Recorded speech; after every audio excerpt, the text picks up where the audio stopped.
Well, good morning, everybody. Thanks for being here. My name is Kismet. Welcome to the stream. Thanks for being here, man. We're going to get into it today. We're going to be having lots of fun in Satisfactory.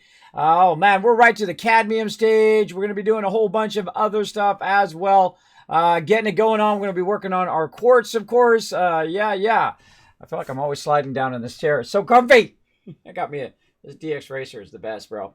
I'm telling you, it's the best. I've had it for like 5 years, never had one issue with it. I just sink into it every time. It's like, oh, maybe I just want to take a nap first. It's very, very nice. I suggest to buy something well-made than something cheap that is not well-made. You never regret buying the little bit better one than the real cheap one, because I got a cheap chair over there, and it came apart within, like, I don't know, 3 months or so. For sure. All right, let's get it fired up, everybody. I hope everybody's doing well in chat. There we go. Oh, I see Dovey there. Awesome. Make sure to go out and retweet everybody. Make sure to show the stream some love and earn yourself some Kiz Caps at the same time. Easy to do. You can go ahead and click that link right over there.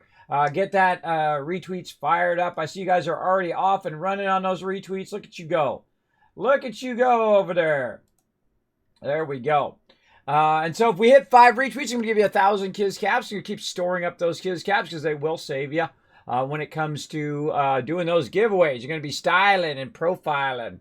I've got a lot of them. I've got a lot of stuff still to do down there. It's going to be this weekend. Hopefully I can get that stuff going finally.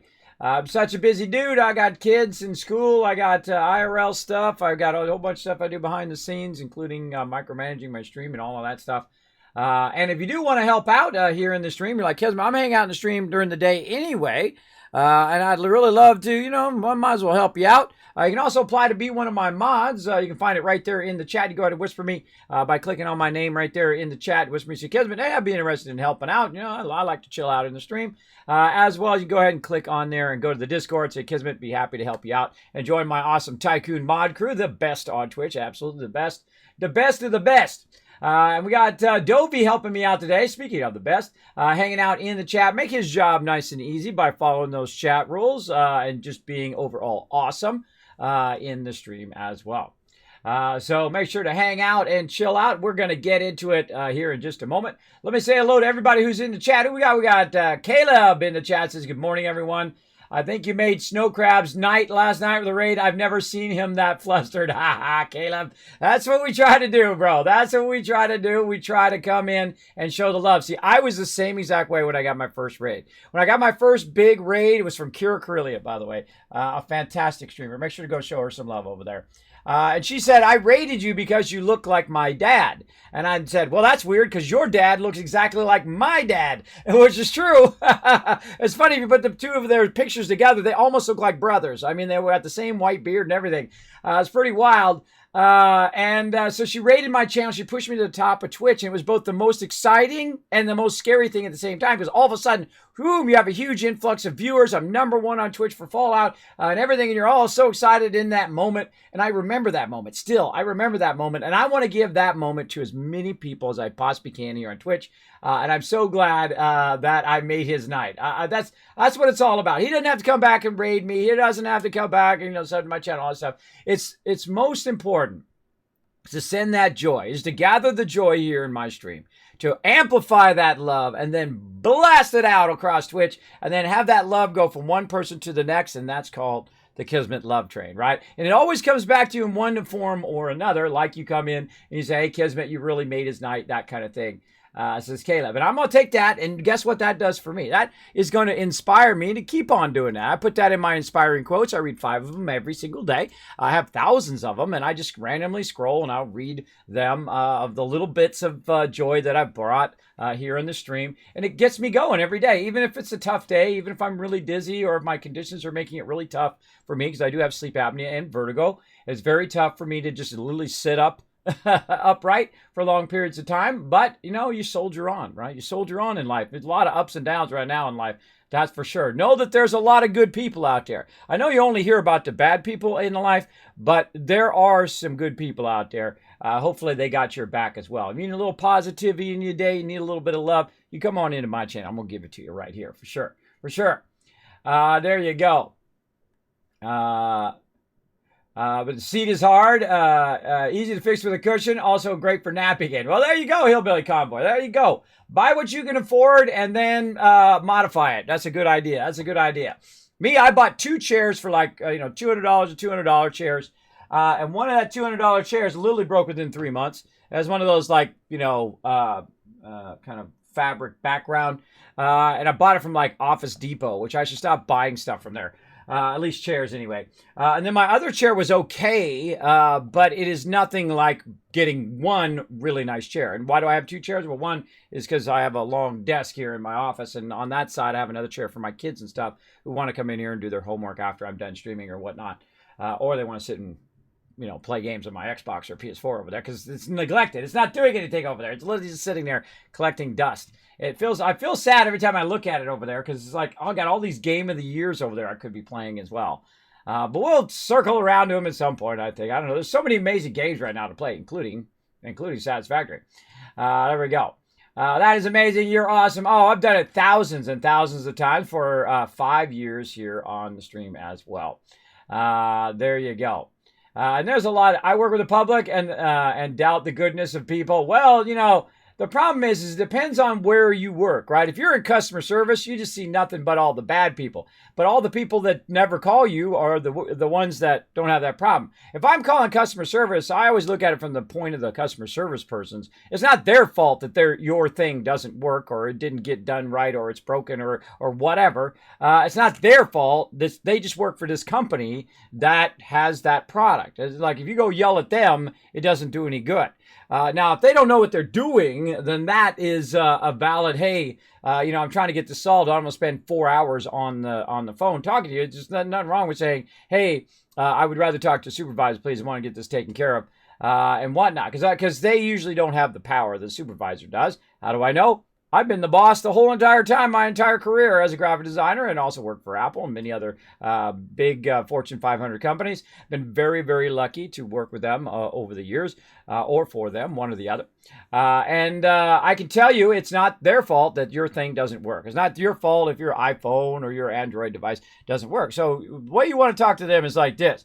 Hey, I need this help. If they can't help you, please get me to somebody who can help me. I see that's pretty reasonable, I think. And sometimes you got to be a little strong too, because sometimes they're going to tell you, oh, there's nothing wrong with whatever. So, no. That's when you got to be a little bit stronger. But most of the time, there is a lot of good people out there. Then there's also a lot of jerks. Because here's how it goes, everybody. I'm 50 years old. 50 years old, and guess what? That's right, baby. The chance of that happening, 0.05%. Less than 1%. Somebody who's disabled, who's 50 years old or 45 at the time I started, and would become a Twitch partner out of 5 million streamers.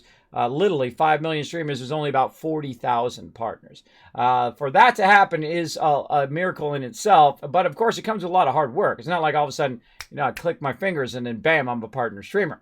And it's not like I make any money doing this. This is so I stay alive. This is for me creating little moments of joy. Every penny goes right back in the stream. So when you subscribe, know that it's going to end up somehow in the future into a giveaway, or it's going to end up taking my Mazda SwitchCon when we can do that again, or something like that.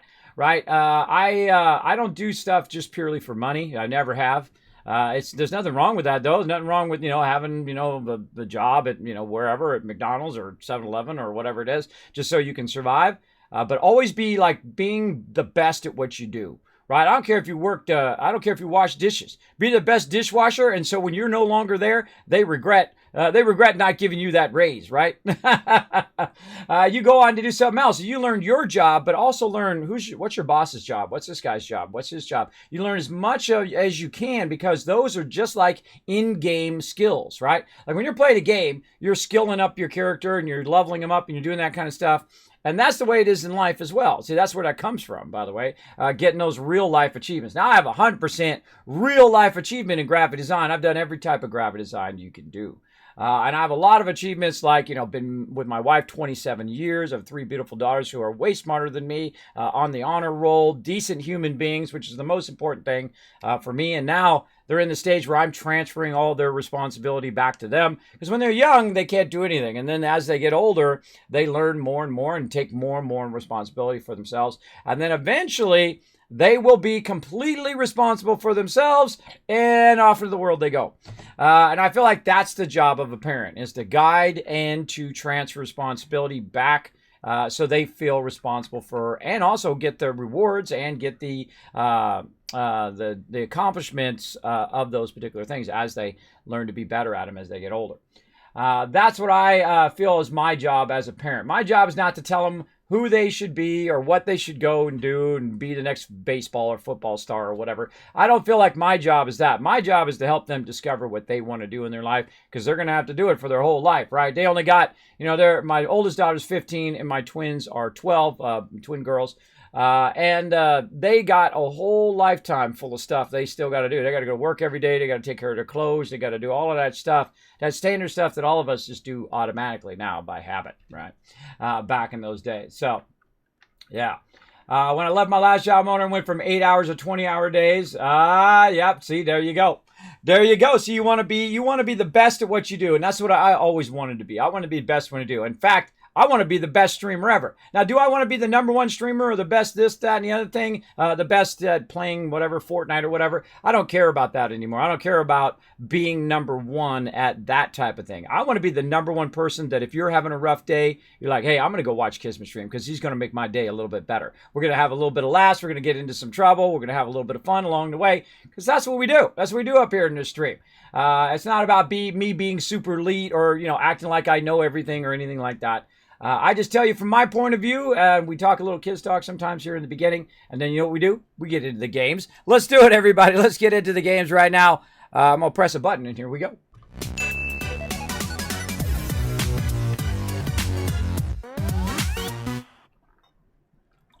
All right, here we go. We're getting into some Satisfactory. Let's get it fired up. Sasha coming in, VHS. I've already got the button going. We got another 11 minutes for Stream Raiders. We're going to get those fired up. I guess I should shout out my Stream Raider peeps.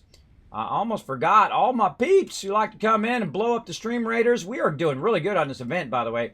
We are absolutely crushing it right now. Let me go say hello to all my Stream Raiders, Stream Captain peeps. Bada bing, bada boom, bam! There we go. Battle mode activated. We are on it. Pressing the buttons and flipping the switches, because that's what I'm always doing here in the stream. So many buttons. Okay, there we go. I have a very complex stream. I got lots of stuff going at the same time. There we go. Let's go, says Dovey. Yeah, let's hit it. You're hitting the cooking pot mine last night. Made my day. This is arcade. Yeah, I got to highlight that today. That's a classic Kismet move. Hey, wonder if I hit it. Boom! Hey, let's drive around in the wastelands. Oh, look, there's a mine. Bam! That's a standard Kismet stream, straight off the rails. That's why a lot of people watch my stream. They're like, oh, God, this whole entire thing is going to go off the rails in about 5 minutes for sure. All right, everybody, so we got our factory going. I just saw a little bird's eye view from up there. We have got our third tier of our base that we have going right now. And you notice the purple here. The purple means that's kind of where my hub is, or my main part of my base. And as you can see, it's feeding lots of the base resources right up here where I can grab them and use them, because I use them quite often. And then some of them that I don't really need right now, like screws over here, are being fed across this way and being turned into plates. Now, we need a bunch of plates. We need a lot of plates, because we are going to be making some level 2 items. And really, we're going to get in some level 3s very soon, because we have a lot of pure nodes. And when we double pure nodes, they're going to go to 240. And that's a lot of very efficient output of your raw ore. And that's pretty sweet. Now, right now, we've got it kind of turned off so it's not running over and being converted for our space elevator, and we're converting it over here so we can grab all of that and go whoop, whoop, right over there. Now, here's a great little trick, by the way, everybody. If you'd like to know what's in this box, you can go ahead and just do a little bit of this, right? And then we'll go ahead and roll some of these forward, so the next time you come over here, be like, oh, okay, that's what's in that box. I find that incredibly useful in the game. It'd be nice if it just said like a little thing that said it at the top or whatever. Hey, all you modders out there, here's what. If this is just concrete in there, put a sign right up there at the top that says concrete, so I don't have to do this. Or have it say mixed. If there's mixed amount of stuff in there, that would be awesome. Like a little LED sign right up there at the top would be awesome. All you modders out there. I know you're out there. I know all you epic modders are out there. Much love to the modding community out there. They make some awesome stuff. And also sometimes the unsung heroes of games, because they extend the life of those games on very much, like games like Fallout 4 and Satisfactory, other games as well, that they add all that extra value to those games. So I'm a huge fan of all of you. So there we go. Now, am I playing modded? I'm not playing modded right now. And the reason why I don't play modded in the beginning, and especially in early access, is because the game is still in progress, and that also I try to do stuff that everybody can do, not just persons who have the mods installed and all of that. But I will do mods later on. I love doing mods, and mods are awesome. I feel like it really extends the life of games as well. I usually do it toward the end of my life cycle of playing a game, right? Like when I get to the end of Fallout 4, that's my last playthrough, bam, that's when I use mods for the first time. I never use mods to give me an advantage or make the game easy. I actually use mods to typically make it harder and just make it look nicer, typically. Or do some special thing like in Fallout 4, we had one with a motorcycle. That was really cool. You could drive a motorcycle around in the wasteland. That was a lot of fun. A lot of fun for sure. All right, so we've got our vehicle, and what we were working on is our cadmium. Now, we need to get our cadmium from way over there to way over here. Now, our MAM over here, for once, I am researching earlier, because I'm pretty notorious on forgetting to research, and then I'm doing nuclear power, and while I'm doing nuclear power, whoops, I forgot to do all of my stuff. And Caterium here is very, very useful. Now, we're also getting the proper pronunciation of all of these words as we go along as well. Let's see. Caterium. Let's see. The dictionary. We need Caterium dictionary. There we go. Let's see how you say no.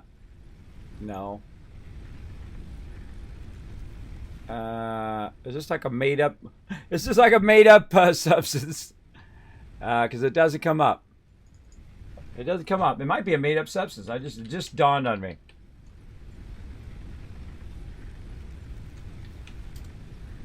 Let's see.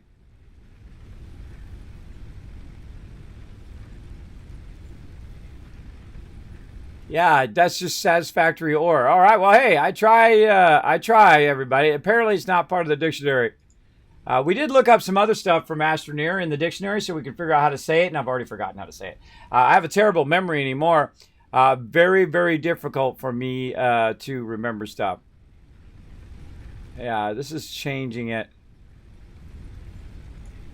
to some other word. There we go. Yeah.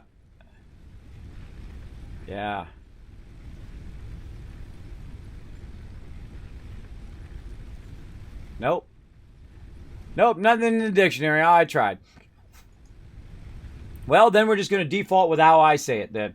All right, so we need some wire right here to push this forward. Or actually, we need Caterium ignits. We need 50 of them. And that'll be our next kind of little mini goal here, is to get that going on. Now, last time we got our perpetual power going like that, lickety-split, pretty easy. We're about, how many hours into this particular playthrough? We are... I forget. We are 21 hours into this particular playthrough. We're not in any rush, though, but pretty decent for 21 hours in. We've already got our perpetual power going and all of that. And we also have the ability to go double up on what our power is right now. Our power usage right now is pretty low because we have retooled. Instead of making a whole nother part of the factory for each and everything, we retooled part of our factory that we're not really using a lot of. Like when we do rods early on, yeah, you do a couple boxes of rods, you're good for a while. And then the same thing with when you're doing copper wire, you're good for that for a while. And so instead of going right up to 450 by making all these other things, we did it at a lower rate right at the very beginning. But then, of course, we're going to tool up some of our other resources like our quartz and our Caterium. Now, right here behind me, you can see there's a road going off in that direction. And we're going to go ahead and drive down this road and take a little peek out the end here. Now, at the end here, we can see we've got a bit of this toxic stuff running over there, so we've got to watch out down there. Got a real far ways down there. Over here, we've got our pure node. Now, every node over here is pure, by the way, which is wild. This is the tougher start zone where you've got really pure nodes, but you got to build more vertically. Now, as you can see, I have 3 different levels. The lowest level here, it has to do with just working with my actual nodes. Then up here, we're refining that stuff. And then, of course, running up here to the top node, which is where we have kind of our offline production. We have all of our resources centralized and all of that. So that's in that direction. Now we want to go over here to this Caterium, so we're going to kind of zoom over this way and hang a left. And right through here. There we go. All right. You notice I've got the walls on both sides, and that's to show me where the actual ramp is, because you can't always see over the edge. Look at this. Beautiful. Beautiful. So beautiful. Okay, let's go down here and let's get started with our Caterium. Now, Caterium is very useful because you're going to unlock a lot of great stuff that you can use. I love this little car, by the way. You get them in the Awesome Shop. You just get about 10 tickets. It's the first thing I get in the Awesome Shop is this little car, because it is very, very useful for getting around. And we're almost to the point now where we're going to unlock our hypertubes and work our way forward and all of that. And just so you know, if you are coming into my stream for the first time, I have played through the game multiple times, all the way through to the end. So it's not like I'm playing for the first time, but I do like to explain things as I go along for new people who haven't played Satisfactory before, who are just kind of wandering into my channel saying, what's this whole entire game about? All right, so we got our Caterium going here. Now, we've been backlogging a bunch of ore in there, so we can use that for other reasons, but we want to go ahead and start smelting some of that down. And so we're going to go ahead and look in here and we'll say, okay, we'll get our smelter, throw our smelter down. And normally you don't have it in there, but once you unlock it, you can see your Caterium ignite in there as well. And that's going to go ahead and start melting those down. And then eventually we'll make wire and make all the other stuff from that wire.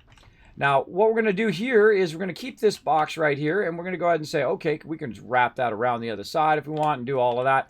But I like to keep my stuff in line, right, over here, but we're going to run into this right here.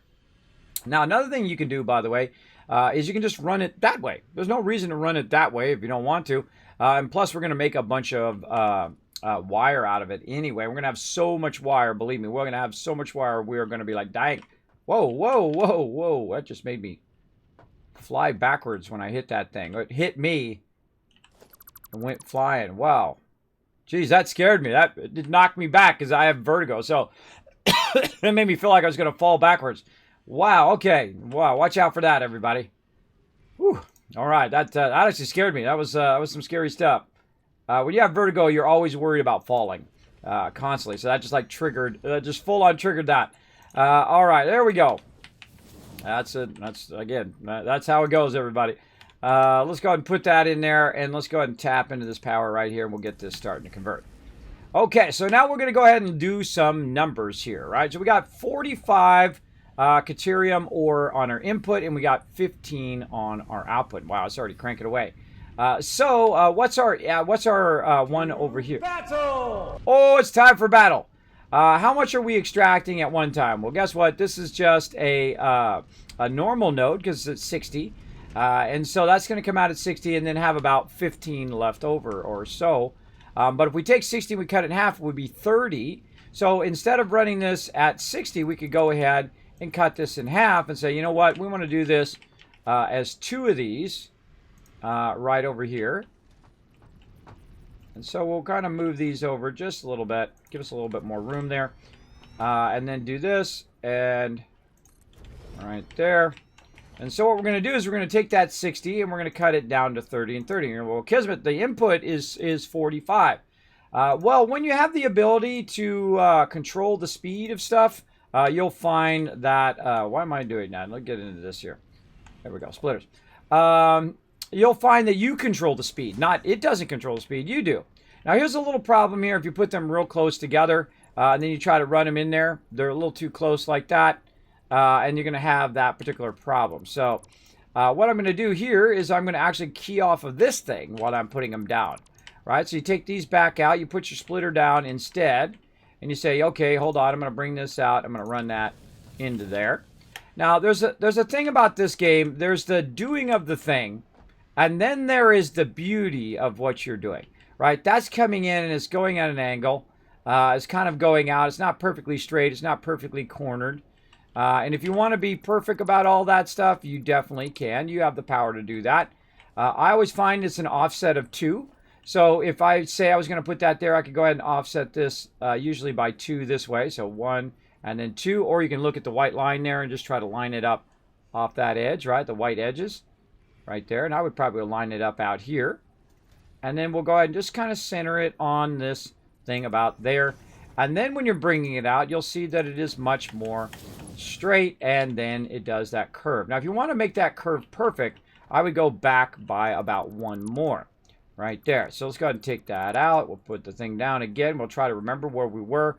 Back by 1 more maybe. And let's try something like that. And then we'll go ahead and run that in. And up we go. And there we go. So not only is there the building and the making it work, but there is the elegance of how you make it work, right? How you make it work and how well it's put together. You will find that there is a whole group of people who love just Spaghetti City, who just love running stuff just to trigger everybody in the chat. And I do that at the beginning. I love triggering people in chat. Kismet, oh my God, your conveyors. And then later on, I come back and then I'll make it all beautiful and I'll start building vertically and I'll start underfeeding and all of that fun stuff in the game. Very, very fun to do that. And then, of course, you can also do what is called inline running, where you go ahead and just do this and you run the first line into there and then you put the other one right next to it and you can run it in line as well. I like doing what's called a center split. I think it just looks nicer. That's just me. And that's where I go ahead and I put them side by side like this. And then they're just center lined like that. And then they just go in here. Now, in theory, and of course in the long run it doesn't matter, but in theory, this is going to perfectly feed both sides at the same time because it's going to go, okay, split, split at the same time, split, split, and then feed them the same distance at the same time into those particular things. And now we've got a double running at the same time. And you can make all your math perfect if you want. I find a lot of the time that it's a waste of the time. It's a waste of time. Your time is actually your most valuable resource in anything that you do. So we're going to go ahead and run this line over. By the way, I love stacking those up there. I just absolutely do. I feel like that should be a default place where it just snaps in there up on top of your splitters. Now, we could also lift it up off the ground with our lifters just to make it so it's not at the ground level. Those are a great way to do a little bit more advanced, but this is going to be off by itself over here at the node. I'm a big fan of building at the node and not running the raw ore up there because it just creates more structure, more running of lines, especially ones that are really far away. I would rather build that particular thing and then run it. Now, there is an exception to, or many exceptions to that rule of building at the node. There are some things like aluminum that are actually better to build closer to your base than build far away. And we'll get into that when we get into aluminum and high-end power and we get into all of the higher-end stuff. And I always retool every time. There's like 3 reworks of my base that I do. The first one, I just Spaghetti City at the very beginning until I get a bunch of plates and rods and whatnot so I can start to build my base and start getting a bunch of concrete. Then I start to build my base and then I'll retool it again to go in that kind of first stage. Really, there's like the very beginning. Then there's like the first stage where you're getting all the way up to your level 2 extractors. When you get to level 2 extractors, then I'll retool my entire base again. Then I'll get the level 3 extractors and then we'll retool the entire base again. Because you're really ramping up your production, you're ramping it up, and you're going to get to a point where you're just making so much stuff that you're like, awesome sink, all that stuff. And we'll get into that if you don't know what the awesome sink is. Okay, so as this is running in, we're letting this run here. We got some power. We're going to say make cadmium ignis. We got to tell it what we want it to do. Now, right now, it's going to be coming in at 45 per minute in theory. Now, don't forget, you don't have to run everything at full speed.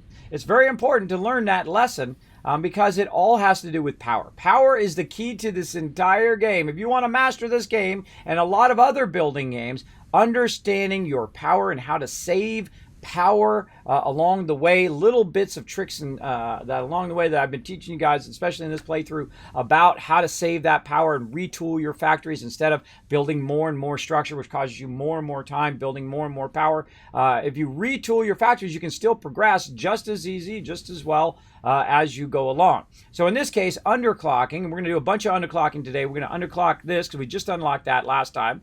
And we're going to underclock this. We're going to go underclock our water. We're going to go underclock a bunch of stuff today. And then some stuff we'll have overclocked. So we'll use that power for overclocking that other stuff. So right here, it's going in at 45 per minute. So we go ahead and just scroll this down, right? This little slide wheel here. And we're going to slow it down to 80%, roughly. I'm going to show you an easier way to do that here in a second. So 80%, we're going to watch this number. Okay, now it's at 36. So 80% is not good, right? It's not at 30. Because what we're doing is we're coming out at 60. We're splitting into 30 and 30. So it's all about the numbers most of the time here, right? So how much did that save me in power, right? This is 2.8 megawatts is what this one's using. And we go look at this one. This one's using 4 megawatts. So it's 1.2 megawatts. You're like, well, Kismet, what's the big deal? Well, that stuff adds up quickly over time. Absolutely, for sure. Let me catch up on chat a little bit. Yeah, it's still in alpha. Anything's possible. Yeah, actually, it's in early access, but yeah. You hit that kid, yeah. I mean, you could go perfectly straight inside the splitter from the side, right? Oh, you absolutely can. You can go right in the side. You can go in the splitter. There's 100 different ways of doing it. But I find that when you're doing stuff from really far away, the elegance of this doesn't really matter, because what's going to happen is I'm going to add another one to that. I'm going to upgrade this to a tier 2, and this whole entire thing is going to get redone. And then I also start building vertically when I start unlocking all of my walls and all my attachments and all of that stuff, because that's really, really fun. As well as it's much more efficient than running it in what's known as a horizontal fashion, where you're always kind of building forward and whatnot. When you start to learn vertically and then also be able to feed from underneath, man, you are just jamming. You're just like on a whole nother level. And then you're making it look beautiful at the same time, where everything is very space efficient, very efficient line-wise. You're not using too many conveyors. So you're not using a lot of, pre-structure that's costing you a lot of material. See, I try to use minimum amount of materials for the maximum amount of return. And the same thing when it comes to my power. So we've already saved a bunch of power just in this one. But we're not done yet, right? We're going to go ahead and we're going to scale this down again. Now I can go figure out the mathematically and whatnot of how many it is per turn to get 30, but I like to just go ahead and just slide it down, and it just gives you kind of a general idea. Now, if you want to have a specific number in here, you don't have to just use the slide. Well, that's pretty close right there, 68%. That's 30.6 right now.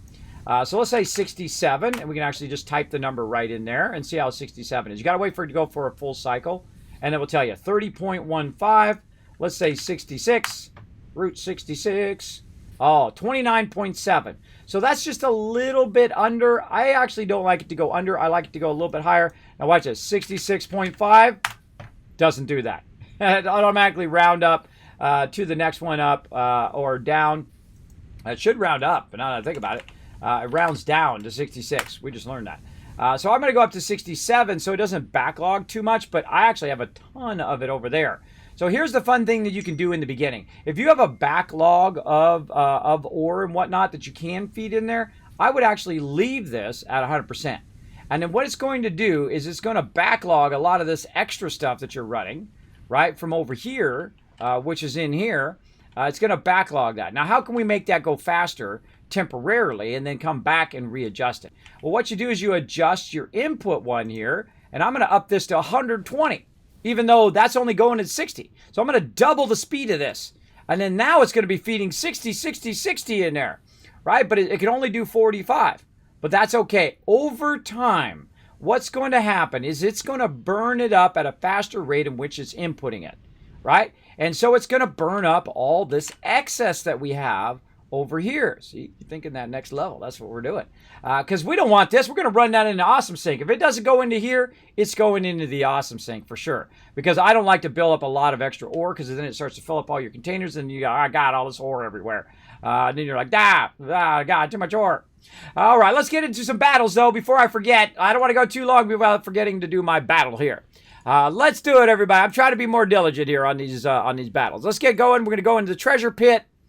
What do we got in the treasure pit? I'm going to put my guy right here. Now this is a little side game we play called Stream Raiders. You're welcome to come join us.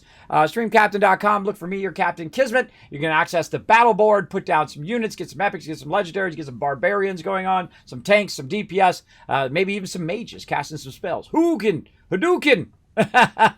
Do a bit of that as well. Let's go in here into the store, go into the scrolls. Let's see what we got. We got Paladin scrolls. Ooh, we'll take those. Ooh, Centurions. Yes, please. Healers. Oh, look, I can upgrade my healer. Now, this is a really great game. You can go in, you can upgrade all your armies and stuff like that. Like, I'm going to upgrade my buddy Norbert. There we go. Let's upgrade him. Oh, he's level 27. Almost 3 more levels to go. He's going to be maxed out. And I collect certain scrolls for certain ones. I very much focus on my tank, my paladin, my healer, and my centurion. You got to focus. Otherwise, you're all over the place, I find, when it comes to these scrolls. Even though I do have 16,000 gold. I'm not hurting for gold, that's for sure. So come and join us. We're going to try to get to the boss today. Very, very fun game. Something fun to play while we're doing other things. So there we go. Let's keep that running. Now, again, that's a great trick that I just showed you. A couple things right there. Underclocking to match the speed of which your input is. But also, if you have excess, look at this. This should eventually start going down. Yeah, see 12. Now it's 10. Now it's 9. Now it's 8. Now it's 7. And over time, it's going to diminish. It's going to take a while for it to diminish because it's still coming in at 60 from over here. But over time, it's going to diminish, and we're going to use up all that other stuff and get the maximum amount of Caterium conversion here. Now, we're also going to go over here. We're going to hit F, and we're going to middle mouse button. And what that does, it picks up the thing that is right in front of it. In this case, the blocks. I hate when there's trees in my way. Trees in my way. I'll go down there and chainsaw all of that. But we're going to go ahead and extend this out a little bit here anyway. And then what we're going to do is we're going to make some Caterium wire. Now, that wire, or cadmium wire, and we're going to go ahead and pull up our constructor. Now, the first thing I do is I throw the constructor down. Now, by the way, you can also hit X, and you can pull this up. This is also really good for when you're trying to make parts. Like, I need so many copper ignits, right? I can just go, I need 10 copper ignits. It's very, very useful. And I can also remove that completely from the list. I can back out, say, no, I don't need that. Just completely take it out of there if I want. So really great to hit X and then use it that way. Me, I like this way where you just pop it down, pull it up, decide what you want to make, and you're good to go. Now we're going to see we've got some new options now. We got silica. We're already doing some quartz crystal. We'll get back to that in just a bit. But if we look through here, we're like, hey, wait a minute. Where's our cadmium ignite in there? Oh, it's not in that one, right? And so that can tell us, oh, wait, okay, that's not what we want to do. Let's go ahead and look in our foundry. If we put our foundry down, uh-oh, not enough rotors for that. Okay, well, let's try assembler. Uh-oh, not enough rotors for that. So now we're kind of stuck, and we're like, oh, we need some rotors, right? And then down here, we see we've got our vehicle went flying down there. Here's a great little trick for getting up and down when you don't have your hypertubes. You go ahead and start with a nice little conveyor pole right there. And then you go ahead and start running your conveyor. And you just run it down there. Like that. This is really slow, by the way. You can run against it, too. So you don't have to create one down and one up. You can go ahead and just run against it. Let's go down here and get our vehicle that went flying. For no reason, but that's okay. That's what I mean, run up against it, right? Because it's actually going downwards. So you're actually running in resistance to it. If you have a higher speed one, you can't do that. Because some of those really fast ones, like the 780, you can't run against it. It just pushes you back and you're out of there. Yeah, but it's really fun. Back before they had hypertubes, we used to use those as launchers. So we would just set it up as a launcher and then get on it, and it would, boom, it would launch you up in the air. It would just launch you across your whole entire thing. Then you use your jetpack to get to the other side of your factory. It was really fun. It's like a human launcher there. Very, very fun. Now, I always keep my vehicle with me, so I go ahead and throw it down and get from place to place. Really great in your factory. Not so good out of your factory. If you're on your foundations, it's great. But if you're not, it allows you, you just slide all over the place. It's like, fishtailing everywhere. Pretty crazy.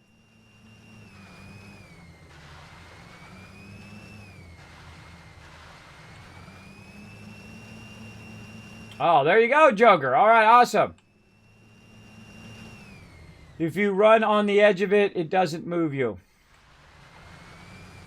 I don't know what that means. I don't know what that means. All right, let's go. All right, what are we coming back here for? Rotors was the thing we were looking for. And we were making those right over here. Let's see if we've got any extra. I feel like we've got to get some more. Oh, we got a little bit.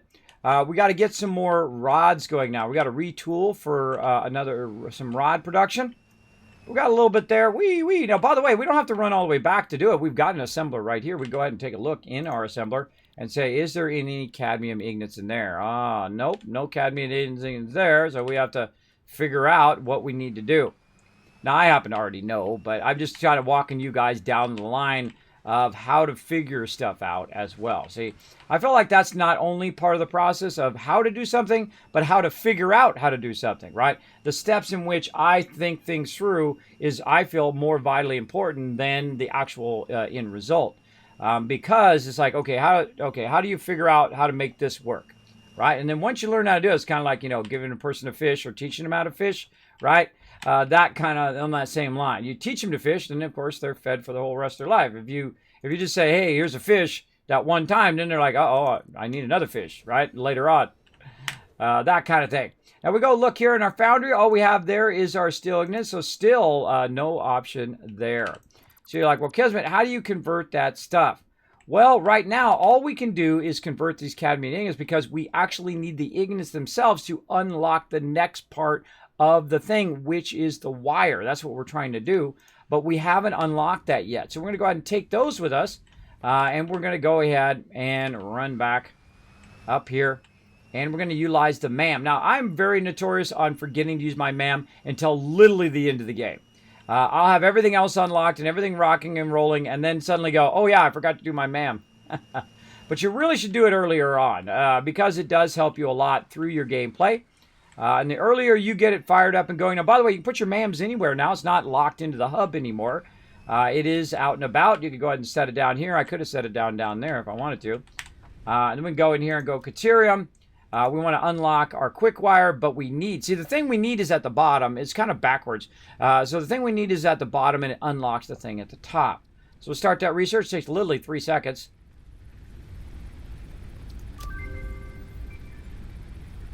All right, quick wire. Now, look at this.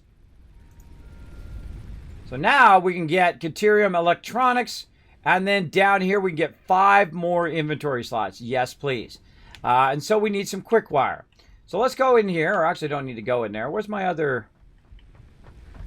Where did I put that other thing? I think I took it out. I took it out. Yeah, okay. Let's put our crafting bench here in the back. Now, the reason why I put my crafting benches and MAMs and all that stuff out here, so I don't have to run inside there every time, and I'm tipping along my main road. See this yellow? That means that's a main road. I painted it a main road on purpose so that I could say, look, this is my primary road. Do not build anything on there, so that I always have a thoroughfare in my way, or in my my ability to go down that thoroughfare, not in my way. All right, so now we can actually make the quick wire because we've unlocked it in the MAM. So let's make some quick wire. Now, this quick wire is awesome because it makes it at 5 per. Yellow brick road. Exactly, Joker. Exactly. If you run on the edge of conveyor, even in a T-forked area, it won't move you in any direction because you're standing on the metal part. Yes, I've done that many times, Joker. I've done that many times. You could have saw me do that in my last playthrough where I was explaining how to use your conveyors to get up to higher levels without having to build stairwell or a hypertube or anything like that. You can jump on the edge of it and try to run along it. Now, it's also pretty tough because sometimes you run along the edge, you go a little bit too far, whoop, and off you go. I've done that a few times as well. I'm sure a few of you have as well. Got a little too close to those conveyor belts. All right, so the thing we want to unlock first is definitely our pocket dimension, but we have a little bit of problem. We need some wire. Uh-oh, what are we going to do, everybody? I guess we'll just walk right over this box, which is full of wire, and go over here and grab that, and just go ahead and grab that out, and then there we go. Because that's why I stack up all of this, by the way. This is all for me to use, not necessarily for the rest of my production. There we go. All right, bam. All right, it's going to take 2 minutes there. And then what do we need here? We need 100 quick wire. Now, is it more efficient for me to go over there and have it make the quick wire, or more efficient for me to make the quick wire? Well, see, that's what I'm always thinking of every time as I progress through the game. And again, I've played through the game all the way through. I've gotten to nuclear power. I've played through multiple playthroughs and multiple different starts and whatnot. And I always try to look for little key points in which it's more efficient for me to just make it than it is for me to go and build a gigantic factory around it. And it's fun to build factories and it's fun to build that, but the more you do that, the more power you're going to need, the more time you have to spend micromanaging your power. So it's just easier for me to make 100 of those in the 2 minutes that I got to wait. I got 1 minute left. I can still go do something else to make that Caterium electronics, and that's going to unlock some more cool stuff down here.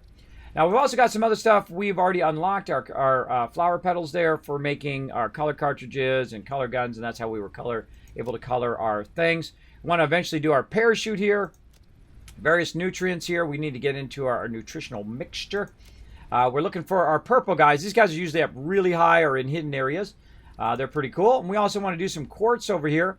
We want to go ahead and make some quartz items. Now, while we're waiting for that, we got about 40 seconds. Not really that long, but let's go ahead and up down the road here. Zoom, zoom. Down the road. Right over here by our space elevator. And we're going to get it working on that in a second. But we just kind of peek over the sides of what do we got down there. Oh, we got something going on down there. What's going on? Oh, my goodness. You know what's down there? 4 iron pure nodes. 4 of them. Right there. All in a row. Or actually, there's 3 in a row here, and there's 1 on the other side. 4 iron pure nodes. 2 of them completely untapped right now. And really, most of them completely not maxed out or even used at its best usage right now. We're going to tap into those to do some rods and stuff.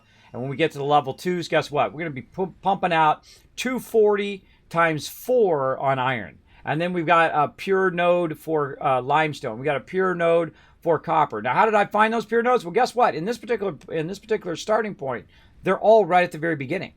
Because it's a bit of a more advanced building because you have to build vertically versus building horizontally on a nice flat open area like the desert, which is very easy to build up a little bit. And then you can build a huge platform to make a massive base that's all just horizontal. You don't have to go vertical at all. You can build just horizontal buildings and so on, which is very, very fun to do, by the way.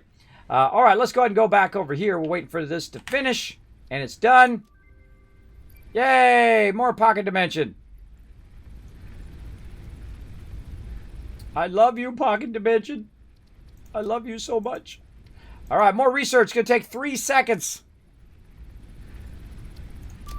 All right, now that's going to unlock the thing that I'm looking for. One of my favorite things in the game right here, the Blade Runners. And you're like, well, Kismet, what's so awesome about those? Well, first, let's go ahead and pop over here and make some more of this easy quick wire over here. Now, look, I only got 1 stack of 100. And I've already upgraded 2 things already with this wire. Now, when I get this wire going, I'm going to have so much wire going that I am going to absolutely lose my mind because I'm just going to be running most of this into the Awesome Sink. It just makes so much, even from the 2 I'm going to do over there, and I'm going to underclock them at the same time. We are going to just have so much of this wire, we're just going to lose our mind. But we need it later on, though. We're going to be upgrading our power poles and doing all sorts of cool stuff with it later on. But for right now, what we really want is we want these Blade Runners. And those Blade Runners are the jam because they allow you to jump up on the pipes, because right now I can't jump up high enough to get up on the water pipes and other things like that. They're going to allow you to jump across stuff. Also, when you fall, you can fall a further distance because you can use those to land on. So these are like the first thing I do. You're like, well, kids, what about the jetpack? I typically don't use the jetpack. Now that I use those a lot more because I do a lot of running from place to place and this thing to that thing. That really the jetpack is really for going up and working more vertically, unless you launch yourself, then you can use it. But I could use hypertubes if I'm going really long distance. But if I'm going short distances and I'm doing a lot of short distance stuff, which is what you're doing most of the time, the Blade Runners are the best. They are my jam. You'll see. We'll see when we get those going. And we also have some other cool stuff. AI limiters, power poles allow us to do more power poles per item. Right, the power pole 2 here does 7 connections instead of 4 connections, and we'll retool the whole base when we get all that unlocked. And then one of the things that I really, really like right here, oh, come on, why can't we click on it?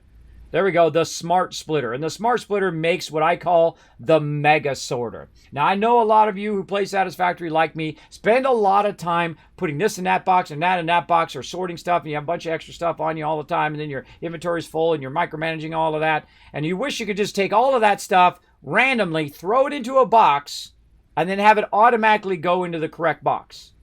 Wouldn't that be awesome? Well, that's what I did last time. I built a gigantic mega sorter that sorted every single thing in the game. Every single type of resource, you could just throw it into a random box. It would then go through all the smart splitters, and the smart splitters automatically put it in their other boxes. And then in those boxes, if there was any excess, it would take them automatically and throw them in the awesome shop. So it would only keep a certain amount that I needed at that given time, which in this case is usually about 3 boxes high of the double one. So we'll get into that again. Don't worry, we'll be making that again down the road.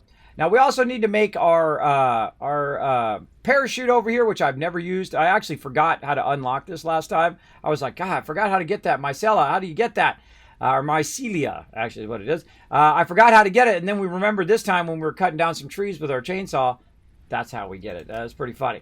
Then right here, we got some higher end stuff, power slugs. Quartz is what we're going to work on. Let's go ahead and get a little bit of quartz going on, but also we want to get our quick wire going as well. So let's go ahead and let that run for a little while. Our poor little thing fell over.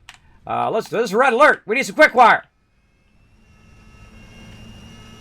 I love that little alarm. It's so cool. All right. It's not that big of a deal. All right, let's go. Down here we go. Yee! High speed, baby! This thing goes as fast as your larger vehicle, except for it requires no fuel. So it jams, man. It's my jam. I feel like this, if you're really, in real life, if they were sending you to a planet to do it, this is exactly what they would send you in. Because they'd send you in the cheapest, most efficient thing to save money for the corporation. I feel like that's like a huge, whoever came up with that, genius level idea. Now over here, this is probably stopped because it's filled with stuff. We want to go ahead and run it forward now.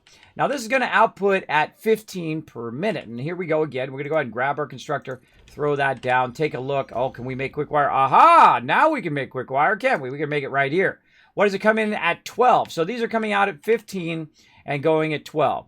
Now, that's only going to be temporary because, again, it's only doing 60. So eventually it'll be less than 15, and we're going to tool those down and watch how all the math works out. It's pretty amazing. So we're going to only need 2 of these right here. So what we can do is we can try to line these up right off the front of here. And one of these days I'll cut down that tree or I'll just leave it. I don't know. We'll find out. We'll go ahead and just run these straight here in front of these, and we'll try to look for this green line. The green line means we're nice and lined up. And then we only need to use our first layer conveyors. Most of the time, you only need that first level of conveyor, especially here in the early game. Later game, you're definitely going to need the higher level stuff, and then you can start merging it and sorting it and doing all sorts of really killer, amazing stuff down the road. All right, so there we go. So I don't need to split anything because it is coming in at 15 right now and going out of here at 60. This is going to be 120 wire firing out of these 2 right here. Believe me, you're going to have a lot of wire going on. Now, again, what we're using over here is we're using the ability to run this into here. And we're going to also run another power line. We're going to go ahead and bring this down. Yeah, I like to run it behind the power or behind the item. If you get put in front of the item, you have a tendency to run into it all the time. I've died many times like that. I know, huh? It's pretty fun. But sometimes I have to switch jetpack before hitting the ground. Sometimes. What do you use radars for? I never figured it out or Googled it. I don't never Google anything. I don't Google stuff. I don't look it up on wikis. I don't shortcut. I don't do any of that stuff. I don't glitch games. I like to learn it as I go along. That's why I ask people not to do backseat gaming. Say, Kismet, you can do this, or Kismet, do that, or Kismet, do that. I do appreciate when you don't do that. In fact, because no one's done it right now, I'm going to give you 1,000 Kiss Caps, which I give away a ton of stuff here in the stream. I gave away last year almost $10,000 thanks to all those awesome sponsors down below there, including people like Bethesda Gear, Bethesda themselves, Elgato, and so on, Blue Yeti. A lot of amazing sponsors here in the stream, probably because I'm one of these and whatnot, that they send me loot, and I just send it right to you guys because, hey, that's what I'm all about. So there we go. Radar just makes it a little easier to scan for stuff. In the long run. We'll get into it. We'll show you. I think it started like 5 days ago. Is this a new playthrough? Yeah, I started it actually, I think about 3 days ago. I started it last, was it last Wednesday or last Tuesday? Because I played on Tuesday and Wednesday. I think it was maybe last Tuesday. So this is day number 4 on it. We're just started, and we are, how many hours into this one? Again, we are 22 hours? 22 hours now on this one, yeah. Now, some of that Some of that time also is me letting it run because after, I think it was Wednesday, what we did is we just let it run for like an hour or two afterwards, so it would run out the rest of our biofuel and just build us the stuff that allowed us to go and then build our coal, which then gives us perpetual power, which of course allows us to do all the stuff we're doing now without having to worry about power every 5 minutes. So there we go. So that is working well. That is converting into a ton of quick wire. It's going to fill up very, very quickly. But we're going to go ahead and then output this over here. Now, what do we want to do? Do we want to take this and run this at 120 all the way up there? I would say yes, if we had the materials. But right now, we don't have the materials because I haven't tooled up the factory yet to do a lot of those higher level plates. So early game, I don't bother with doing 120s. I do a lot of 60s runs. And the reason why I do that is because it saves me lots of resources and also saves me a lot of time than fooling around with power all the time. So I'm actually going to make 2 boxes right here, and I'm going to run this 60 into there and 60 into here. Now what that's going to do is create a bit of a backlog. So this stuff can keep pumping out wire all day, every day, and putting it right into there. Then I'm going to go ahead and take it and run it back to my base. Now hopefully I've got a good amount of concrete on me. I do. I got 1,200. That ought to do it for a minute. And we're going to go ahead and widen out our road right here. Now, Satisfactory has one of the most amazing build systems. I absolutely love it. The very fact that I can just do this, really, really easy. Now, you know what would be even cooler? Watch this idea, everybody. If you hold down Control, you click there, and you click here, and it fills in everything in between. That would be even cooler. Because you can do it the reverse, by the way. You can hit F, and then I can take all this out. Now, here's this. Watch this. I'm going to let go of Control, still on, and then I can turn around and say, you know what? I want to take that container, hit Control and let go. I want to take that smelter, hit Control and let go. I want to take this particular thing, Control and let go. And so you can actually tell it exactly what you want to take out, and it will whoosh, take all that out. Now, I don't want to take it out, so I'm going to right mouse click so it cancels. But you get the general idea that you can really take a whole bunch of stuff out, up to 50 items at once.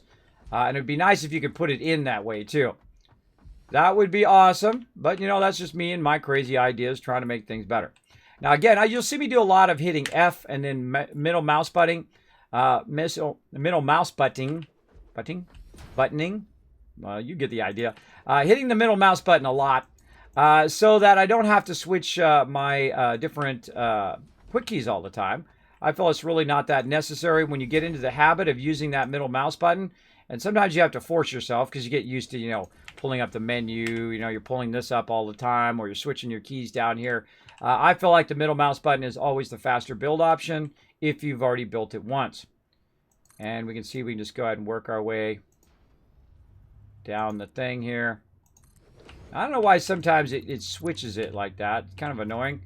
But there is a way actually to fix that. What you do is you go here on the side, and then you do it like this, and then sometimes it'll remember.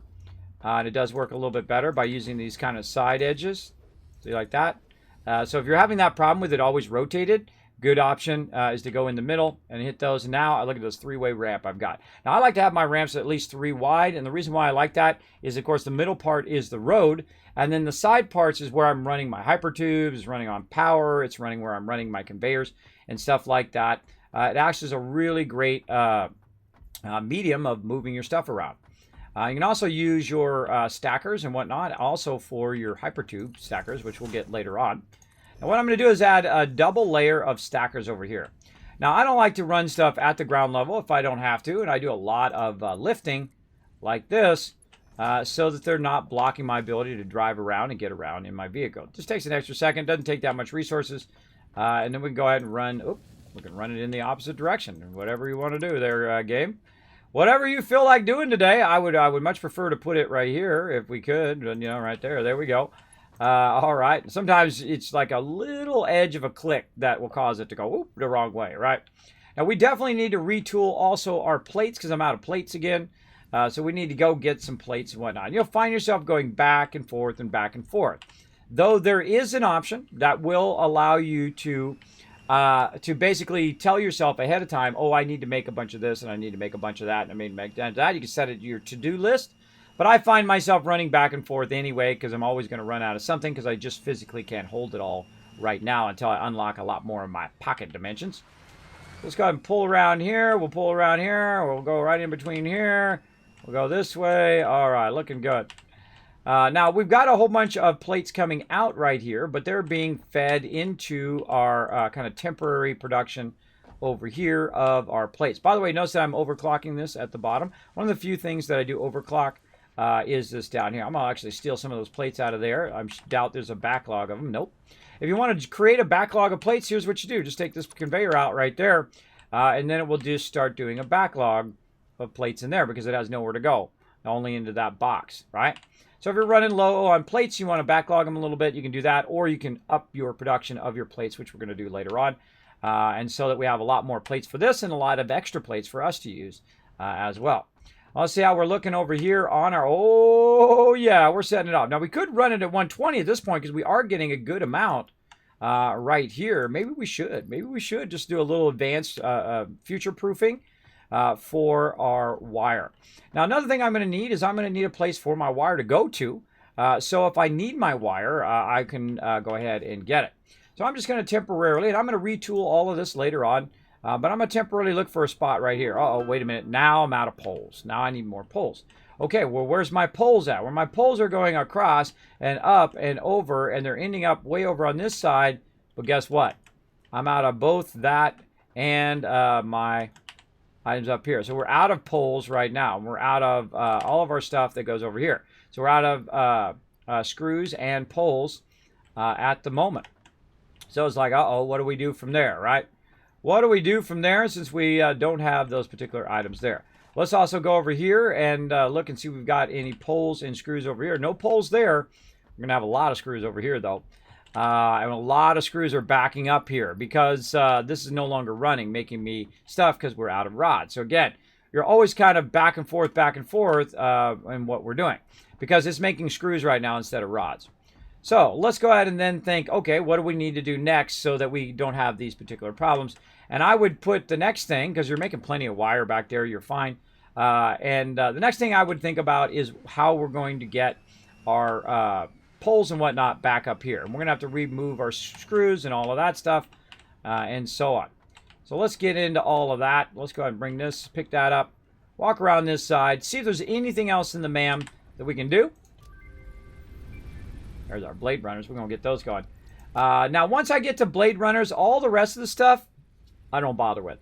I don't bother with this early game because I'm not going to be making AI limiters and all of this stuff for right now. Am I going to be making smart sorters right now?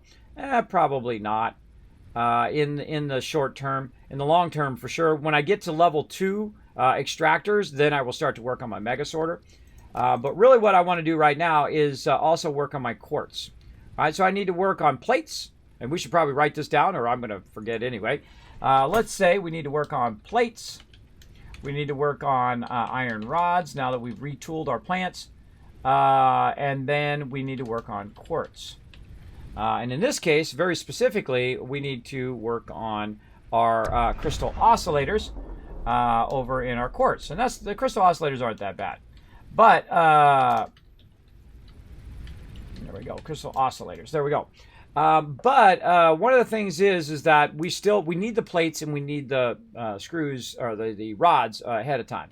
And we've already got our screws running in there, and we have double screws going. And we haven't unlocked our next level conveyor belt. And we're running 240 screws, even though we don't have the 240 conveyor, because we're running them separately. We're running 120 out of this one, and then on the next one over here, we're running that one as well over here. We're running 120 screws there and 120 screws here. So we're running double screws. We can go up and look at that as well.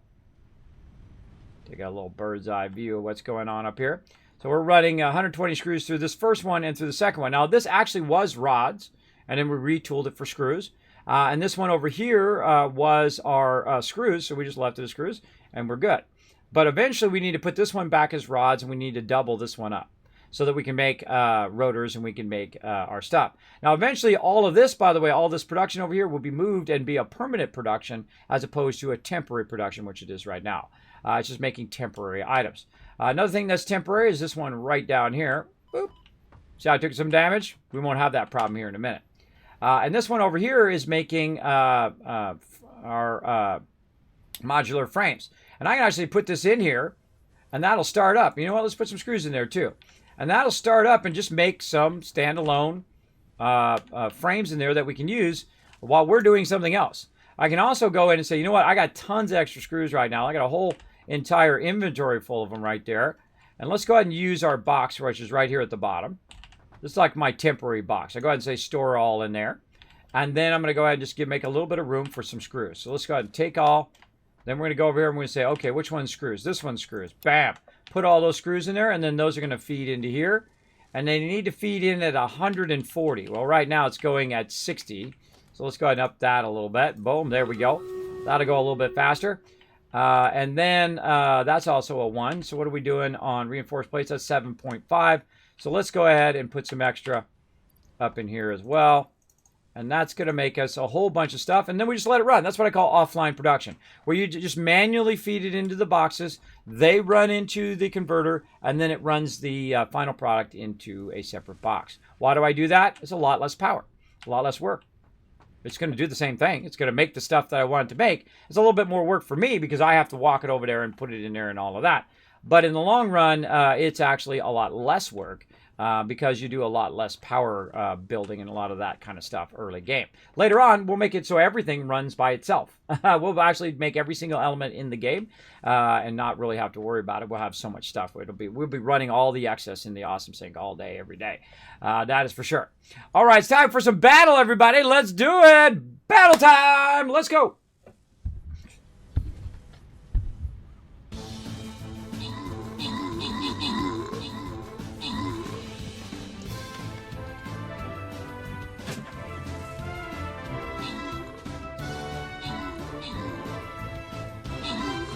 Get that loot!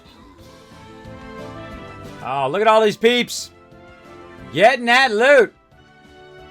I love how they have little mimics. That's from Dungeons and Dragons, man. From the originals, way back in the day.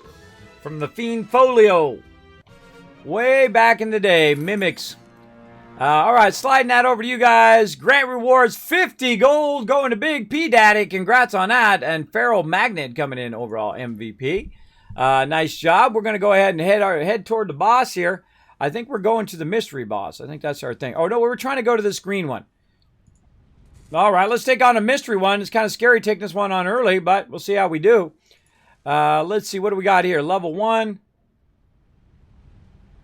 Why can't I roll over that? It won't let me roll over some of that for some reason. There's a 1. There's a 10. I feel like this is our tougher stuff over here. So let's go ahead, get the Wasteland Tycoon. We'll run up and try to take care of the tough stuff. And once we get rid of the tough stuff, then we can turn this way and wipe out the rest of that. All right, again, come and join us, everybody. StreamCaptain.com. Very, very fun game to play while you're watching the stream. Very, very fun. It is free to play as well, by the way. You can go in and join us for free. All right, we got that going. We're making some frames. We're doing a bunch of stuff there. Let's get our resources back. Out of here. You can also hold down control, by the way, and it will, if we have the same resource like that, you hold down control, it'll get it. Now, the rest of the stuff I don't really need. And so there we go. So let's go ahead and tool up, what do we do with our vehicle? Let's go ahead and tool up our iron production and our rod production. So let's do it.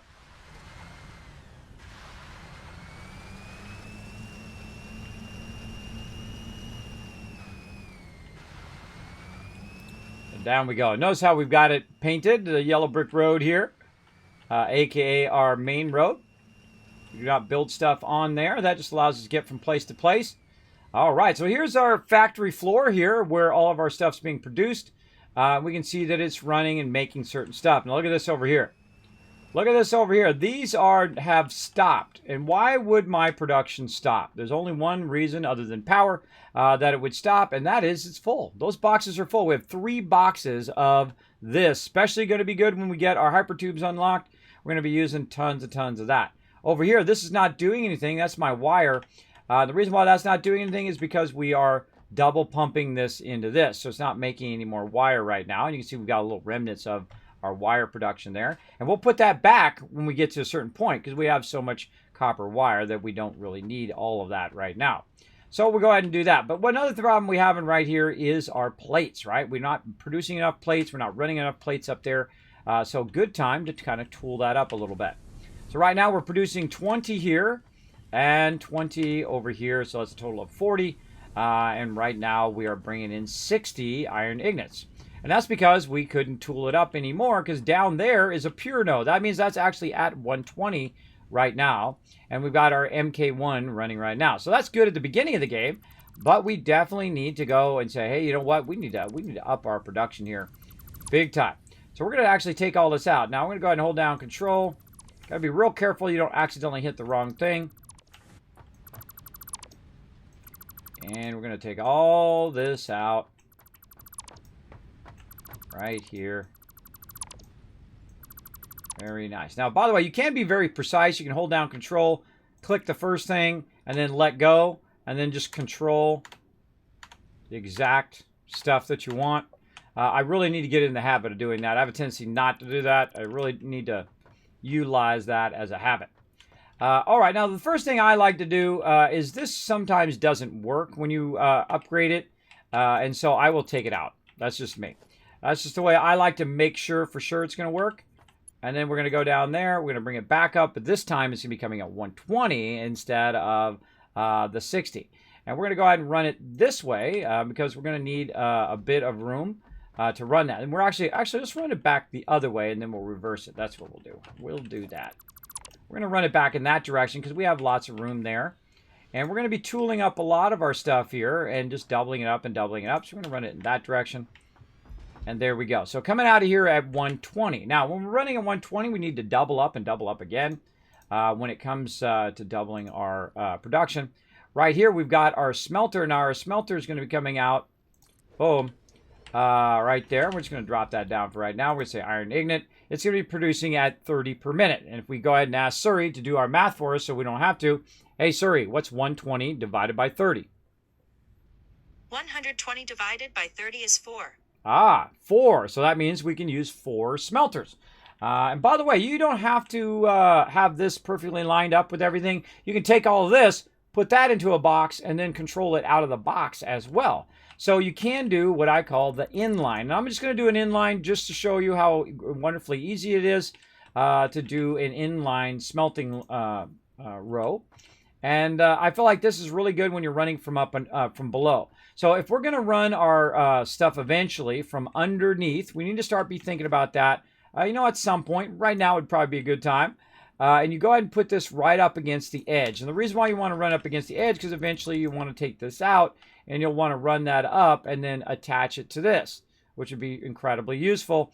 So it's not up here at the top level. You're not doing all your splits and stuff up here. It would come up from underneath, do all the splits and all the running from underneath, and then run to your actual production level, which is what that whole lower level is all about down there.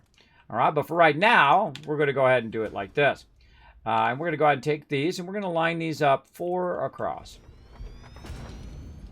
And I like to leave a little extra room over here for conveyors and stuff like that. And there we go. Oh, we're out of rods. Uh-oh. And how can we get more rods? Here's what we do. We walk over here to where our rods are being produced and then turned into screws. And we can see if there's any excess being produced. And we can see them coming out of there. Is there any excess in there? Oh, I happen to have 87 of them in there.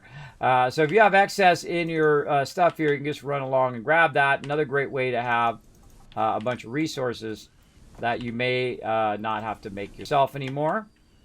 And so that's what I do. I go ahead and run along and try to grab any excess out of there because it's going at the correct speed and it's working very, very efficiently over there. But great way not to have to go and make some more or retool the entire thing right now to do that. What do we got over here? Some stuff we definitely need to get rid of. Let's get rid of that. There we go. And let's run back over this way. And we're going to go ahead and do some more smelting. All right, now we got our 4 smelters, and they're even faced in the correct direction. How about that? Now, an inline is pretty much like this. So what you're going to do, normally what I would do is I would do a splitter, and I would split it in the middle like this. And I would split it again. So I'd split it the first time, and that would go in the first 2, and those first 2 would then split into the next 2. And that's okay. That's a very valid way to do it. I prefer that way. I think it looks more elegant. But you can also do what's known as an inline. An inline splitter is going to be right behind your particular item, like in this case. like that. And then you're going to run your particular item into this, right? Now, that's a little awkward to do it like that. I had a feeling I was going to have to turn it left. But let's go ahead and go back. Do it again. Make sure we got our level 2. And we're going to run it this way because it's a lot less awkward. We're also going to control the height of it, so it's a little better. And then we're going to make sure that it's coming out at 120, though, because that's coming up at 120, so we want that to go into 120 there. All right, now what it's going to do, it's going to bring it up from down there. It's going to run it across here. It's going to run into this first one. And then that first one will go ahead and run at 60 into there. Because we can't slow it down any slower. It's just going to go in 60 in there, and that's just how it's going to be when you're doing an inline. Then we're going to go ahead and copy this by hitting F and then middle mouse button. We're going to move it along so we see the green line down the middle. And then when we line it up with the other one, it'll have a green line like that. Make sure your orange is actually turned so it's coming in from there, from that direction. So you got to turn your splitter as well. So boom, done. Now it's going to remember that turn if you keep doing it in sequence. So it'll remember it when you go to the next one. It'll then already be set up the right rotation. And then the next one again. And there we go. That's called an inline. An inline means you're just splitting it all the way down the line at whatever speed. Now, because this first one splits it to 60, there's no reason to have a 120 because this instantly comes out 120 and then goes 60 and then 60. And this one's going to fill first. It's going to fill up with iron ore like that. And it will always be pretty much full all the time. And then when it's full, it will then overflow to the next one, which will overflow into the next one, and so on. So it's not like super efficient. I feel like the middle split is always the super efficient because if it does stop and then start again, it will very perfectly feed into all of them, and they all start up at the same time versus that one starting up, then this one starting up, then that one starting up, and so on down the road, right? So that's why I typically don't do inlines. But they are more space efficient, and they look pretty nice too. So there you go. Whatever you like to do, it's up to you. It's your base. You build it however you want. Now me, I love to run the power lines over like this, and then like this, maybe on the outside of that one, just to make it look great. And then like this. There we go. And 2 there, and 1 here, and 1 over there. All right. And then we got to tell it what we want to do. Iron ignites. So we're basically doubling our production of plates now. There we go. So now we have our iron ignites going. Now we can do the same thing on the other side where we're merging stuff, right? So we can do an inline merge as well. And again, normally I would do middle, and then I would do middle again. So it merges those two together and then merges these two together into a single line. Now right here, we're going to go ahead and merge this into a single line with, instead of doing this, we can do this. But here's the thing. You don't need the first one because the first one is not going to really do anything for you. Really, the second one is the one that you really want to put down first. We'll move forward just a little bit. Here's why. Because this one coming out of here is just going to go straight in there because it's merging back together. So there's no reason to have one there. And there you go. Unless you want to stack something on top of it, I guess. That's a good reason. And then we're going to merge it again. Now, this is very important to think about what your output is, output direction, because the output direction of the actual merger is to the side, so it's going to this one now, and so on. Now, when it gets close to the end, we need to think about the speed at which we're doing our conveyors. Oops, that one was back just a little bit. There we go. And so we want to think about the speed at which we're going, right? So we're starting on output at 30. So 30 and 30 together is now 60. This is going at 60. Then we go 30 and 60, which is 90. So now we have to go a bit faster right here. So now we have to go up to our 120s. Again, we're just all about the numbers. And then we go ahead and do this one here, which is going to add another 30, which is going to take us back up to 120. So this is 90. And then 30 more, it's going to be 120. And now we're at 120 at the end. And then we can say, okay, we know what we're going to do. We're just going to put this back into a box over here. And so we'll go ahead and put that box right there. And then we need our 120. We need our 120 into that box. And there we go.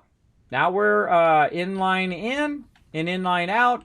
Very efficient when it comes to space-wise. It's about as close as you can get. Now, I typically like to raise things up, like to middle split them and do all that stuff. But you can do an inline and it'll be just fine. And see, this now has got to take a little bit of time to catch up because it's MK2 here, and then this is coming in at 1, and this takes a little bit of time to catch up because it's got a backlog of them, and it's just not going fast enough, right? Now, there's no reason you can't just upgrade these all to 120s, by the way.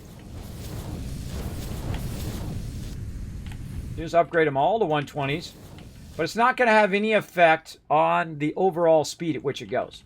And you're like, what do you mean, Kismet? It's still going to have a bottleneck at the end because it just doesn't have enough speed to run all the excess that's being pumped out of everything right now because there's so much in there. It's running it out at 60 right now.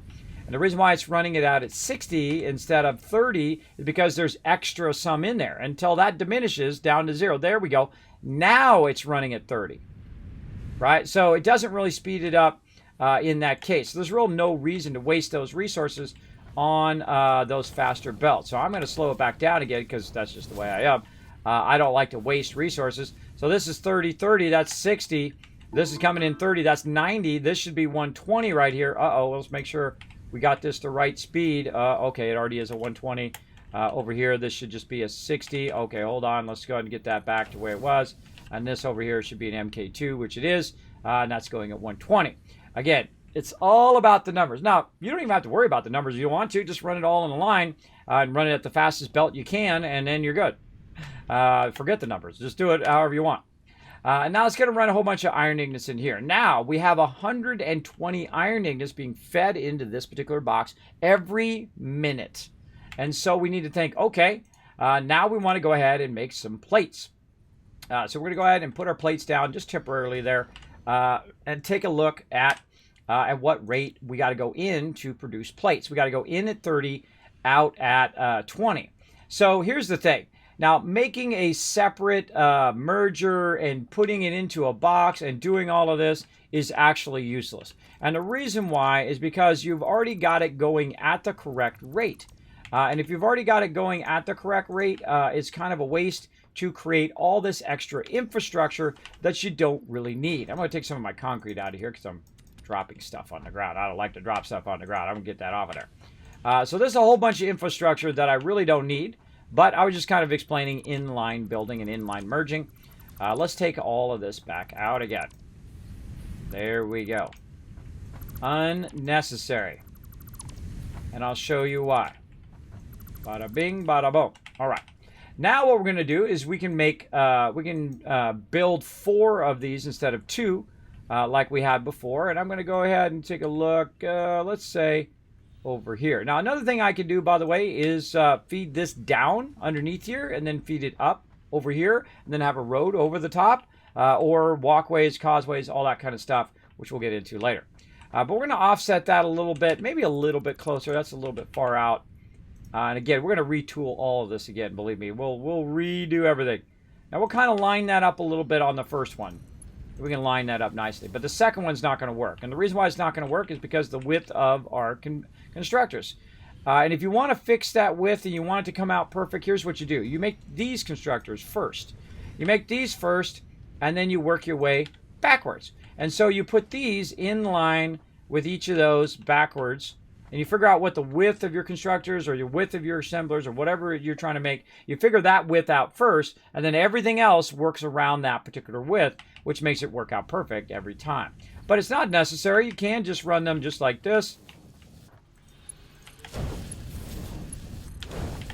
They're not perfectly aligned. They're, kind of offset and whatnot. They're also on the ground level, so we're doing a bit of spaghetti here. But that's okay. I could also lift them up and then bring them back down and do splitters and mergers and do all that.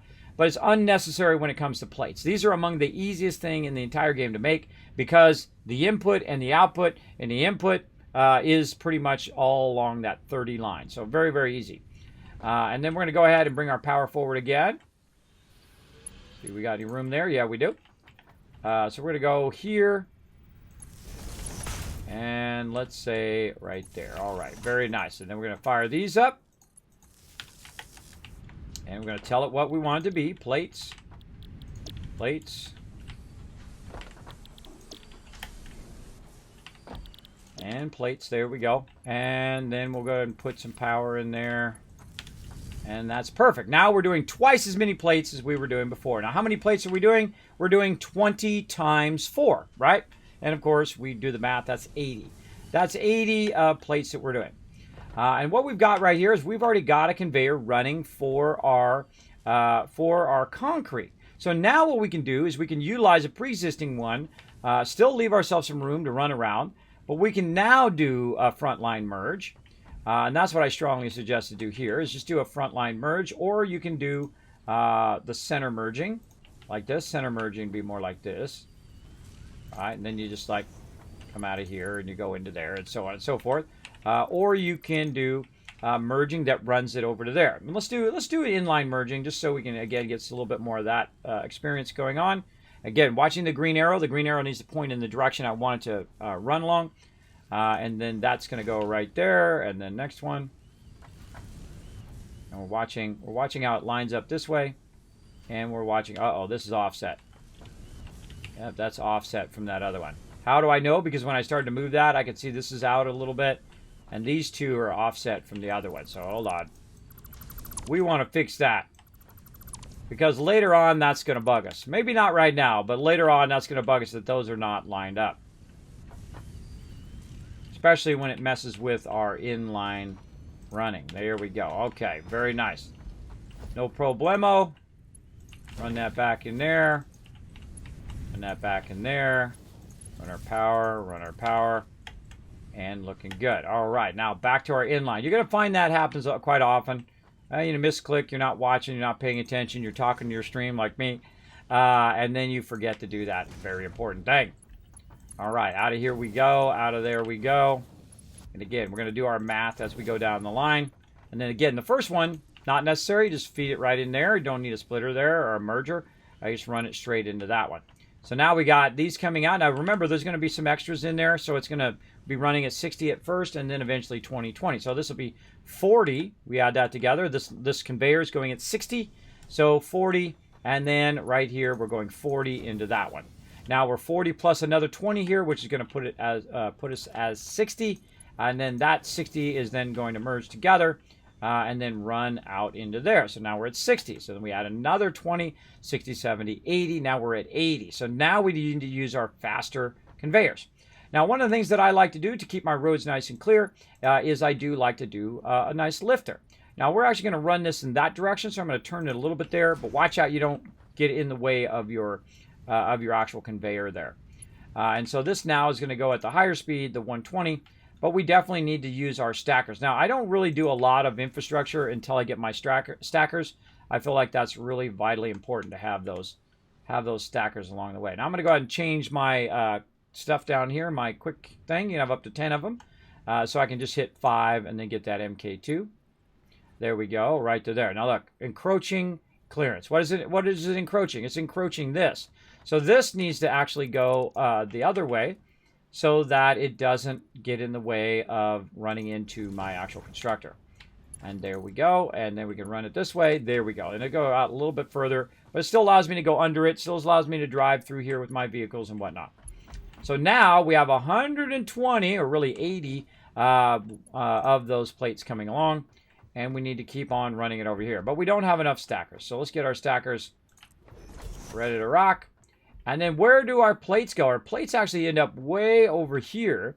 And we've already got some pre-existing structure here, which is going to make it super easy for us to just tie into that and use that when we get down here. So let's go ahead and run that again. Again, let's double check that. That's going at MK2. And let's go ahead and run that to here. Right there. And we've already, again, got our pre-existing structure. We just kind of run it across. And there we go. It's going to end up right back in all the rest of the stuff that we did. Except for there's a little problem. And that problem is the pre-existing ones that we've already have, right? The pre-existing belts are not going at 120. We need them to go at 120. Right? How can we tell? Well, we can run over and just go like we're going to take it out. And you can see it says MK1 right there. That means this is an MK1 line. So it's going to slow down my conveyor. So we want to go in and fix that by, I'm going to go ahead and press number 5. Boom, that's going to give me my level 2 belts. I can see this is a level 2 belt. And we run over here. Okay, this is now level 2. This is now level 2. I'm going to go up here. We're going to say, okay, we want this lift now to be a level 2. It's cool because you don't have to take the stuff out. You just upgrade it, and then boom, you upgrade it as you go through the game. Very, very awesome. So there we go. So our plate game is up on a whole nother level. We probably left our vehicle over here as I do. I try to get in the habit of not leaving my vehicle laying around. Where is my vehicle? Did I pick it up? No. No, it's around here somewhere. Now I have 2 vehicles. One that is down below, and then I can see it. It's hiding next to those stackers. There you are, little guy. All right, so let's go ahead and go look at our plates and upgrade our plates before we get started on our rods again. And up we go. Whoop, whoop, air Kismet. Nailed it. That was a 10 out of 10 landing. All right, there we go. So we got that going. Let's go look at our plates up here. Oh, look at our plates cranking out of here now. Look at them go. Rock solid coming out of there. We probably got a nice little backlog of plates up here. Nice. Now we can go ahead and get our plates going again. Down here, we can make some more of these. There we go. And it only needs to come in at 60 per minute. And since there's excess there, it's going to be easy. 60 per minute right there. Now, back here behind our plates, which we have all in a row, by the way. We have plates. This is rods. This is screws. This is copper things, so on and so forth. You get the idea. We used to have wire there as well, but we have so much wire we didn't really need to have a whole separate production for it. So here we go. So notice it's slowing down. And the reason why it's slowing down is because of this section right here. Because that section has not been upgraded. Watch how much faster it goes now. See how it's nice? Going at a consistent rate. That means that everything in front of it is also going at that consistent rate. Or at least it's running into a box where it can go at that consistent rate. Now, do I need this to run out at 120? Absolutely not. I actually want to backlog a bunch of plates in there so that when I come over here and I need plates, I have a whole bunch of extra plates there, as well as we'll end up with extra plates over here eventually, which if we stop it. But we actually want them to backlog. So we want these to go into there, backlog from there, and then start to fill up these 3 so we have extra plates. So just for the sake of speeding up the backlogging, we're going to go ahead and click this. And we're going to make that go at 120. Make sure to watch out for the small one I got right there. There we go. And you'll see them be a bit more, coming out a bit faster. There we go. And now it's not going to backlog any of that. It's going to run it down. Now, there's another thing that's slowing this down, and that is our side lifters. So we need to speed those up. Because what should happen over here is there should be no gap. If there's a gap between there, that means you're still going at 60 somewhere. All right, that's what you would look at the end and see if there's a gap. If there's a gap, then you definitely want to go and say, okay, where's my MK1s right here, right? So we'll go ahead and upgrade those right there and right there. And then what we should see is this start to be with no gap. You're welcome. Well, I saved you lots of time. Lots of time and effort troubleshooting your factory right there. There's a lot of visual clues like that that are going to tell you if it's working or if it's not working efficiently. So keep watching for those clues along the way. All right, what else we need? We need to do some quartz over here. We can unlock our cool buggy. Very, very cool. I don't think we have enough resources for that buggy this early on, but we'll try. We can do some more beacons. Oh, we need to go make our oscillators. That's our other thing we need to work on. Let's go. While our plates are backlogging over there, we'll go make some oscillators. Whoop, whoop. Kismet is driving his clown car again. Yeah, I love this car, man. It's so sweet. I love it. I love this car. Again, I feel like, you know, this is because, look, there's your air conditioning. Your air conditioning is you got the window down, or the window flipped down, right? I feel like this would totally happen. If they sent you to a planet to work on a factory, they would send you with the cheapest thing ever, just so that you could, you know, spend less of the corporate funds to do a ton of stuff, which I find very funny. All right, so constructor over here. We're going to go and throw the constructor down. We're going to take a look at it and say, hey, can we make the thing we're looking for? Now, we want to make some silica as well, which we'll get into in a bit. But right now, we're looking for our kind of next level stuff. So we'll go ahead and try our assembler. And we'll look in the assembler. Oh, we made some fabric in there. We need a bunch of mycelia and biomass. We could probably work on that upstairs, but not really the thing we're looking for right now. We actually want to get started on our versatile plate too. We want to get our steel production going today. We got a lot to do. We got to get busy. So not in there as well. So, why? What's the deal here? Why can't we make the next thing that we want to make? Let's take a look here in quartz. We want to make this right here. We want to go ahead and make them crystal oscillators. Why can we not make crystal oscillators? So, whenever you're looking to make something, the best thing to do is to look around and say, okay, why can I not make crystal oscillators? And another great way to do it too is to go in here and see if you can make it in here. Can I make a crystal? Oh, I can make it in there. Okay, hold on. If I can make it in there, then why can I not make it in the other thing? And the reason why is if you see here, there's quartz crystal, there is cable, and there is reinforced iron plate. So there's 3 things there.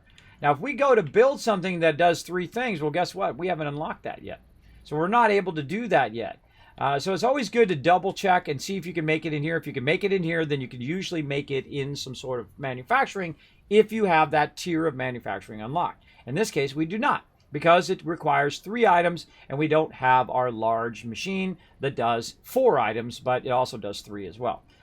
So there you go. So that's why we can't make our crystal oscillators that way. But that doesn't mean we can't just run right over here, grab a bunch of this, whoop, and then just convert it ourselves right over here. We make 18 of them at a time, by the way.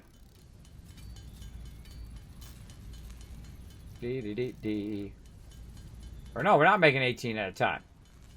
What's that time 18? Thought we did make more of them at a time. I guess we don't do that anymore. Huh. I think it's making 2 of them at a time. It's making 2 of them at a time. All right, we ran out of wire. No surprise there. Let's go ahead and get back on our little vehicle.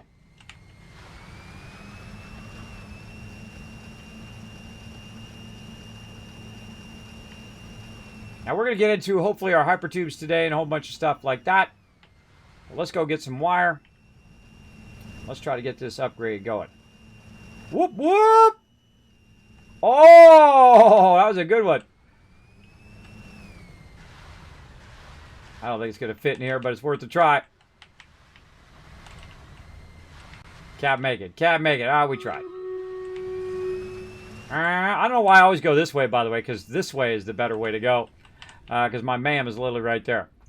All right, let's go ahead and check our wire. Well, guess what? We got about 3 boxes full of that because we made a big backlog of that. Notice how it's going to be filling up those slots. Watch, if I take that slot out, it's going to instantly bring it down from the ones up above. Does make that pretty easy. Let's go over here to this, make some more. How many did we need now? I've forgotten. Oh, we already have as many as we need. Now we need some beacons, so we need to run over here, make a bunch of beacons as well. So the nice thing is when you have all these basics squared away, you can just literally go and grab all the basics and you're good. You're good to go. Let's see. Do you still have videos on how to use the material making stuff machines? Yes, I do, X-Racer. They are on my YouTube channel. You can go ahead and check them out right there. Feel free to go check them out. Thanks for coming in. I do have all those guides still up there. By the way, you can also go onto my Discord, and then I also have them in there. You can look at a bunch of guides there as well. Eventually, I will be adding those to my website, by the way. I have been working on those behind the scenes. There'll be a separate page on all my guides and other cool stuff like that. A lot of work for this guy. I'm the guy who does everything. I don't hire other people because I find sometimes other people be very unreliable. The most reliable person I can find is me, and that is the scary thing. Let's stretch it out. Ooh, get some stretching in. Not scary because I have sleep apnea and I forget stuff like crazy. So, ooh, that made me really dizzy. Oh, that was a good stretch. Made me dizzy. 18 hammer strikes. That's what it is. That's right, it is, Kellermal. I was trying to remember what that was. How far away are you from unlocking that? Unlocking what? Do you plan on doing a super sorter again? Oh, I can unlock it right now. But yeah, I'm going to do, I call it the mega sorter, actually. The super sorter is nice, but mega sorter is even better. Because it's going to sort everything for me as we go along the way. So yes, I do have those videos, so feel free to check them out. All right, beacons. What we're doing, stay on target, Kismet. Stay focused. And then back over here to the MAM. And quartz again, right here. Frequency mapping, easy, 5 minutes. Let's go. Boom. All right, now what do we need for this over here? While we're waiting, we need a bunch of crystal oscillators. And we're going to go over, oh, not over there, over here. Crystal oscillators. Let's make some more of those.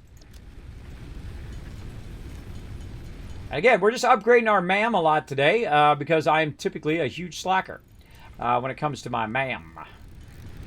I don't think I've ever even unlocked the goat cart this early. I don't even think I can make some of the materials for the goat cart yet, but we can unlock it as we go along. By the way, you can also use your Awesome Shop to go in and just get the materials that way. But I don't like doing that. I might do that at some playthrough to see how well that works. But right now, we're going to do a battle. Let's go. Battle time! Well, I'm making crystal oscillators.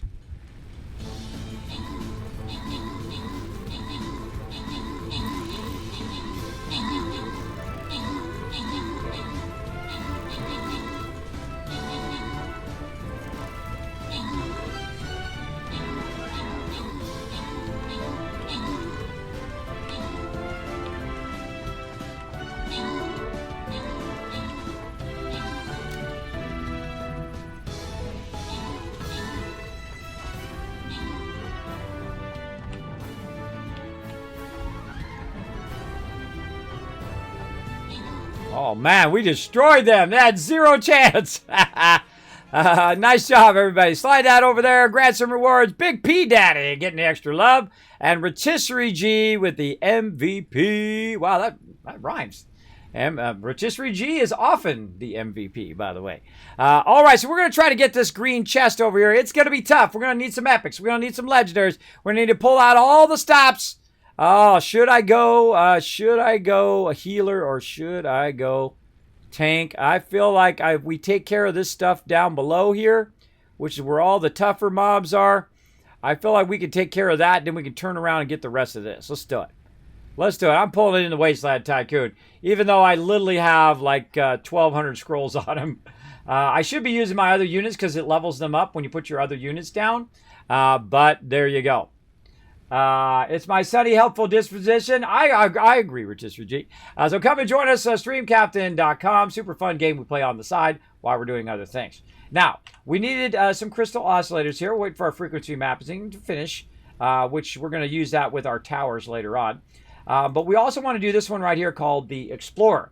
And I made a bunch of crystal oscillators in the thing while you guys were watching that battle. But we need some frames. And you're like, Kismet, now you got to make a bunch of frames. Well, if you're really smart, and you think ahead to the next thing, then you could have went in here, added some screws, and added some plates, so that this thing, on its own, a totally side production, was making some frames for us all this time while we were doing something else. So if we open this box, potentially, they might already be in there. What do you think? There they are. Because I think to the whole next level. I'm already 10 steps ahead, everybody. I'm already 10 steps ahead. I already know exactly what I'm going to be doing the whole rest of the day. I do like to think stuff out ahead of time. Now, some things I might change a little bit in the moment, but most of the time, I kind of pre-think out every one of my streams, what we're going to be talking about, what we're going to be doing, because I feel like it's a lot more fun that way, right? I don't like to map everything out, but I do like to have a general idea of where I'm going, which is really fun. We're going to go ahead and wait for this, and then this right here is going to take a little while. It'll take about 5 minutes. And then down here, we have our radio control units, which are pretty cool, but we're going to need aluminum for that. We're not going to be doing that anytime soon. But at least we get some of that done. Now, we also can get into quartz here, or into sulfur.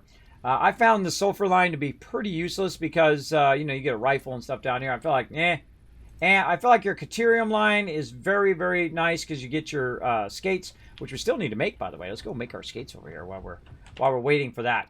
Right over here, let's see. Where is our Blade Runners? There they are. We need some quick wire over here. And I believe we have some Caterium on us. So let's go see if we can make some right down here. We do. All right. Awesome. That makes quick wire so fast. By the way, over there, we have an insane amount of quick wire that is being backlogged right now into those boxes. For sure, for sure. All right, we got our quick wire done. Back over here. Blade Runners. Oh, this is when your game really starts rocking. All right, so here's the difference right here. I'm going to go to this box, and I'm going to try to jump up on top of the box. Can't do it. I can take the ladder, but I can't really jump that high. So look about as high as I can jump. This is how fast I run. Get a good feeling for it. Because in a minute, it's going to be awesome. And this is why I try to beeline right for these. Typically, very early game. And now, boop, boop. We're going way faster now, bro. Look how much faster you're going. That is way faster. And you do a lot of running in this game. Now, see that box? Whoop, whoop. All the way up on top of the box, baby. That's right. All the way up there. You can jump up that high. So it's almost double high or a little bit more, a little less than double, but it's pretty high up there. You can even jump across top of your thing if you want. You get up here. Whee! Or try to jump up there. Whatnot. Now, there's a bit of what I call air that you get when you're jumping on stuff that will cause you to go sometimes over, so be careful, right? So when you're jumping, you can jump really far between areas. You can jump up on this, and it's just kind of like a little forward air. So sometimes you got to pull yourself back using S to kind of land where you want to land, right? So if you're jumping, and oh, wait, hold on, I want to overshoot, hold down S to slow down a little bit. So now we're jamming, everybody. Now we look. Now we're going really fast without our vehicle. We don't necessarily need our vehicle now in our closer areas, only when we're going good distance. Okay, so we got that done. Let's see. This is frequency mapping is confirmed. The map has been unlocked. Okay, now if you're not familiar with the map, it's right here. So now we go ahead and hit Z, and it's going to show us our map here. It's going to show us our different nodes that we tagged, and we are right here.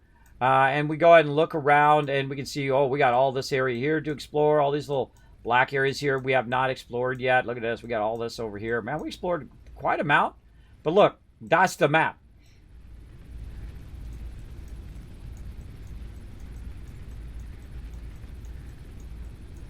That's the tiny part I am in. And there's all this other part of the world to explore and tap resources and build all sorts of fun stuff along the way. Now, we also need to be working on our rods, and we need to be working on our crystal oscillators, which we did, to unlock a little bit more of our cool stuff down here. We're going to go ahead now and unlock this one, our buggy. I don't know if I'm really going to build it. I don't think I have the stuff. Later on, we're going to go ahead and unlock this radio signal scanning, our radio tower, which is really cool, and then our radio control unit. But now that we've got our MAMs going, our MAM thing going, we need to also be thinking about our other research here that we want to get into. Our advanced steel production. We've got our hypertubes we can get going, and our logistics. So we got to get our steel going as well. So let's put that on the list. And I'll go ahead and kind of take off crystal oscillators for now because we're pretty done with those. Let's go ahead and put steel on our list because we're going to need to get that going as well. Because that's going to unlock all of this other stuff. Steel is a huge part of your production. And I've already got 1/2 of that already done and ready to go right now. You're like, Kismet, what? How could you do steel before you unlocked it? Because I'm thinking ahead, always. Because once you play through the game once, you have a tendency to know what the next step is and what the next step is. And it's kind of like future building as you're going, right? You're thinking to that next thing, like me making those frames. I knew those modular frames were going to come in handy because I saw that they were needed in the MAM. So good to think that stuff out ahead of time. I know I'm going to need more modular frames later on. And a whole bunch of other stuff, including a lot of this stuff right down here. Where'd it go? It's in there somewhere. Oh, it's not in there. Oh, I haven't unlocked it yet. A lot of the Tier 3 belt stuff is not unlocked yet. When we unlock it, then we'll have it, won't we? We also need a bunch of rotors, and right now I have literally about 23 rotors left. And I need a bunch of rotors going because we're going to need about 200 rotors to unlock that. So let's see, what do we want to do? We want to, of course, get our rods going again so we can get our rotors going again. And I feel like we go ahead and use our car for this because it's a little bit further away than just running. All right, hold on a second, hold on. Let's just do a little test. Do a little test here with our skates. Did you see me fall and die? Nope. That's because you can fall from way up there. That's about 3 blocks up. Let's go really test it. Really test it, everybody. Let's go. Over here. Instead of driving all the way down.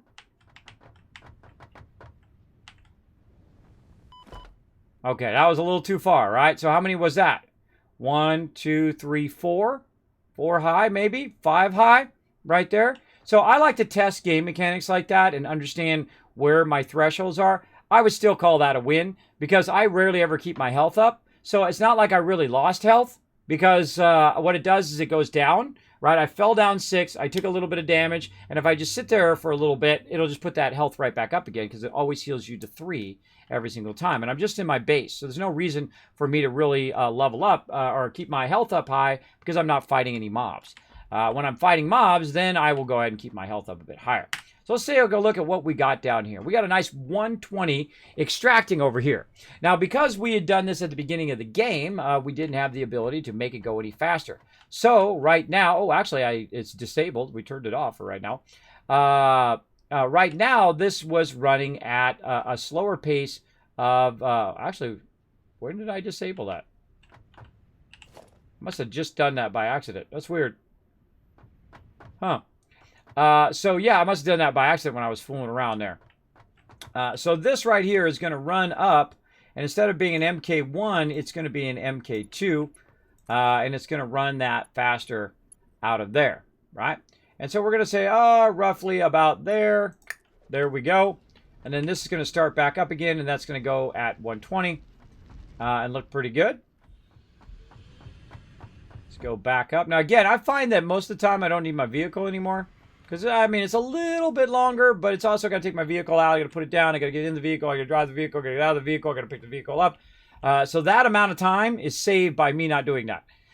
So here we go. So now it's coming up at 120. This is still going at 60. And then putting into here. Now, see this? Now I can double that. I can double this entire thing again. And run that as well. But I obviously don't want to do it this way because it's going to be in the way. If I go that way, it's going to run into the side of this mountain and so forth. And I've already got my screws set up very well. So I don't really want to mess around with my screws right now. I want to just let my screws run and do their thing. So we're going to go ahead and make ourselves another nice little spot in the opposite direction here. It doesn't really matter. I find earlier game where you build your stuff in terms of, am I building it vertically or horizontally?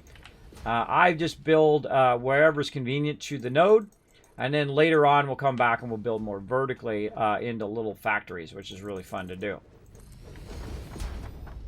And we're going to extend this out to there a little bit. Okay, we got a little problem with trees down here. These trees are uglying up our beautiful annihilation of the natural environment of this planet. So we want to go ahead and run our way back up again. Whoop, whoop. Run our way back up again and grab our chainsaw. See how much faster you're going? It's just so awesome. It's so awesome that you're going faster. All right, I've already got my materials there. Let's go ahead and put my chainsaw into here. I also like to keep my vehicle in here. It doesn't take an inventory slot if you keep your vehicle in there. Usually I keep my coffee cup in there, by the way. All right, we got ourselves a chainsaw. We're not afraid to use it.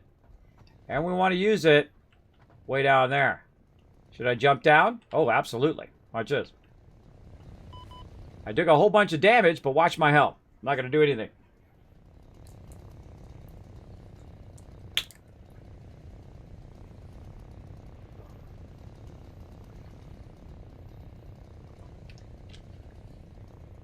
See, it's good to know your game mechanics. And then you don't have to worry about it. There we go. So, hey, I fell down. I took some damage. Big deal. I'm not fighting any mobs. No biggie. So, right, that's why I love these skates. So they take a lot of things. They don't kill me. But they make it. Hey, doggo, what's up? They make it so I can jump down and not have to run around and go around the long way and all of that. Now, I just don't like these trees in my way. So these trees got to go. And you can also just pick some of this stuff up if it's like branches. But if it's trees, you have to actually physically cut it down. Alrighty.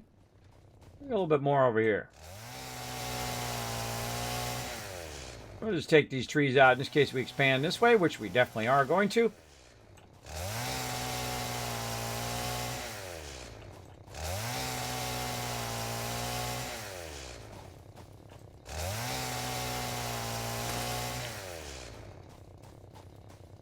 little extra resources while we're at it. Notice, by the way, that the chainsaw AoEs the whole entire area. Oh, really? Yeah, I can't get that one. Yeah, interesting. Let's try to get this one and see if it gets that one. Yeah, see, if you can't get that one, you get one next to it. Same thing with rocks. Sometimes you get rid of rocks by just getting rid of the flowers next to it. There we go. All these evil trees beautifying my tortured landscape. Oh. All right, now something else to do here is to make it a little bit easier to go up and down here. We're going to go ahead and switch over here, and we're going to go ahead and build ourselves a little ramp.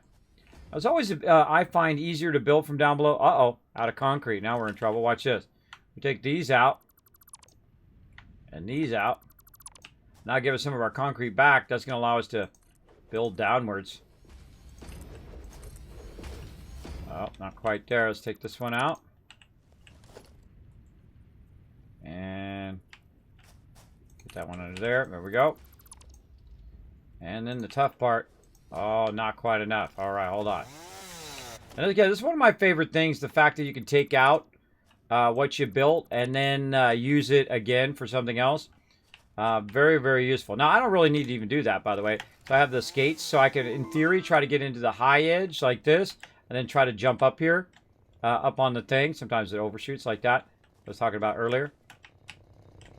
And you hold down S, and then you try to land on there. So I don't necessarily have to put that last part in there, though it is easier for me to do. And then whatever concrete we have back in there. And we'll get some more here in a minute. All right, so there we go. So now we have this. Now what we want to do is we want to split this into two separate directions. And so we'll get our splitter set. And we'll go ahead and split that. Now right here at the very beginning, we need to go ahead and upgrade the speed of this so it's actually coming at a nice consistent speed. Then we go ahead and run that back behind, and we go ahead and run and do a whole nother production, which is just for rods. And then we're going to have a problem, though, because our say beacon, because our production here is using our rod lifter, and eventually we want to upgrade this one to that next level. But again, we're going to need steel. We're going to need all of that stuff first. So let's go ahead and get our rods going, though. That is our #1 priority right now. Let's take this out. Let's go ahead and see which way do we want this to go. I feel like we'll go ahead and, since we have 60, and these are going to come in at 15, we can go ahead and just do 4 of those and look pretty good. We need 2 smelters and 4 forges. I'm going to go ahead and build it this way. Oh, I need more concrete. Let's go grab some concrete. I don't think we have any backlog concrete over there. Let's go look anyway. I seriously doubt it. There's another thing we got to do, up our concrete speeds. No, we don't have any backlog. All right, so let's go ahead and just speed this up just a little bit down here. Now, again, I never trust this. I never trust that upgrade. Sometimes it doesn't work, but if you look at it and it's coming up the thing, then you know it's working. But always look at it, make sure. Now, this is going to come in here at 120 now, and it's going into this one, but we don't need it in there at 120. What we need is we need to get more of these out here. And we're going to upgrade our production. So how much is this running at? This is running at 45 per. Hey, Suri, what's 120 divided by 3? 128 divided by 3 is about 42.6666. Not 128. There she goes with that 666 thing again. I'm telling you, she's obsessed with that. Hey, Suri, what's 120 divided by 3? 120 divided by 3 is 40. Oh, so hey, that's pretty close because we need 45, right? So if we take this 120 here, we take that out and we say, you know what? We want to split this into a third. All right. So you're usually splitting in halves and thirds, especially early game. Later on, you're going to be doing some more advanced stuff, but most of the time you're going to be doing halves and thirds. So let's get this one lined up to this middle one. All right, and we're going to go ahead and just put that right in there, making sure our input is on this side. And we're going to run that 120 right into there. Beautiful. All right, now that 120 is going to cut into 40, 40, and 40. And again, we're going to underclock some stuff. And put that into there, put that into there. Now, there is a way I can make that math work perfectly. I can remerge and do all that stuff and use two of them and try to make it work out pretty close to perfect. Or perfect, you can do a lot of that, but what a waste of time. I go ahead and say, you know what? Make some concrete on each of these. Now, we know that the input rate of this is going to be 40. So we already know basically where we want to target. So we can go ahead and say, okay, underclock this to 90 there. And we'll do the other ones at 90 here in a second. Let's get back to our power poles, though.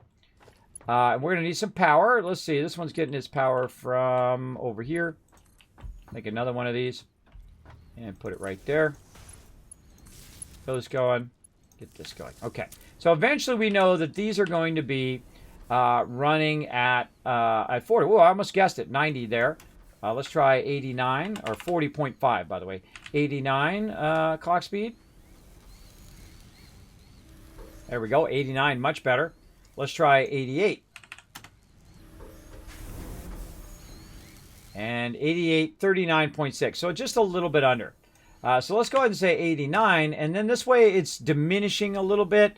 And so it'll catch up with any backlogging of the raw resources. So we're going to say 89 on that one. Now, again, why are we doing that? Why are we underclocking? We're underclocking because this now takes 3.3 megawatts, and this one took 4. So I just say 0.7. If it's 0.7, 0.7, 0.7, 1, 1, 1, 1, 1, 1, 1, 1, 1, 1, all those things start to add up to a lot of power. I mean, a lot, especially as your factory grows, that little bit means a lot, right, over that longer period of time. So definitely a good idea to learn those underclocking speeds. So right now that one's 89. This one over here, same thing, 89. And that's why overclocking and underclocking is awesome because it just makes less work for you and is more efficient as a factory and as your power consumption wise. All right, there we go. So now that's going into there, but I don't feel like that's being very useful right now. Because really it's not going at its full rate. So we're going to go ahead and take this out. And let's do some more inline merging. Though it's not my favorite, but you know, it's kind of our theme today. A little inline merging action. And we're going to get our green aiming that way. We're going to line it up. There we go. We'll do our second one. And we're not going to bother to do the third one. The reason why is because this one just comes straight out and merges into that second one, right? And then same thing here. This is coming out at 40. So this is 40 and 40. This is now going to merge to 80. So that's faster than our 60 belt. So now we're going to go 120. And then over here, again, this only needs to be an MK1 because it's coming out at 40. And then again, now we've gone in, right? So 40, 80, and 120 roughly, right? About 120. And now here we go again down the line. We're going to go ahead and run that up to here. But, of course, we now have a problem all the way down the line. And that problem is that everything else is an MK1. So we need to now go and spend a lot of our resources down the line. Uh-oh, we're out of plates, right? And that's how it happens all the time. So when you upgrade stuff, you need to have some other stuff being made. Now, luckily, we're making a bunch of it right up here. And so we're going to run up here. And we're going to grab a whole bunch of it right there. There we go. And that's going to allow us to upgrade that. Again, look how much faster I'm moving, right? I feel like it's better to not use your vehicle now, especially when I'm only working in kind of 2 levels and they're pretty close to each other. Pretty easy to use. Now, I've also got some stuff in here if I need some concrete, which we'll use in a bit. But now we've got this running up there. We've got our plates running along there, but we've got to upgrade this to our MK2s. If it turns blue, by the way, that means it can be upgraded. If it doesn't turn blue, then you know it's already that particular speed, by the way. Good thing to know. Then up there we go, and then we're going to upgrade this up here. That's going to go up faster. It's going to fill our box faster. And we're going to have just an insane amount of concrete. Look at it running. 120 per now. So we went from 40 to now 120 in just that amount of time. That's all because we have those plates now. And it's really kind of cranking it out. Now, eventually it will slow down, by the way, because it did have a bunch of extra. But this will slow down over time, and you'll start to see a gap in between there because it's not quite at maximum speed yet, right? So right now, because we're at 40 per minute, it's actually coming out at 13.4. So that's 26 that's coming out of there, right? Or 13, 26 roughly. So we can go, you know what? Hold on. This is 26. This is 13 and 13. So we can go ahead and downgrade this again like that.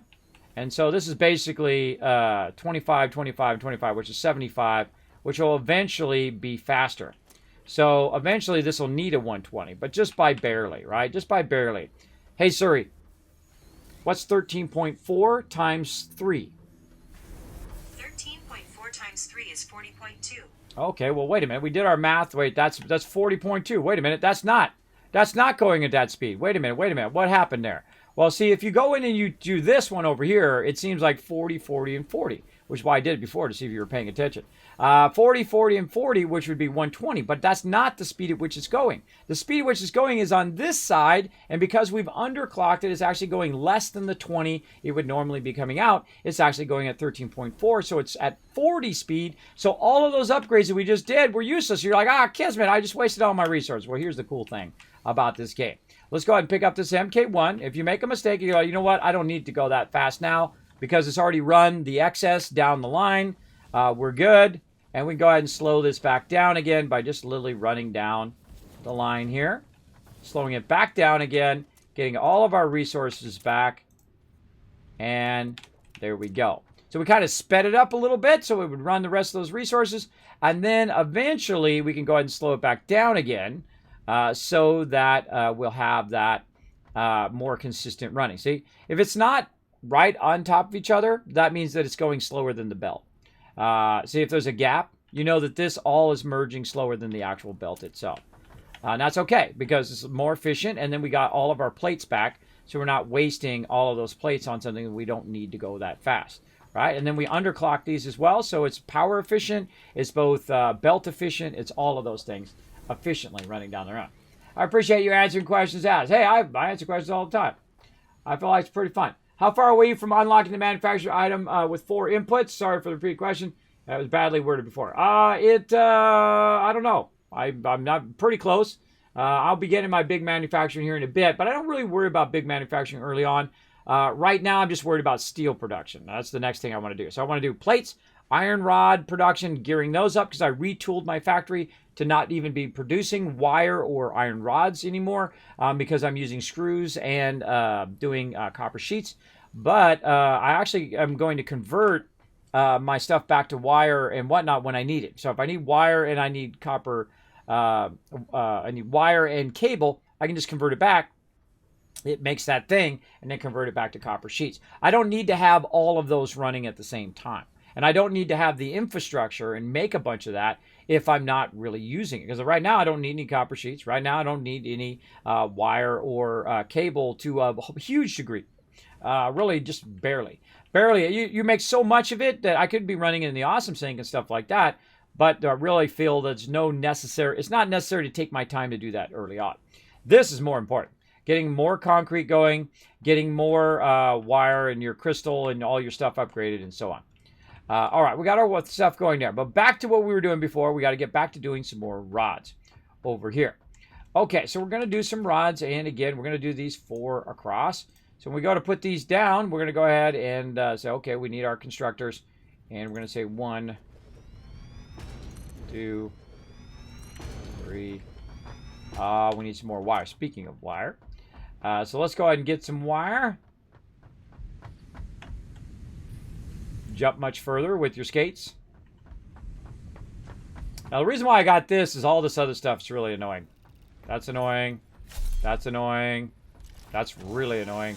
So that's why I have that on right now, which is my beacons. Normally I have my coffee cup so that I can switch to that so it can do it. It'd be nice if you just hold down R and that would go away. Like a lot of games, you hold down R and then it just hides that.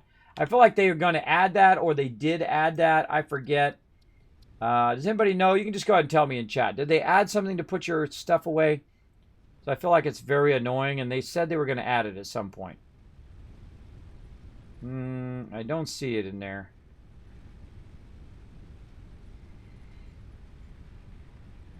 Yeah, see, it would be nice to put that away because you don't want to look at that all the time while you're doing stuff that's obstructing your view most of the time. I think that's just me and my crazy ideas. All right, so we got a bunch of this iron ingots that we have on us here. And I don't really want to deal with these iron ingots, so what I'm going to do, put those in there. I also got a bunch of copper. Put those in there. I got a bunch of raw ore. Put that in there, and that's going to run out. Oh, I got some limestone as well. That's going to run that right in the awesome sink. Because I don't want to deal with all that raw ore because it'll build up and then I'll have it in a bunch of boxes. Then I'll have to micromanage it. It's better just to run it over there. You can always get a ton more. You always get way more of that stuff if you need it, and it gives me more inventory space right over here.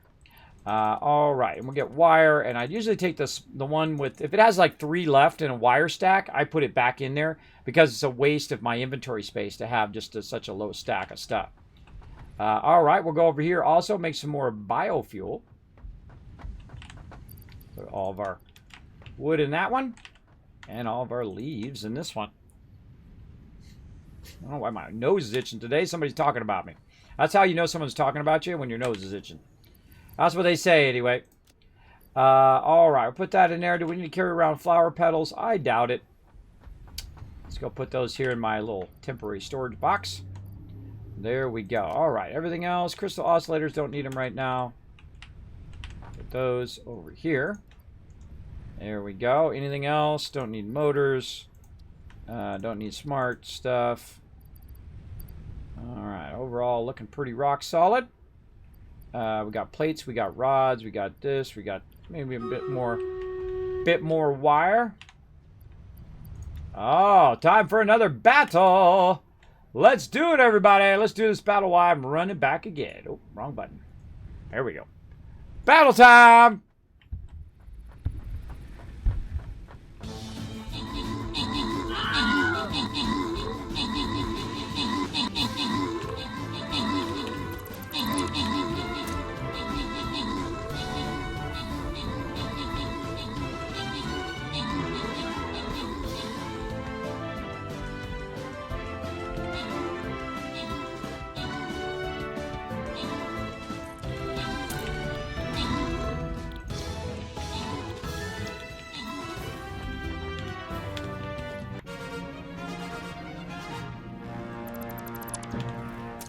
All right. Oh, we got a special green chest.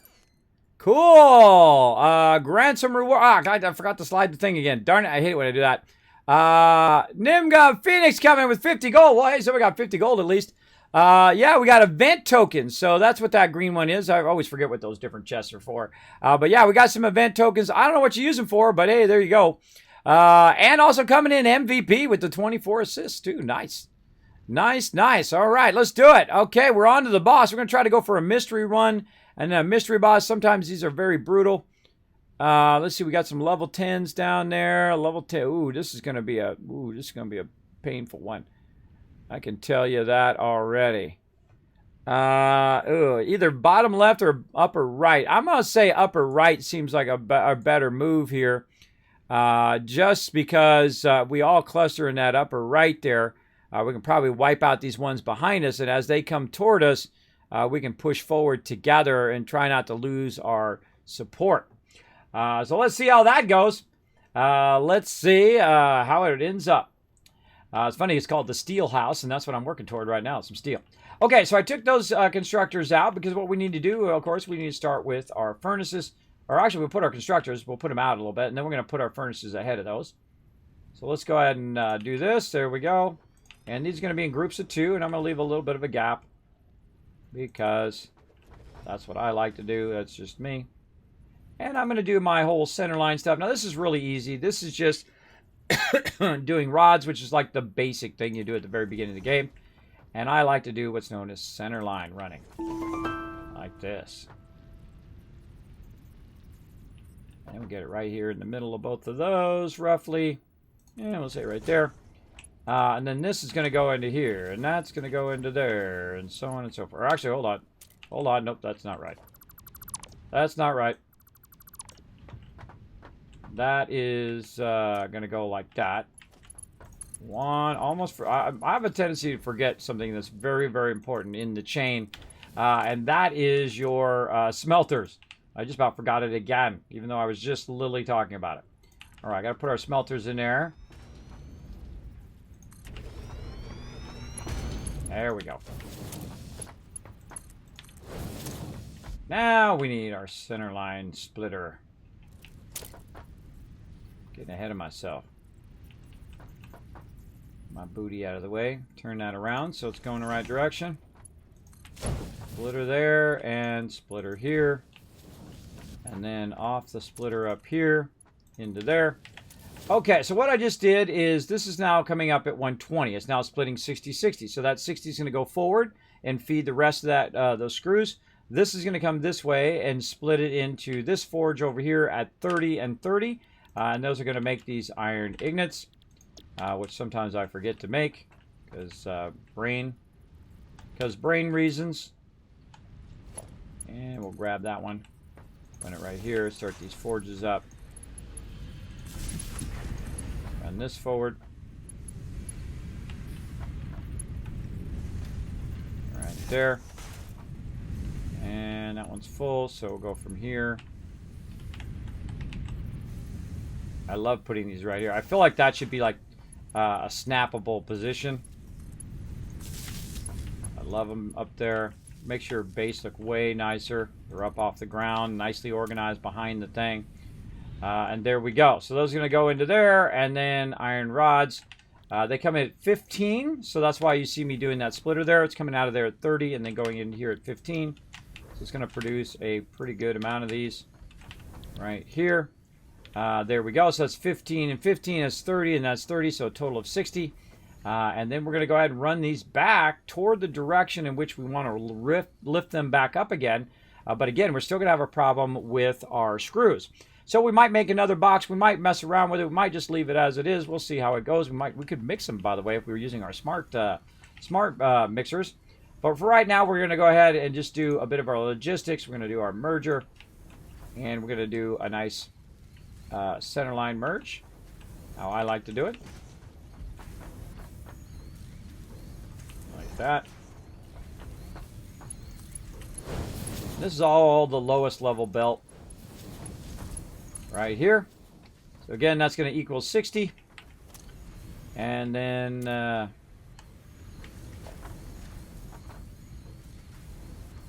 right there.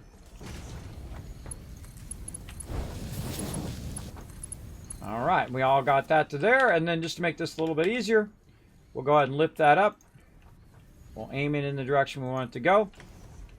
Then we're going to go ahead and go over here. Don't think that's going to reach over there, so we're going to go ahead and just put this, put this other one in here. That's not a central road, is it? Nope. Put this right there.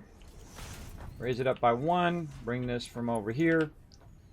And see if we can reach it there. Oh, it's going into the clearance of the area of that. No problemo. We got this. We'll put a little stacker here. Help us bridge that area without getting in the way of that other stuff. There we go. And then here. And again, notice how I'm tying it into pre-existing runs. It makes it a lot easier. Now, I could just put another one underneath here, by the way, and run it that way. You can kind of re-put in areas right there. And you can see, just add one to the top. Take this one out. And we could just run it like that. Nice. And we're running our rods all the way down to here.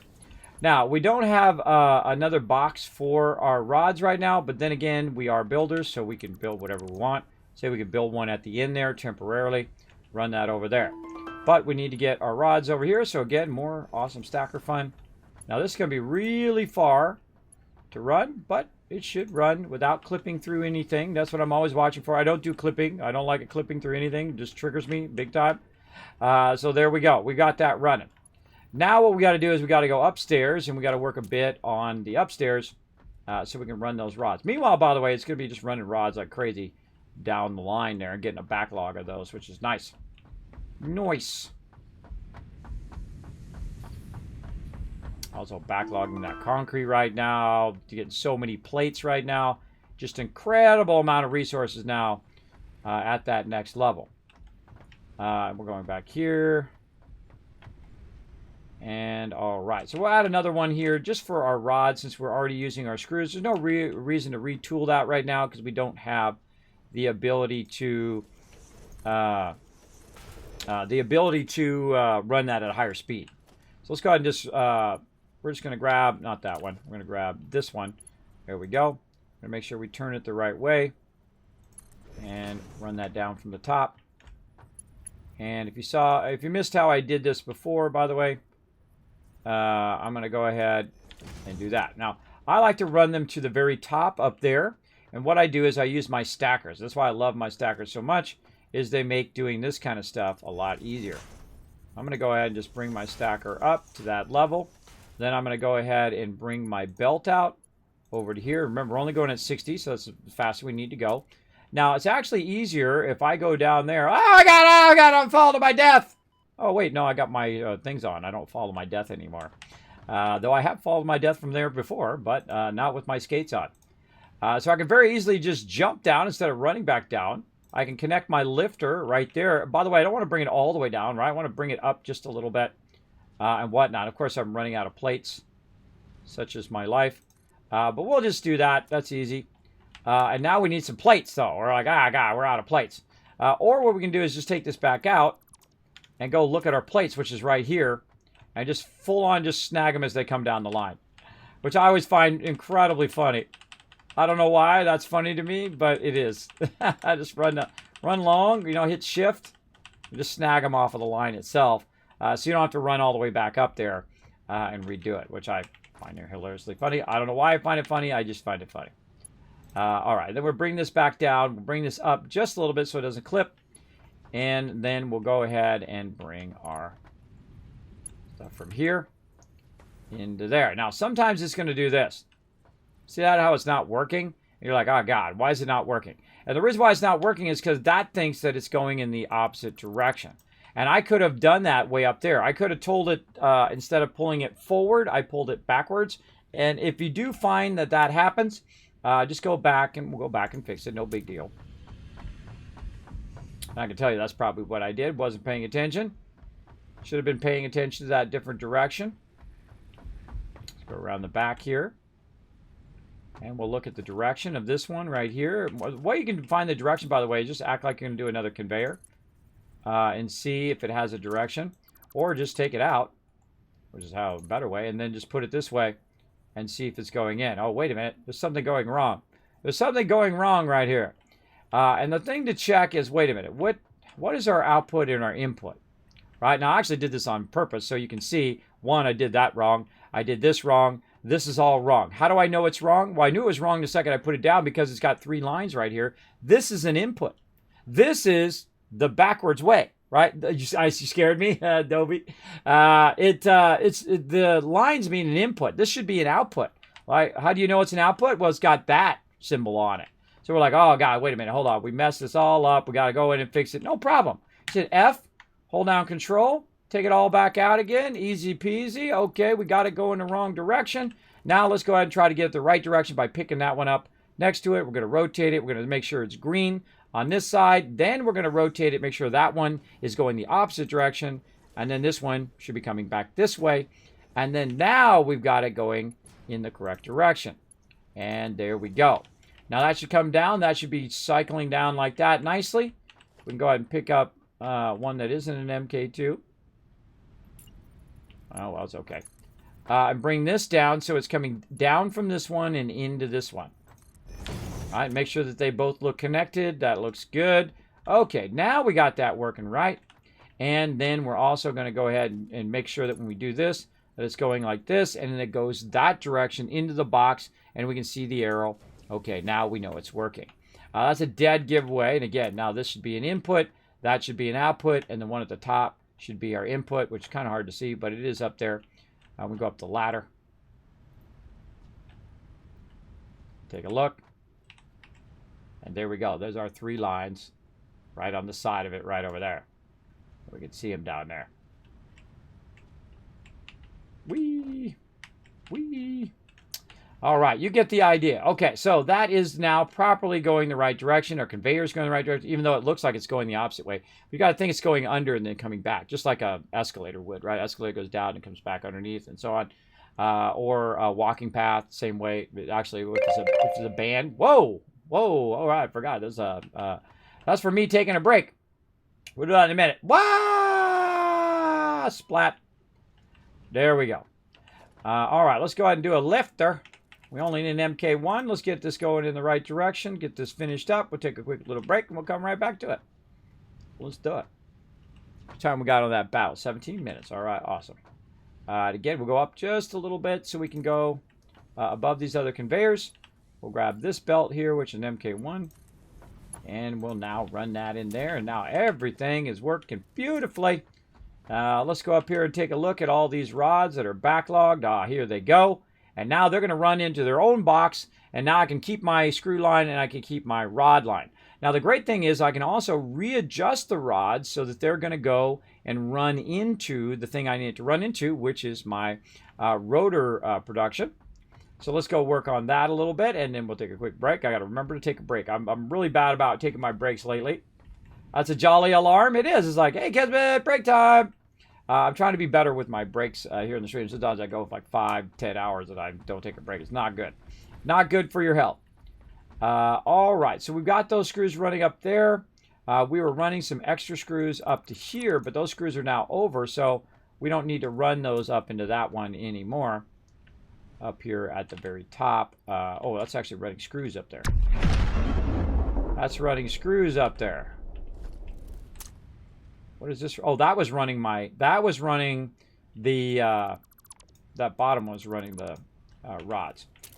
All right, let's see if we got any more rods down here. Speaking of, rods there, no. And screws, probably no. Yeah, screws at the top there. Okay, so what we need to do here with the screw one is fix that one back up again. I feel like we've got it going here, but it's not feeding in the front down. Okay, we need to fix that. Okay, so we need to go to the front here. We need to put this back in, put that down there. Then we need to go ahead and grab this and run that. Let's see, is the second one? Got to remember where. Oh, we got to remember where I was running what with what. That's there. And I think rods with the second one, and then screws with the top one. Okay. So yeah, this is a little tough doing this because here's the problem. If I try to go ahead and grab this and run that up to the top, it's too steep, right? But also I want to be able to input this as well. But that's going to be blocked as well. So what I really need to do is revamp this so that I can run it across. Or I can just ignore that altogether and just run this across and whatnot. Now, here's what's starting to happen here. You're starting to get what's known as spaghetti, and that is a whole bunch of noodles running everywhere, aka conveyors, running everywhere, and it's going to start to get in your way, right? And one of the things that I like to do is to not work from the bottom, but work from the top. So what we can do is start to take all this out. This is kind of blocking our walkways, like this.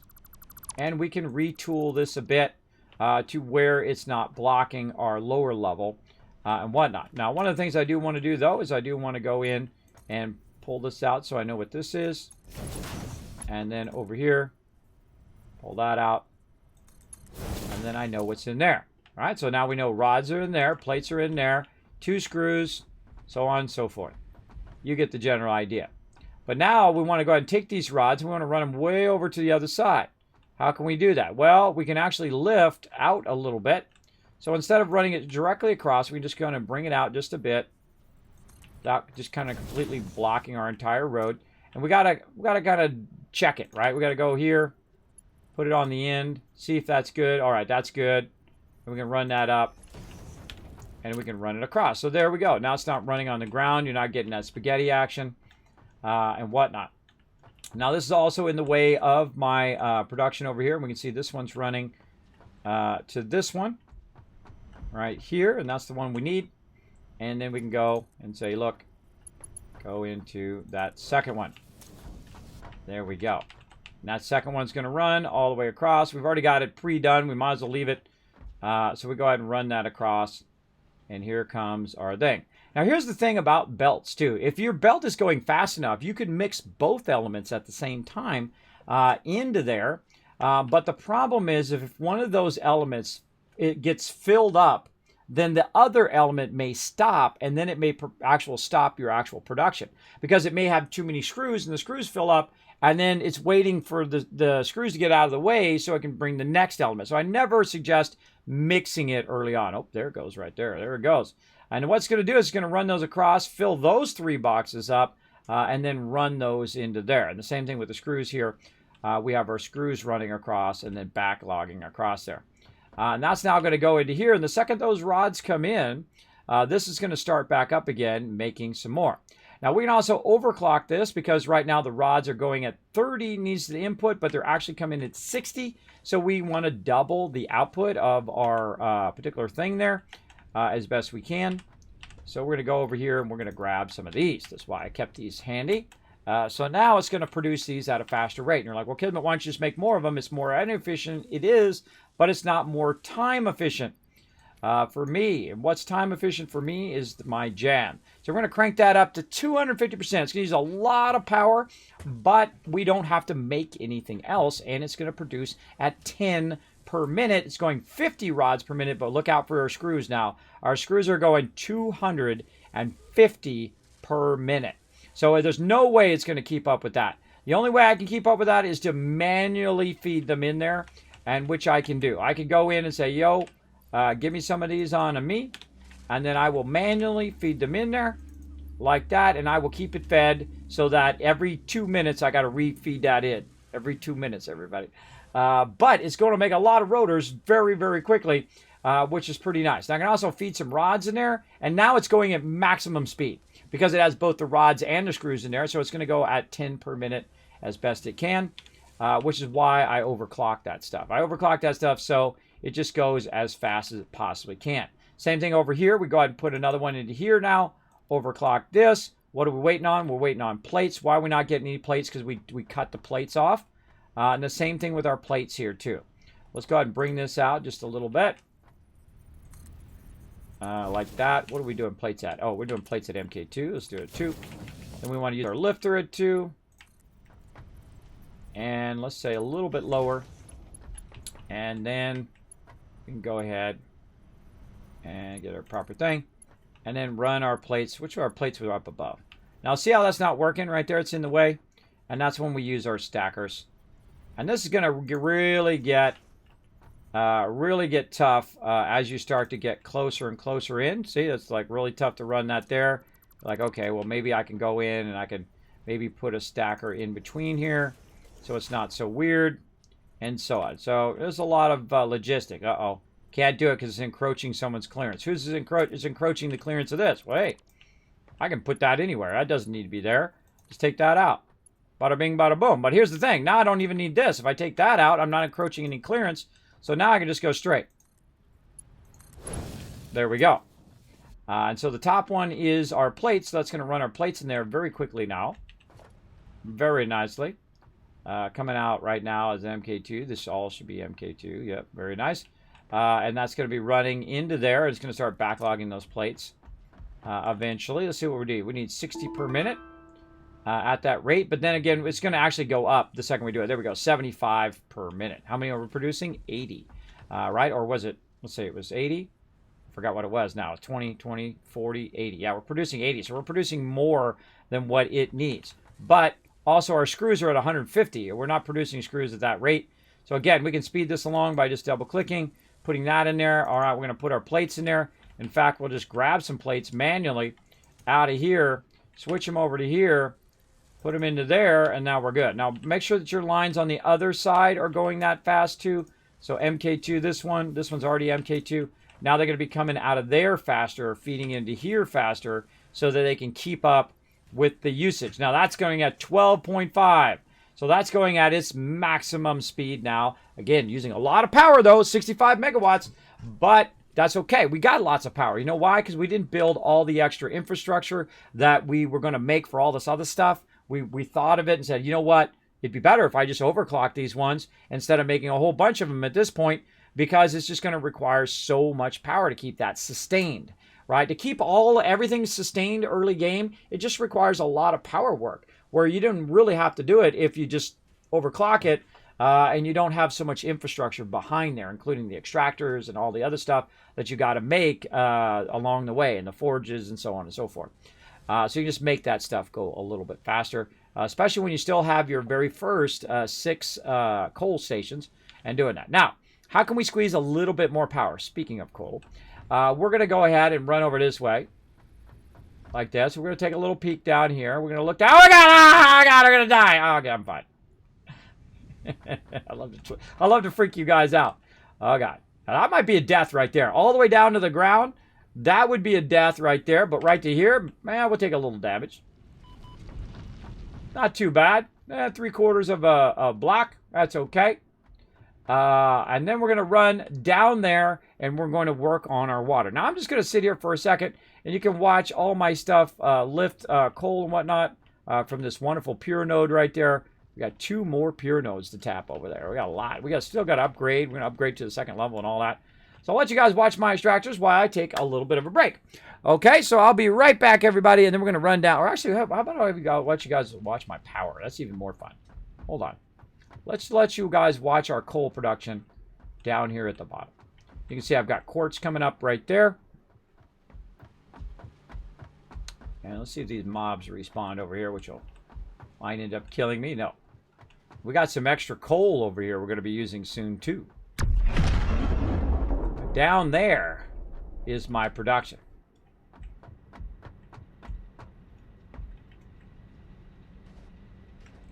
There it is, right down there. Now, here's the cool thing about the skates.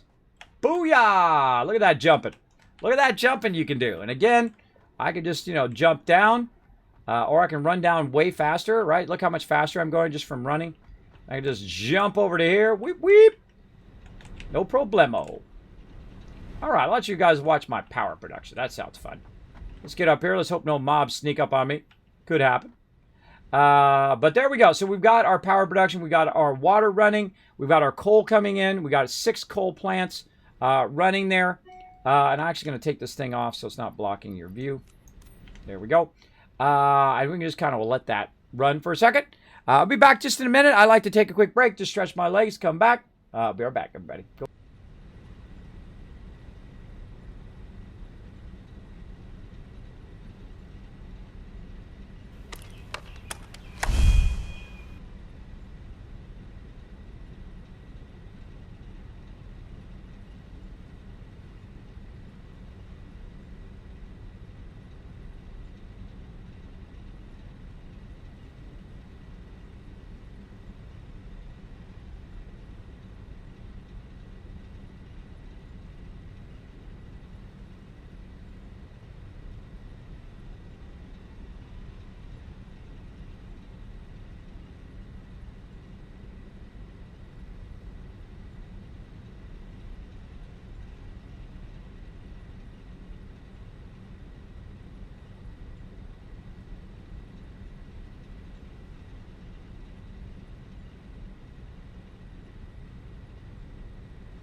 Told you I'd be right back. All right, everybody. Got up, walked around, wandered around just a little bit. That's a jolly alarm. Yeah. Stop spooking me. There you go. Oh, hey, Snow Crab coming in. Oh, Snow Crab, right when I went AFK. Hey, thanks for coming in, man. Appreciate you hanging out here in the stream. We went and got him the other night, didn't we? Yeah, we went over there and showed you some love. Or was that last night? I have sleep apnea and vertigo, so I can't remember how many days ago things are. The older you get, by the way, if you're real life level 50 like I am, it's hard to remember how many days ago that was. If it was 1 day, 5 days, a month, a year. Could have been 15 years ago. Who knows? For me, but yeah, thanks for coming in and hanging out in the stream. Appreciate that. Now, if you are new to my stream, my name is Kismet. They call me the Wasteland Tycoon, or in this case, the Building Tycoon. We are building a awesome factory here in Satisfactory, and we were talking a bit about power yesterday and how to create perpetual power, and that's what we have right here. Now, also, not only doing stuff, making it look nice. As you can see, my pipes are at level, pretty close right here, which don't require any pump at all, by the way, to let that run. See, it's kind of dropping a little bit, then going back up a little bit, and then is at level and then splitting again, running our 6 coal power plants. We're actually doing pretty well, even with massively overclocked items. We're still just kind of running right around 300 or so, and we have 450 megawatts we can work with. We like to retool our plants instead of building more and try to use less power where we can. Now, right here, what we're doing is we're producing a good amount. By the way, look at that, how nice that is. You can jump across. You're in here, watch this. Up out of the water, into there. That's why I love the skates. The skates are my favorite. And so you jump. Oh, God, I missed. Oh, God, I can't what I'm going to do. Well, you just go up the ladder. You're fine. You can also jump up to here with the skates. So if you want to get up on top, easy peasy. Now, this is producing 120 water. It is completely not necessary. Why is it not necessary? Because that 120 water is going to go over here. It's going to merge with the other 120 and then another 120. And guess what? This pipe can only go at 300. So there's no point in running 120 water because there's 100, that's 360 water you're producing right now. So it's actually a waste of your power, and that power adds up, especially little bit. So what we're going to do is we're going to go in here and we're going to underclock these different water ones. We're going to go down to 85, and we're going to see how much water it's producing. Up there at the top, it is producing 102 water. So let's say 84%. There we go, 100.8. So it's producing just a little extra. Nothing wrong with a little extra water, just in case. So you don't want your stuff to cut off, especially your power. So now at 84%, it's using 15 megawatts. Now let's go look at the next one over here. Down this way. And we'll go see what... Oh, hit my head. And we'll see what megawatts it's running at right here. This one's running at 20, so I saved myself 5 megawatts. Now, over time, as you optimize all of your stuff, those 1 megawatts and 5 megawatts and 10 megawatts and all that stuff is going to add up to less work for you and more stuff that you can build by not having to build more power. And that's a really important thing to learn. So I just happen to know, by the way, this number, by the way. I know it's just 84 because I've done this before, obviously. And that is going to be 84 there. Now, also you can run around behind here, get the next one. Put it at 84, and there we go. We just saved ourselves basically 15 megawatts of power that we can use for something else. And that's going to run very nicely. Oh, got to get up over this. There we go. And again, this is why I like the skates too, because I can jump up onto this stuff, and I can run along. I can go from here. I can jump across. Oh, not quite to there, but I tried. And you get the general idea. You can go ahead and jump around a lot better. So now we've underclocked that. It's going to take less of our power over here. And when we look at our peak power, which is right here, still hitting about 300. But you can see also it's dipping much further down now because we did that. And now it's right about 250. Right? Sometimes 3. But really way down here at 250 most of the time. But it does peak up to 300. Whatever your max is, that's what you want to leave it at. Right? You don't want your power going up and down like this. You want it to be super solid and always continuously running. But yeah, it's going up to 275, 300. There's probably 300 right there. There we go. Yeah, pretty close to 300. So you always want to kind of measure that and then save power where you can. So there's no reason to run that at max speed if it's not going to give you any benefit. All right, let's go back this way. I think we took care of this dude over here, but just in case, let's get our Get our thing out. Now, over here, there is a thing. Now, what happens sometimes is these guys respawn quite often, so watch out for that. But, hey, free screws, I'll take them. That's 1,600 screws. Wow, okay. 1,800 screws, about 1,900 screws. So over here, we've got a crashed ship. That was saying something there. There we go. Get over here, you. Oh, look at him. Look at him. He jukes me. Jukes behind me, little sneaky guy. Watch out for those bees. They're deadly. So we've got all this stuff down here, and we're trying to, hey, man, where's my hard drive at, right? It should be there. Is it up this way? Where'd my hard drive go? It's actually up above. And also a great use of your skates is to try to jump up on stuff. Sometimes you can catch that edge. Catch this edge. Oh, get up there. Like that. And then jump up here. Looking good. And then now we can get up here. Or we could have jumped down from up above. Let's see what we need. What do we need? Oh, we need the very thing that we have. Oh, wait. Why can't I do it? I got the rotors in there. Why doesn't it work? Because it needs power. It needs 10 megawatts. Well, here's the cool thing. If you're a builder like me, you were smart enough to bring a bunch of your resources with you. Of course, not enough plates. And you could go ahead and put a biomass burner down and grab it. And you're like, oh, God, I don't have enough plates. Hopefully, we have enough to do some plates. We can also say, hold on. Maybe we got some stuff left over from reworking all that stuff. Oh, we don't have anything there. We don't have any iron ignis left over. We don't have any raw ore that we can make. So there's really nothing we can do now other than to run back up, get some plates, and then come back and get this. Or we can just go ahead and you say, okay, hold on. We'll just run up here because I made this nice ramp. Like this. By the way, I can take the bottom of this out now. And the bottom of that out.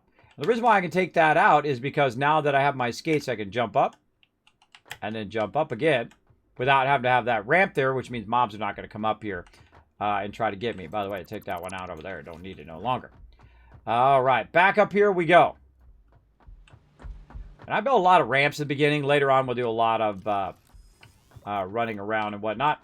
But we've also got some ore right up here. So if we're really lazy, we can just go, we will.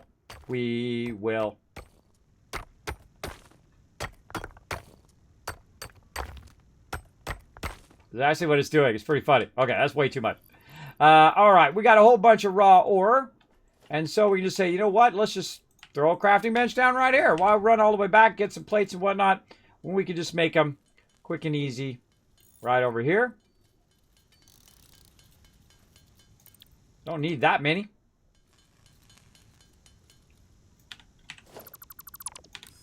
Easy. You're like, I got Kismet, that's a long way down. That is a long way down. I would not jump that far down, even with your skates. But you could probably, make that. That was good. Then all the way down again.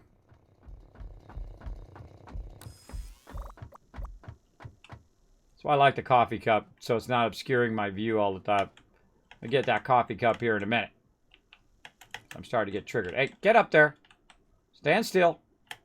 Come on, I know you go there. We just did that a minute ago. There we go. Oh, nope, doesn't want to jump. Come on, we just did it a minute ago. There we go. All right.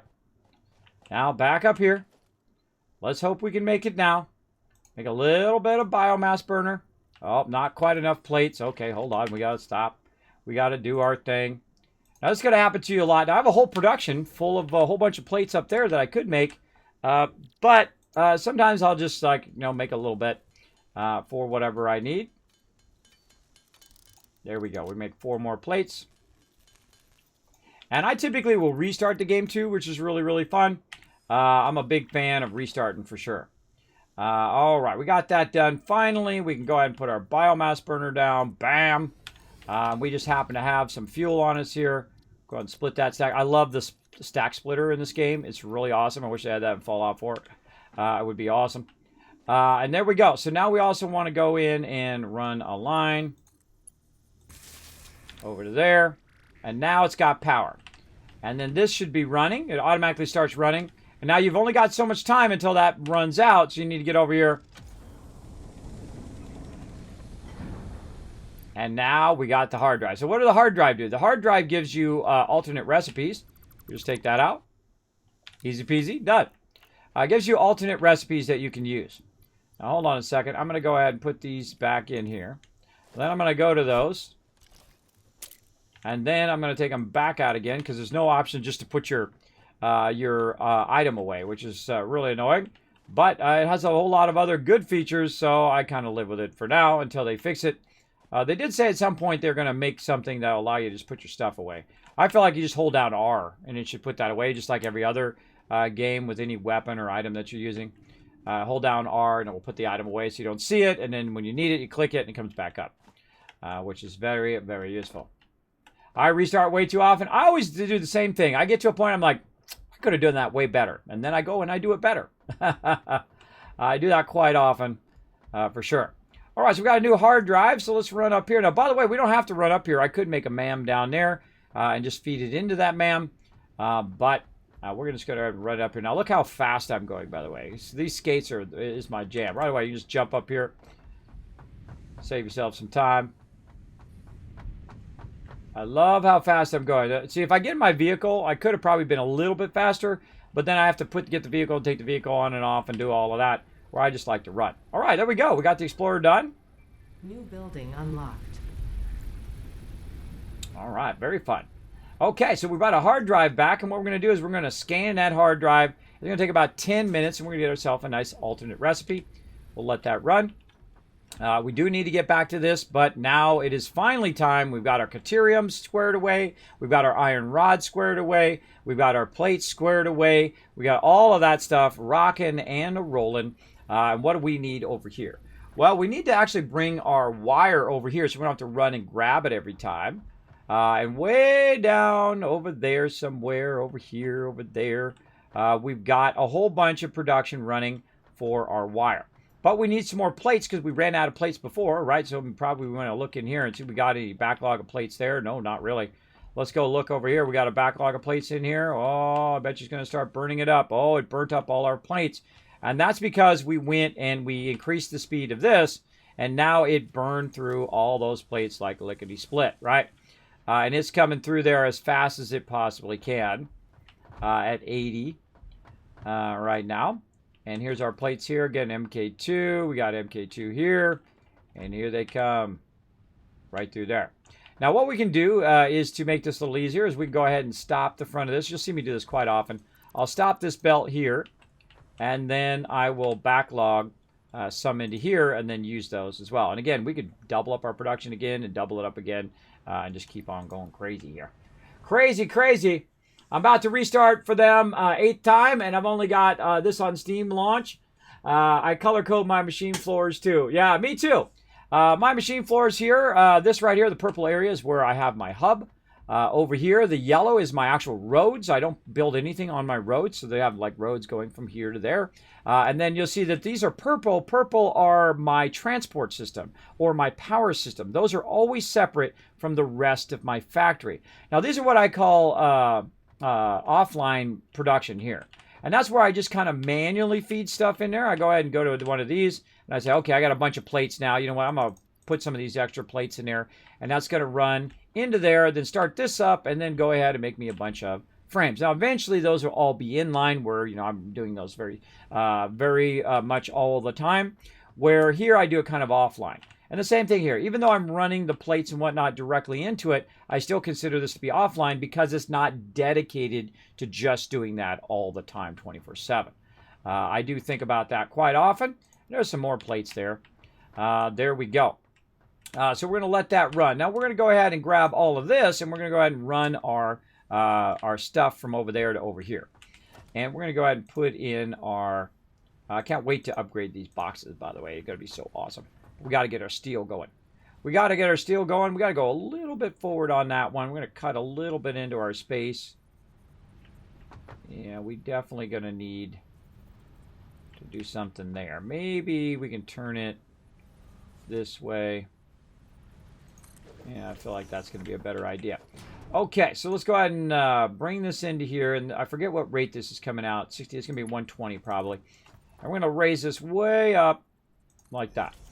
And what that's going to do is it's going to come in here. And we're just kind of, just putting our stuff around temporarily. And see, I go through and I revamp my bases at every single kind of milestone. There's the starter stuff where I'm making biofuel and all that stuff, and that's just all Spaghetti City. Then what you do is you get rid of that, and I start building my multiple tier bases, which is what I'm in now. I got a 3-tier base. Bottom tier is going to be our extractors. Middle tier is going to be our first level refinement. And then the upper tier is going to be our hub and our space elevator and our kind of second and third tier refinement. And then when I get to extractors level 2, then I will go whoop and go to the whole nother level and revamp the entire plant. And then start to build vertically, by the way, and whatnot. Now let's go over here and get our awesome shop back in again, because we took our awesome shop out a minute ago. Put that baby right back in here somewhere. Let's say right over here. There we go. And we're going to run over here, and we're going to see how many tickets we got in here. We got 4 tickets. Cool. Let's print our tickets. Look at us go with our 4 whole tickets. We'll get a lot more at some point. All right. Where do we put the rest of our tickets, or do we use those up? Let's see. It'd either be there or it'd be right here. I think we use those tickets up. So right now, we've got our screws that are not being used. We need to tap those back into where we were going here. Same thing. So we're going to go in here, get our faster level thing right here. There we go. Bring those belts out. Bring them up. All right. Let's double check. These are both MK2s. MK1, MK1. All right. That's looking good. This right here is an MK2. That's an MK1. See, I always like to double check so that I don't have a bottleneck. Right there, there was a bottleneck coming out of there. All right, very nice. And then we're going to go and do some more lifting. Level 2. Now this is starting to spaghetti up in here, and it does get really scary after a while because all this stuff starts to get in the way of other stuff, and it's starting to block my walkway here. And again, that's why I revamp it later on. And you're going to start encroaching upon the other stuff. Now what we're going to do is we're going to do a double lift like this. And it's going to go ahead and run this one into the top one. Now it seems like this game is really hard. Uh-oh, that's not going to work. It seems like this game is really hard, but it's really not once you understand the basics of building, right? And the math that makes all this work. Now that's out just a little bit, so it can't quite go at a nice angle. So we're going to go ahead and back this up just a little bit. Let's say, all right, we'll go ahead and just we'll do this way. There we go. And see if we can get that to go. And I like to just test it to see if it's going to go. What is it? It's too steep. All right, too steep. So we got to go up just a little bit.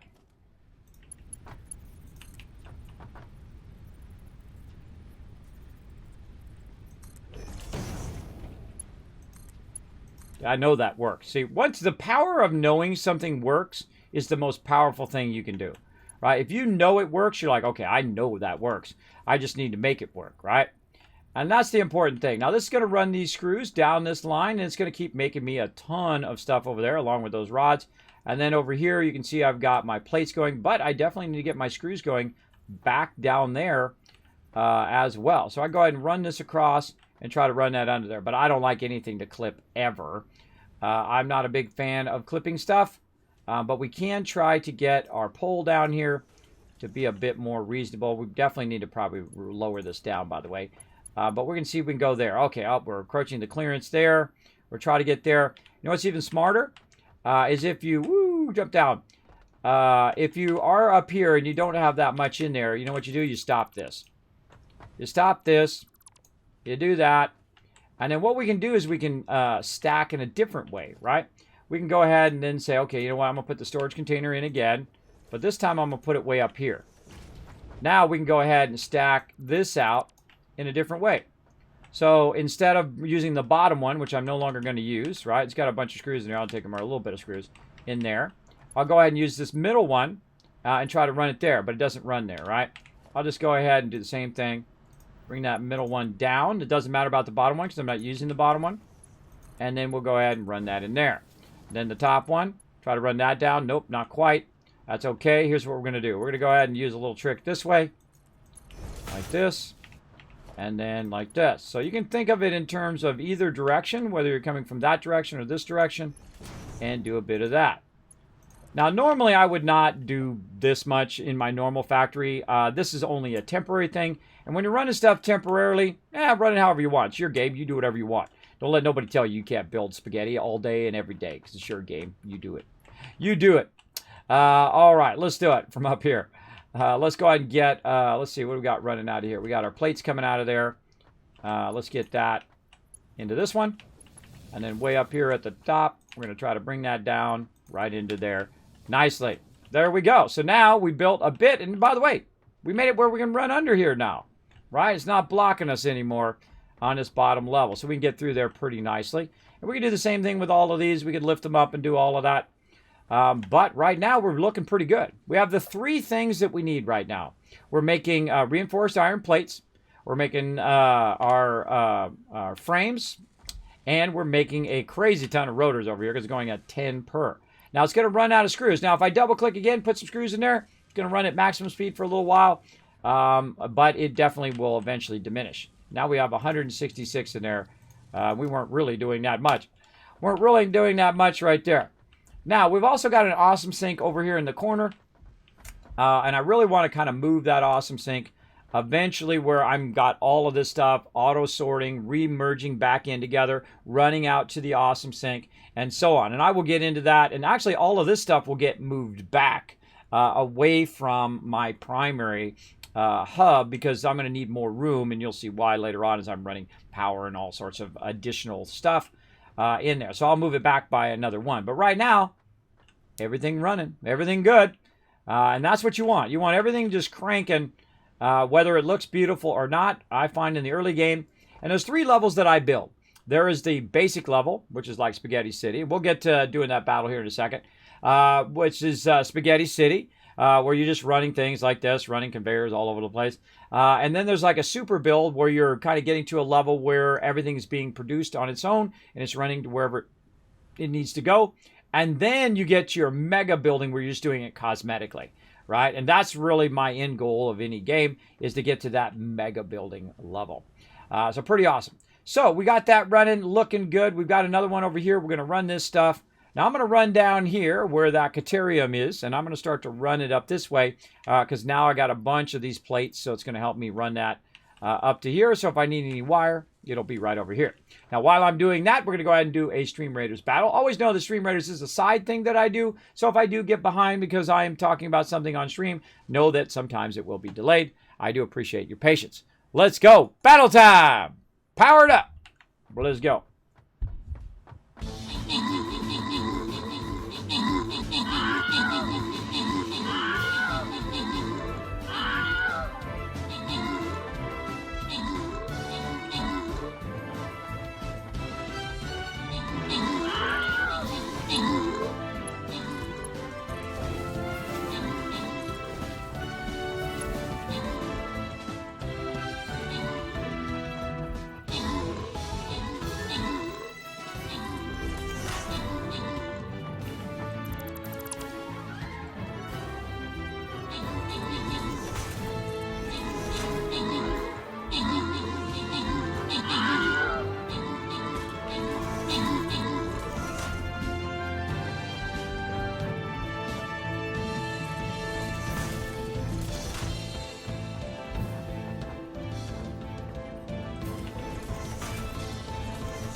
Oh my gosh, look at that giant army of peeps.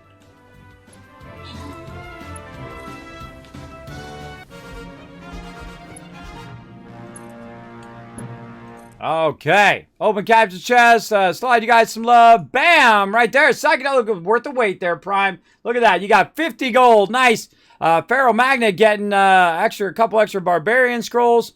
Kellen Mall coming in overall MVP. Nice job with that 25 assists. It's boss time. Ooh, we're going to get the mystery boss. Let's go see who it is. Oh, we got the ancient bone spider going on. Bone Saw is ready. Little Spider-Man flashback for you. The good Spider-Man, not those other bad ones. The original one.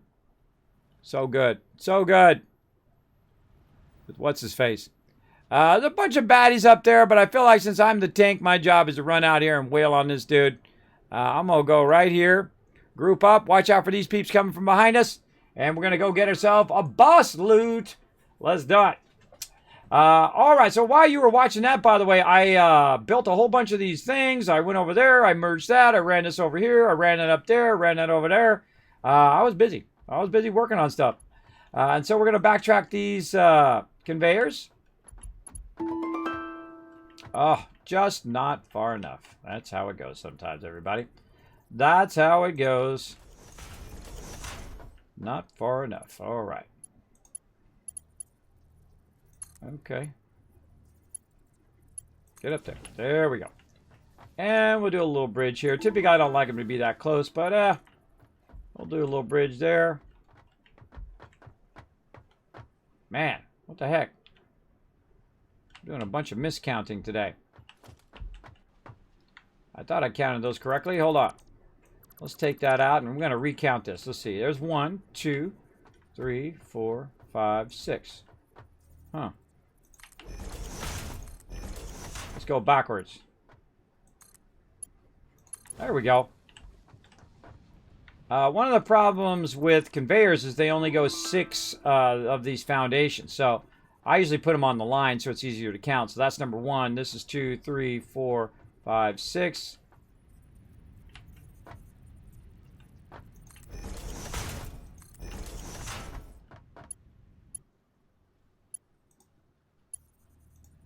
Oh, man, am I clicking today? I know you go there. There we go. Little funky chicken there. All right, now this one I don't even need. Take that out. And then now we're going to come out 120 there. Boom, into there. All right, nice. Now this is going to fire out some wire. Now I have it running into 2 separate boxes here. Though we could run it into 1 box. But wow, this is going to be a lot of wire in there. Look at that. That makes a lot of wire. It makes a crazy ton of wire firing out of there. All right, then we'll fire that down the line. We got it coming out 60 and 60 right here, merging into a 120. And again, we could put it into 1 box, but now we got 2 boxes full of it, so it's nice. Run that all the way down the line, and that's going to run up here into our box, so if we need wire, we don't have to run all the way down to there. Now, again, we're going to retool all of this later on. We get our higher speed belts, and we get our smart splitters, and so on and so forth. We'll retool all of that. How are we looking over here? Booyah! All right, looking good, looking good. How are we looking in here? Oh, okay. Now we got tons of plates. Let's go ahead and stack some plates in there. Speed that up a little bit. Stack that in there. Boom. Now it's going to go at 12.5. How are we looking over here? Okay. Well, you know what? Let's just stack some screws in there. Stack a little bit of that in there. Speed that up a little bit. How about over here? Same thing. Stack those rods. Already maxed. Stack those screws. Already maxed. All right. There we go. We're trying to just speed it up a little bit by manually feeding it in there. Now, over here, we've got our space elevator. Still have not done our steel production yet, but we're going to get into it.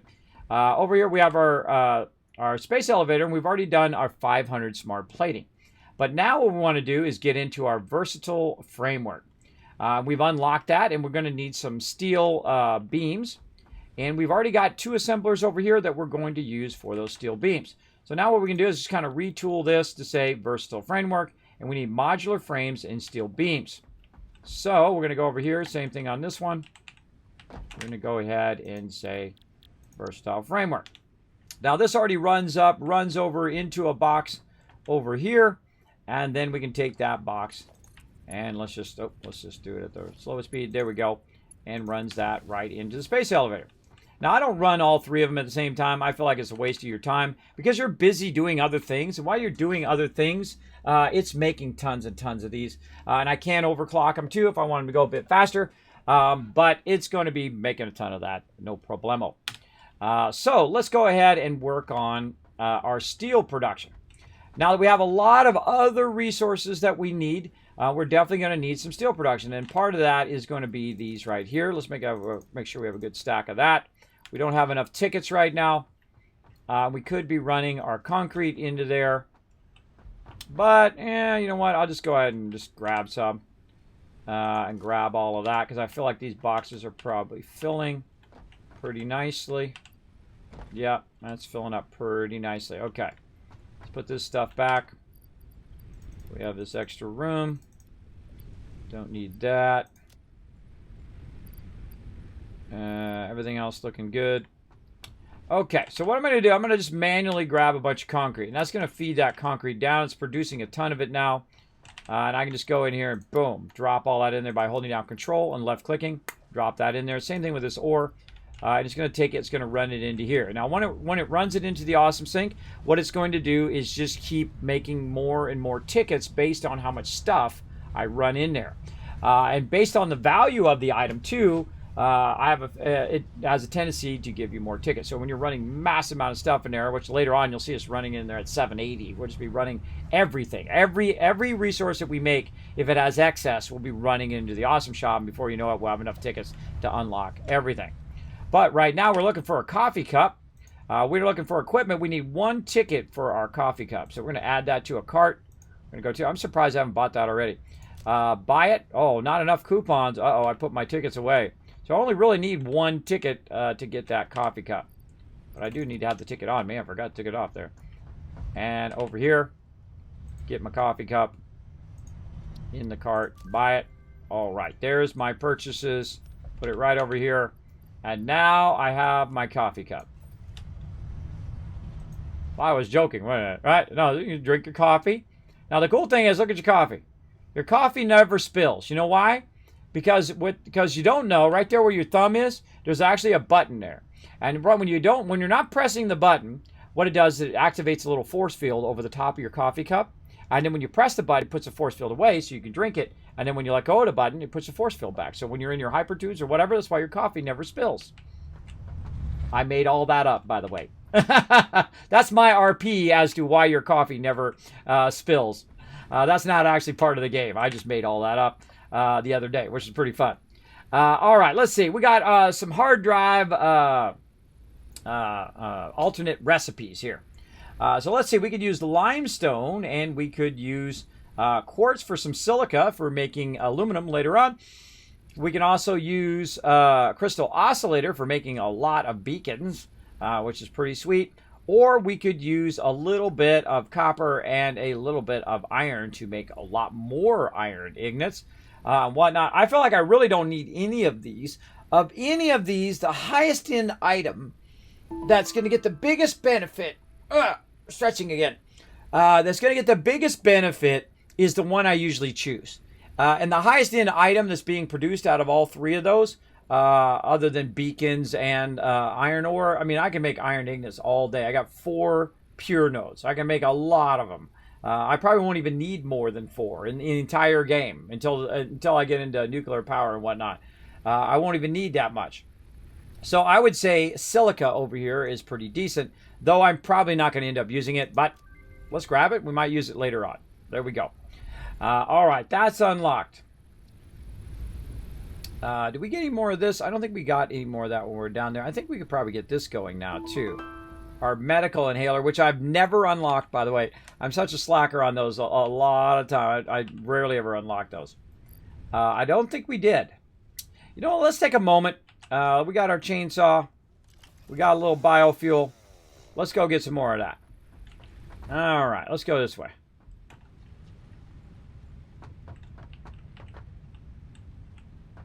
Whee! Kismet, how come he didn't die? That's because I got my skates on. My skates are the best. I could use a jetpack also. Did you guys see my half gainer off the top into that water? Right off the side of here. Woo! Bam! Right in there. It's one of my highlights on my Twitch channel. Eventually it'll come on my YouTube. It's got to be like 24 hours before I can put anything up on my YouTube. So pretty awesome. Yeah. I don't think we can make it from here, but you know what? Let's give it a go. Woo-yah! Going for another half gainer. Oh my gosh! Made it again, everybody. That's a 2 for 2. Yeah, even with the skates, because the skates give you a lot faster run, and then you could jump higher and further. So yeah, that was awesome. That was fun. Right into the water.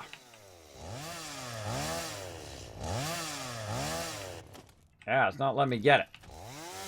See, the only way to get that now is to have something by it that we could get, like leaves or something. So can't get that. Can't get that, but I can get this. Watch the tree. Oh, see, I got the tree too. Right, it does a AoE there. All right, I really want to get as much of this as we can get.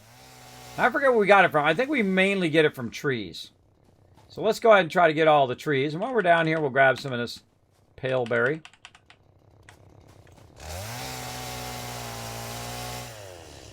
Nope, none there.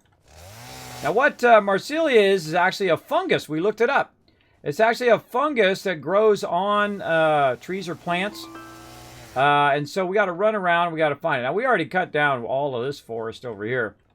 Oh, you know what we should do? We should go on a little adventure with our vehicle. Hold on, let's do that. Whoops, I forgot to jump. I didn't really forget. I just didn't. Let's get up here. Let's have a little fun on our vehicle. We'll go look for some Marsilia. Let's go. Whoop, whoop. Away we go.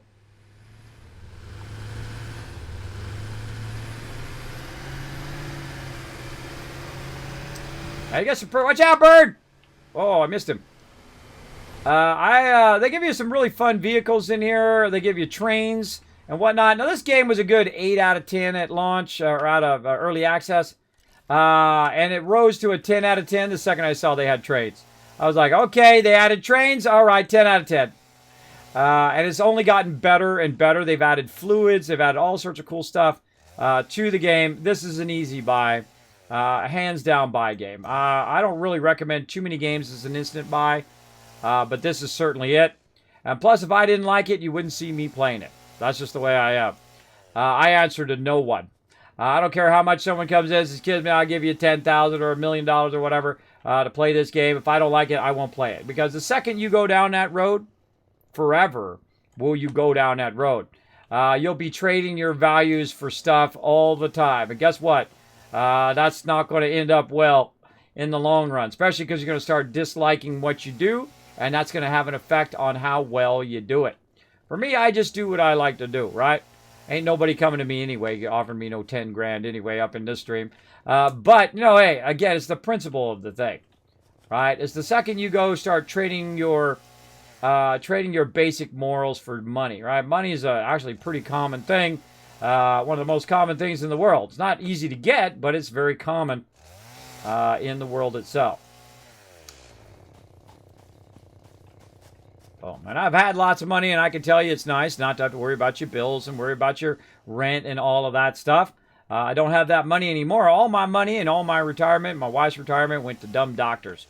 When I got very, very ill about 6 years ago, I spent tens of thousands of dollars on doctors, and still felt like most of them were useless, completely useless. All right, Marsilia, where are you hiding? I know you're in here somewhere. We haven't run into any yet. Let's keep going.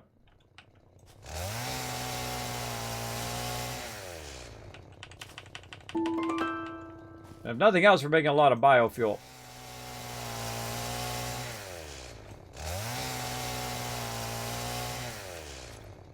Again, I forgot where I got it last time. I got to try to remember. I did get the drop. I was running around cutting down some leaves. I was running around cutting down trees. And I got some, and I got to remember where it was. So it could have been something by the tree. See, I AoE'd something and hit it. Maybe it was a tree like this. Let's see. Let's get this. First. Yeah, see? Not getting it. So it may not be the trees themselves. It may be something that was around the trees when I got it. I don't know.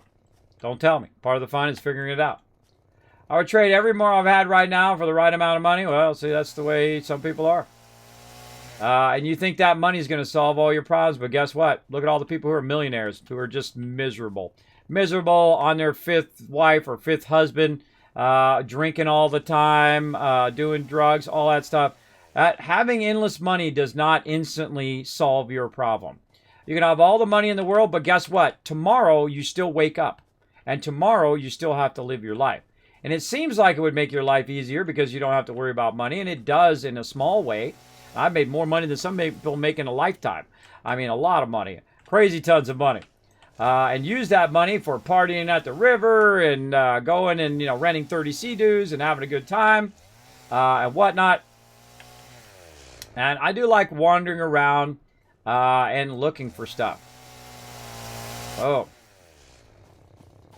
Like this. So I kind of wander around and look for different stuff. Now, my favorite part is discovering stuff. Right? That's why I ask people not, backseat gaming, none of that stuff in the channel. I do appreciate it. But I do like to just run around, figure stuff out. I feel like just like everybody else got to do, that's what I like to do as well. So I'll run around, see what I can find and whatnot. It solves your current problems, but it makes new ones. Exactly. Exactly, like all the people who are going to come and look at you like a turkey dinner and say, hey, and I've had that problem in the past too. Those are called fair weather friends. And they look at you like, hey, what can I get out of this person? Right? And there are a lot of those people in the world. Watch out for them, whether you have money or not. Even if you have no money, sometimes people will do the same thing to you. If you got a little bit of something going on. Whoa, hey, speaking of something, look out. Out of nowhere, I'm going to die. Hiding in the bushes. Come on, bro. There it was. I wasn't watching. I was talking to the chat. That's what happens. That's okay. If you die, no big deal. You run back, you go get it. Now, I wouldn't jump down because I don't have my skates on now. So I have to run back and get my skates. But no big deal. We'll run down. We'll go get our stuff. Now, you're going to die every now and again. You're going to fall off. You're going to die. Mobs are going to kill you every now and again. And whatnot. See, I don't have to look super elite all the time. Like, people feel like they got to be, like, perfect all the time. Guess what? Spoiler alert. Nobody's perfect. Nobody. Nobody's ever lived has been perfect. Nobody current living. Sorry, that special someone that you like. That special girl, that special guy. Guess what? Spoiler. They're not perfect either. So it's good to remember that in life, and anybody who ever is going to be born in the future, also not going to be perfect. That's why your computers are not perfect. That's why your phone doesn't work perfectly. That's why your microwave and your wash machine and all of those things don't work perfectly because they're made by human beings. Not just me, but by human beings in this world.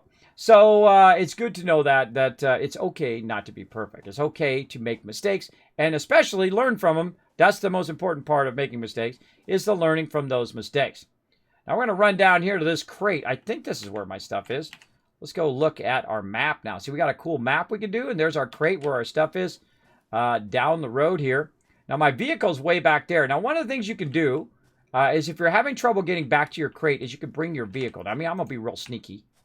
I'm going to snag it, and then I'm going to have a little payback because Kismet on the point here. Now, another thing that threw me off there is because I had my skates now, so I was going up a bit higher than I thought. But let's go ahead and do it. That's okay. I'm going in now. Ah, look at that touch of lag there, too.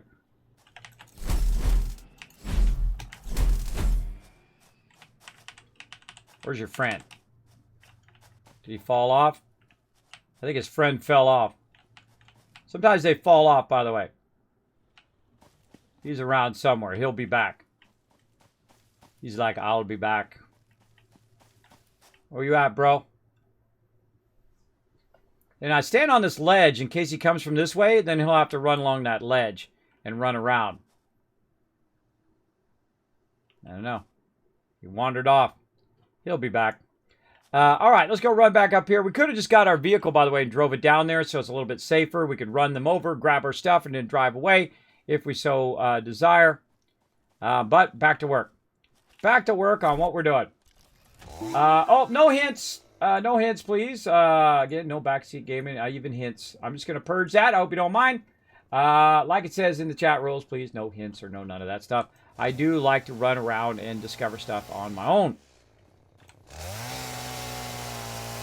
I know, just like you got to do and everybody else got to do. And look around for stuff.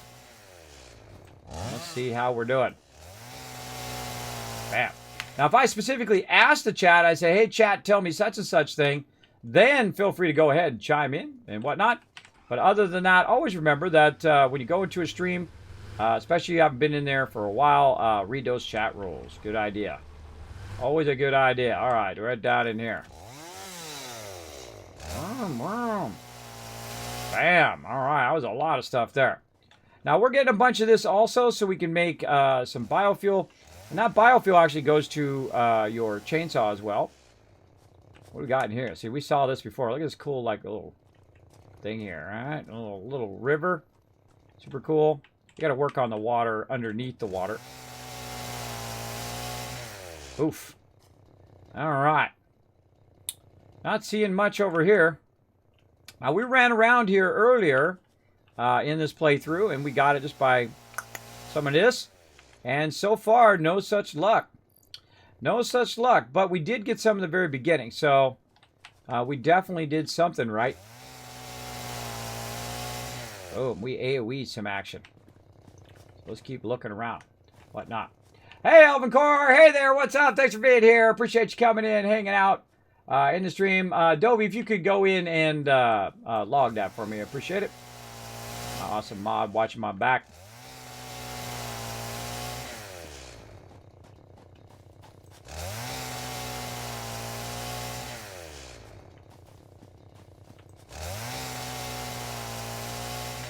Oh.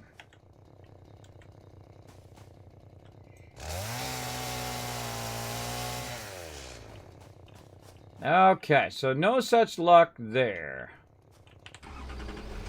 All right. Let's go see what we have over here. Now, another thing that happens when someone just tells you something is that you miss out on all the adventure between the point in which you're trying to figure it out and to the point in which you figure it out. Right? Like, we're going to go on this adventure. We're going to go down the thing here. We're going to try not to get into the deep water. And we're going to look around and we're going to explore and all of that. So, if you just know exactly where to go and what to do, it takes a bit of that away as well. And so we definitely don't want to take some of that adventure away. In fact, we want to add more adventure than take it away.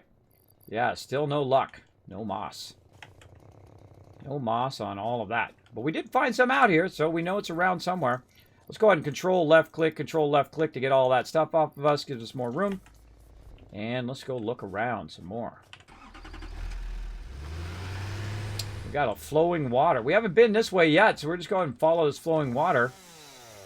Got these nice things that are along the edge here. See if we any more baddies come out and try to kill me. Now, normally when you're running around out here, you want to keep your health a bit higher than what I do. But I keep it pretty low for right now. What do we got over here? Oh, we got something hiding up in here. Turn my light on. Ah, nothing. Nothing in there. Nothing on there. Oh. More leaves and whatnot. Alright. No moss so far. Damn.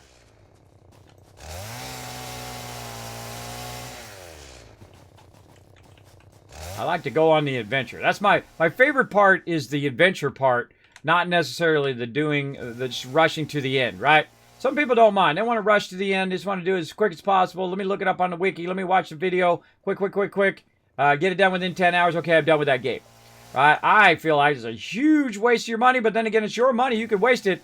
I like to have the full adventure. I like to squeeze every ounce of enjoyment out of my games, for sure. For sure. Because, man, you know, that money don't come easy. It don't come easy. Oh, what do we got over here? Boom. Not finding many, over in this area, not finding many things I see. Oh, hello. Oh, I'm ready for you this time, bro.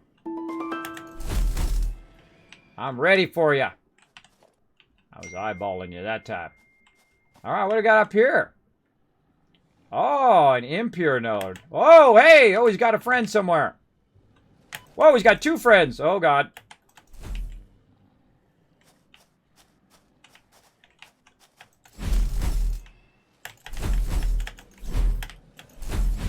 God, these things jump too high.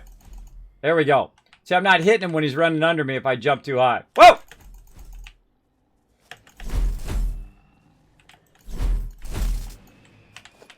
that was close. That was a close one. You had some friends. Let's chainsaw the whole area. Oh, guys, got another friend. How many peeps are over here? Like 4 of them. Whoa! Okay, now I know why there's 4 of them. There's a whole bunch of nodes right on top of each other. There's a normal node. You got another normal node. And then you got an impure node over here. Kind of feels like 4 nodes in a row. That's crazy. Am I going to use this? Not really. Not really. Am I going to use all of them? I might use some of them, though. Hey. Cool use for our beacons. Luckily, we brought some. Let's do it. Put a beacon down. And we'll definitely get into sulfur eventually. Sulfur. And we'll call this norm. Even though the other one's impure. Let's call that a normal node. And we're not gonna mark all of them. But that's a good little bit of sulfur there. We can also pick some up while we're here. Do a little bit of research. We will.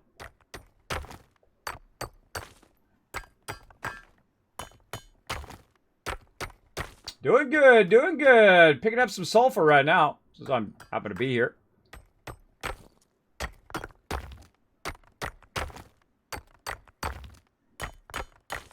And when you're picking this stuff up, pick up at least 25. I'm going to pick up 50. There we go. Good enough. Alrighty. Back to looking for some stuff. Oh, there's a glowy up there. Yeah, that's why there were so many dudes there. I was like, dang, that's a lot of dudes for one node. Let's go get our glowy up here.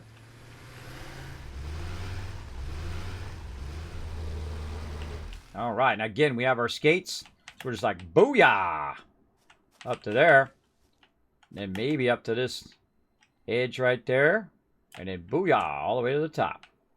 Hello, little power slug. I call him the glowy. Got him. Bam. Yeah, no luck on this Marsilia, though. Ooh, we got another one going this way. I always wonder if these, they have like, any underwater stuff.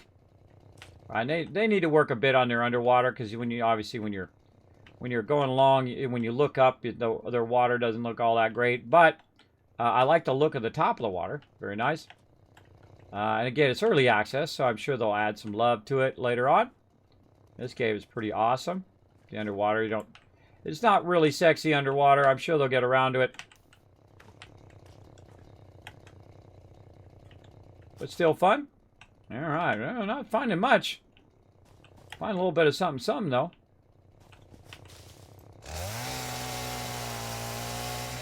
Oh, that was a big one. Alright, not really seeing much. Going on an adventure. Whee! Oh, hello. I don't need it. But I'm here. I'll grab it. I like to get rid of those so they don't get my attention to come over and get them. Just a great way of doing that. Now, it's real foggy down here, so it's kind of hard to see what the heck we're doing. But we did find some deuterium nodes, sulfur nodes.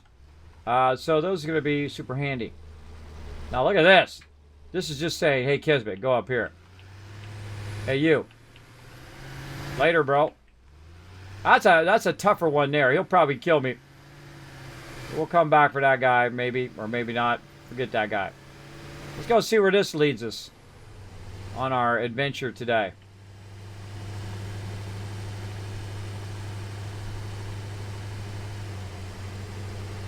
Oh, we got a purple. Oh, but we got a big boy over here. We got 2 big boys over here. Bam, take that, bro. Now, here's a great little trick.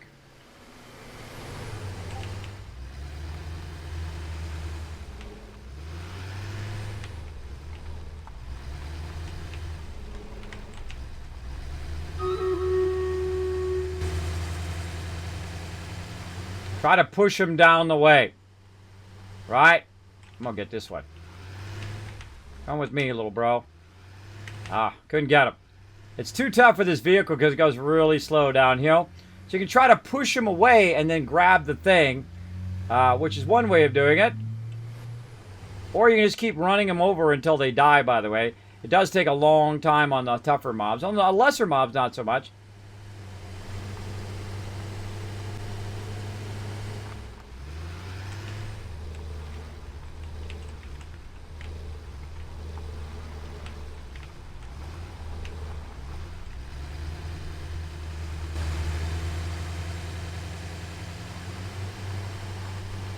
Saved! That's some dangerous stuff right there, everybody. That's some dangerous stuff.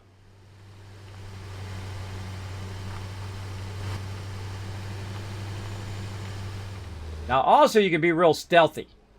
And stealthy is how I like to do. So you run your vehicle right up to the side of this. And then you watch them. And then you're like, booyah. And you hope they don't shoot at you. And then you look. Are they shooting? No. Stealthy. About fell off that thing. Bam. Grab it. Back on your vehicle. They won't bother you now. You're good. Sneaky, sneaky, sneaky. But you can also knock them off into the water. You can knock them off the side. Hopefully you don't fly off the side. That works also. But in this case, it went up the way. Let's go see what's up here. What do we got up above us here? Oh, well, what is this here? What is this stuff up above?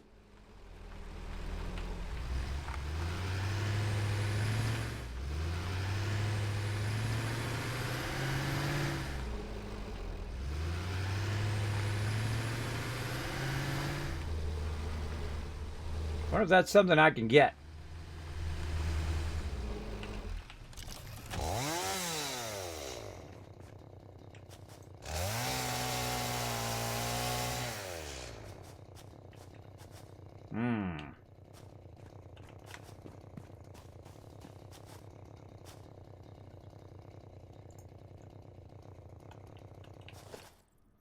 Ah, no way.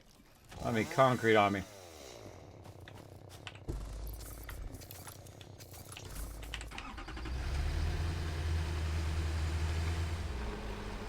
I want to park my vehicle sideways in case I need to get behind it and block myself from their attack.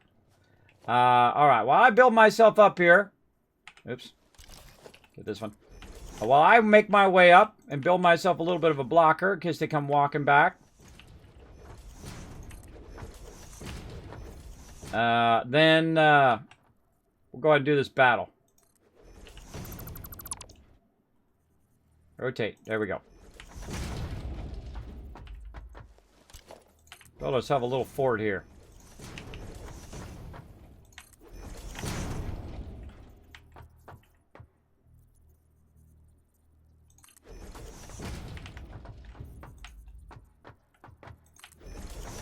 That's why I always bring concrete on my vehicle. I don't know, I've never seen this stuff before. But maybe this is it.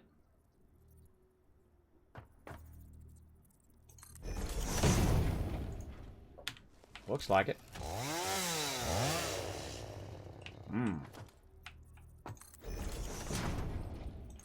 Maybe it's nothing.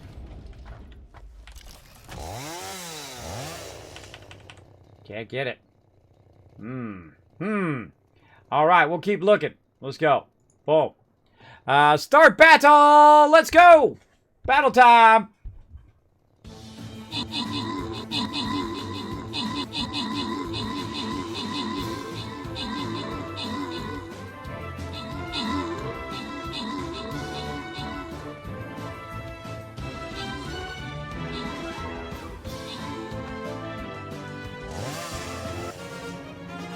All right, boss chest. Whoop, whoop. All right, grants and rewards. What we got? Flicky. We got Feral Magnet. We got Nigma Phoenix coming in, getting 50 gold. Nice. And Blauhorn, overall MVP. Boss defeated. That's boss number 400, by the way, everybody. Cross that 400 threshold. How we looking here? Oh, man, look at all these goodies. I like going for the mystery boss. Yeah, we try to get this gold chest, too. There's a blue one over there. Let's try to get that gold chest. Well, actually, I feel like gold is gold. Maybe we're going to go for blue. You know, let's go see what the blue one's all about. Let's see. Whoa, a lot of 4 skulls in there. Yeah, then we'll have to go for the dragon. The 2 4 skulls in a row. 4 there. I'm going to go, I'd probably go that way and then here. And then down across. All right, let's just go for it. Let's just try to get that other type of chest. We haven't got one of those in a while. Let's go ahead and just start here at the bottom. Right, or we could start here at the right. Yeah, start up there. Start up there on the right side and then kind of run in and then end up down there. We've got to get this Tesla turret, which is going to shoot at us. But then again, I take a lot of reduced damage. My character's at maximum 300. My throttle would get stuck. Needs to deal with local IO. If me, it would have fallen all the way down. Yeah, normally that's what I would do. But this looks like the thing I'm looking for. But sadly, it does not highlight, does not hit. Again, it's fungus that's growing on the side there. That looks like some fungus. Who knows what that is? Just some roots of the plants up above. But worth a little look-see. Again, don't tell me. If that's it, don't tell me. Don't tell me unless I ask. Part of the fun is figuring it out. Get all of our stuff back. Control all of this. Oh, God. Did I just do my vehicle? I think I just did my vehicle. My bad. My bad. It happens. Transportation. Oh, can we do our tractor? Oh, we can't do that yet. I'm going to do our tractor, though. What do we do with our beacons? I got my beacons. Probably got to get them out of here. Yeah. Got to get this. What to do? Okay, hold on. Let's make a box. Now we're in trouble because we're sitting here with these mobs nearby. Oh, cool. Look at the legs that came down. We're sitting here with these mobs nearby, but we don't have a vehicle to run away from or run away with. And we've got to remake our stuff. Where did our box go? There it is. We got to get this back on us. There we go. And then we can remake our vehicle. Right there. There we go. We can put all this stuff back in our vehicle because now we're going to be massively overburdened. Put all that in there. All that in there. What else? We need our fuel. Oh, we put grass in there. We don't need grass fuel in there. There we go. Put our fuel in there. And then grab as much of this we can. Then back in here. And rinse and repeat. There we go. All right. That's the problem with using control, is sometimes you'll accidentally hit the stuff you don't want to hit. In this case, it was my actual vehicle. All right, back in the vehicle. No problem. No problemo. All right, let's keep wandering up this way. There's like purple, glowy purple flowers, which are cool. Where'd those other guys go? That makes me even more nervous that they vanished. They vanished up this way somewhere.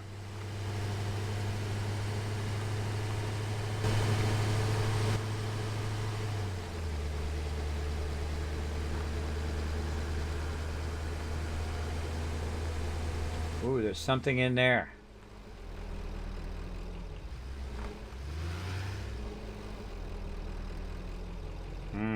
Tempting. Tempting. Get out of here. Go on, chew. Look at this place.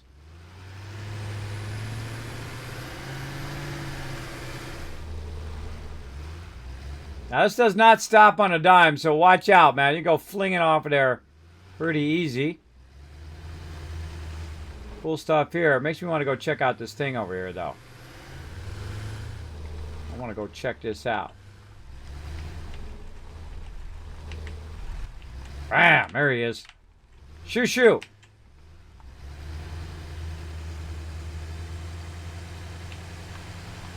Now, if I had full health, I could probably take that dude out. But I don't. But there's something behind us over here. We can see it glowing inside there. It's really a work in progress, so it's really not that useful. But the fact that it's in there is what makes it cool. Look at us look under the ground. Yeah, you can kind of do that too if you want. Yeah, find that a little bit of cheating, but there we go. All right, well, no such luck so far, everybody.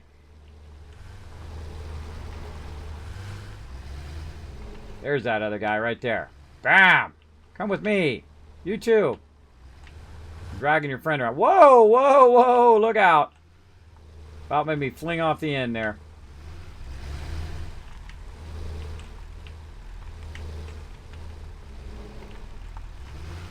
Could try to push him off the edge, but I'm just going to run him over. Whoa! And he flipped me over. Oh, recovered. Ooh, that was close. Last time I took one of those dudes on, he knocked me out like a home run, man. It was like out of the park. He like da-da-da-da-da, boom, I went flying. My vehicle went flying. Watch out for those guys. They're dangerous. They are dangerous. All right, let's go cross the river over here.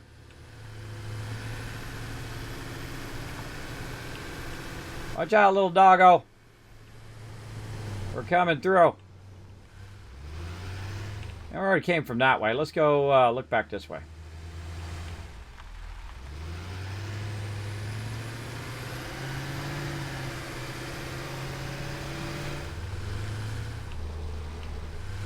Whoa, whoa, whoa. I feel like we're getting down into the water some more. So we can make it along the shore here. Uh-oh. Those look like mushrooms. Flower petals. Ah. Boom. Oh, just a whole bunch of leaves. Uh-oh. Oh, out of power. Out of power. Put it all into our vehicle.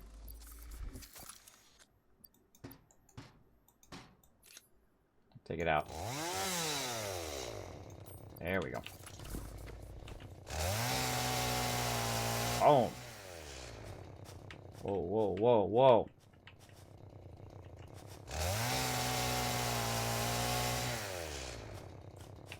Yeah, look at that.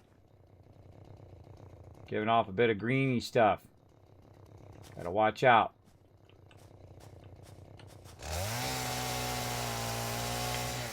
Alright, still not... Oh, look, we got a little bit of it. We got a little bit of it, but what did we get it from? I wasn't paying attention. Those are just flower petals.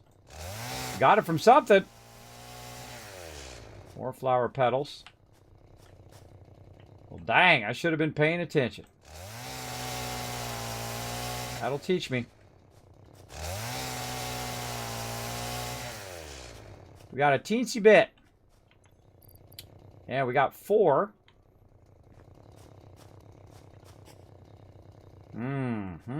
Where was it? Where was it we got that from?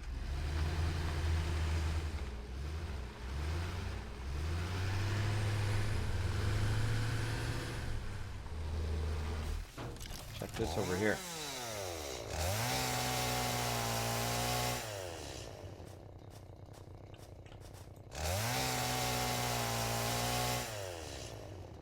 Still got 4. We're in kind of a pseudo area there. Still no luck. What about this right here? Look at this tree. Nope. No moss. I don't remember even saying I got some of it. I must have missed it. If I go back and watch it back on the stream and try to grab some. But we're looking around for it. Don't tell me. Part of the fun is the adventure, right? Is the wandering around looking for it. Very, very fun. All right, well, I feel like we looked for that long enough. Let's head back to our base.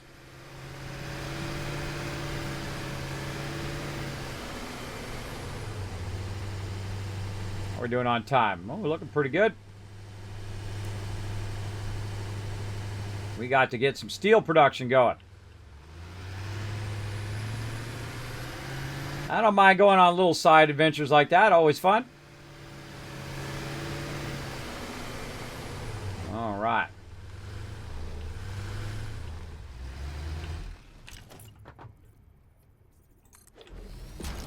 Whenever I have my vehicle, I'll just fill that in so I get my vehicle up there. If it's carrying a lot of stuff that I don't want to have to run back and get, we'll get it up the way here. Watch this when you get out of your vehicle. It actually will stop. Right there. The brakes kick in, and then I take that out. Up we go. Let's hope we made this high enough where we can get through here with our vehicles. Marcelia, yeah. I found a bit of it at the beginning, and then a little bit just now, but I don't remember where I got it from. That's the hardest thing, is trying to figure it out. But again, part of the fun is figuring it out. And I'm sure the second we figure it out, we'll be like, oh, okay, that's what it looks like. That's where it comes from. But we found some just by going around cutting down the trees, which is pretty nice. Look at all these suckers, man. We're having a ton of those. We'll be running those into the awesome shop in no time.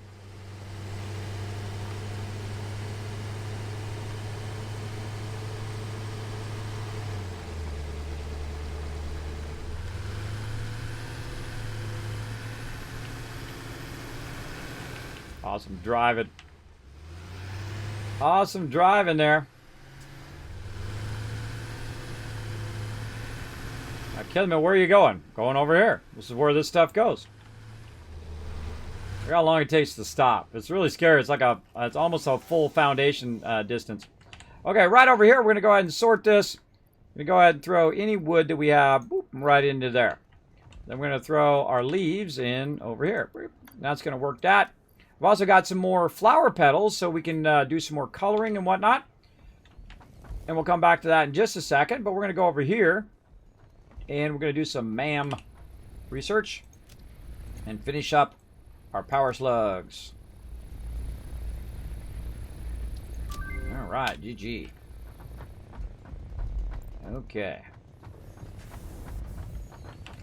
And now we're going to grab all this out of here. Wow, we got too much stuff in us right now. We're going to put those poles back. What else? Get the wood. And we just put the wood right there. Come back. The rest of the wood, rest of the leaves. There we go. And wood in. And over here, leaves. There we go. Now here's a little trick. You take some of these out, though. And then you can just kind of fast feed this up here in the middle. Oh, just put that in there. Put that in there, and then it's definitely going to run its maximum. But it's going to run that fast anyway because it only feeds at 60 anyway. But I like to kind of feed it in there, and then you know it's kind of ramping up while the rest of that stuff's feeding in there. All right, now it's going to make us a bunch of biofuel. I think we've got some in here. Ooh, we already got a bunch in there already. All right, let's go ahead and grab this. Back her up. We got to get our steel going on. And that's why I leave a road like this, so I can drive down the middle of the road with my vehicle. Okay, we can go ahead and just leave that in there. We do need to take a few plates out and a few concrete. Leave the rest of that in there. What else we got? We got a whole bunch of stuff we can turn in over here. Get my coffee cup out. Hey, what happened to my coffee cup? Hey, what the heck? Don't be taking my coffee cup out. Nobody touch my coffee cup. Gonna be some serious problems up in here. So I'm gonna touch my coffee cup. All right, power shard. Let's go. All right, what else? We can put our tickets away. We've got a bunch of sulfur. We can do a little bit of something with that. What do we got here? Caterium, yeah, we'll throw it in there. A little bit more cilia in there. Actually, we probably got our other stuff here in our other thing. Let's take all this out. This is more like equipment over here, like leftover equipment and resources, where this is more of our other stuff. And we've actually got 33 in there, and now we've got 37. I forget how much total we need. A little bit more ore there. Wow, lots of those. We got 130 of those, so we could have been full health that whole time, if we so desired. That, more flower petals, more of this. How are we doing? We got 6 of those. Anything else we put in there? This sort of tickets in there. Keep that. All right, that's looking okay for right now. And I like a little bit of everything in case I need it for whatever, research or whatnot. And there. And right over here. So again, we're trying to get this fired up. And we're going to need a bunch to make that parachute. So we want to make some fabric at some point. How much do we need to make the fabric? Let's see. We need that, and we need biomass. Hold on. We need to stop this. So we're just making biomass. Yeah, grab some of that biomass. There we go. Okay. Let's see. We got it. All right, we got that. We got to go crafting over here. Not quick wire. Fabric. How much fabric do we need? We need... let's see, 10. This will be the very first time I have made any fabric. There we go.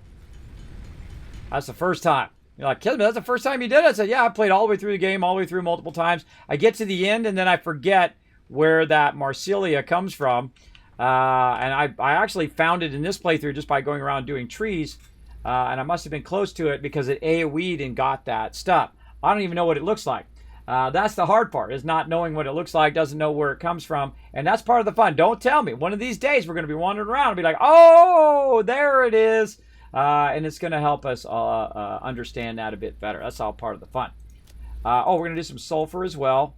Let's go ahead and research our parachute.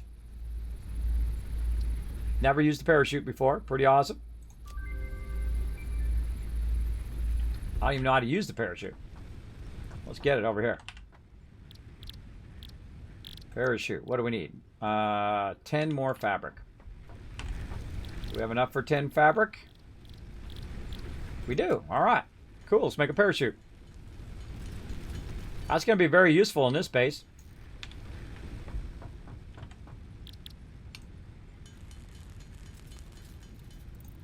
Okay. So we got our parachute right here. Let's see. So, consumable. Slows down your fall when activated mid-air. How do I activate it mid-air? Guess there's only one way to find out, everybody. One way to find out. Let's go this way. Don't tell me. Part of the fun is just like trying it. All right. Let's hope this parachute works, everybody. Because if it don't work, we're going to be dead. Wah!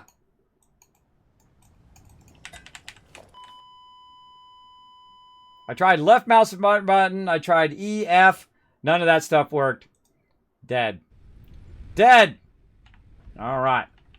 That's how we figure out how parachutes work, everybody. We just jump down to our death. That's part of the fun. Again, experimenting and knowing whether it works and just trying stuff out is part of the fun.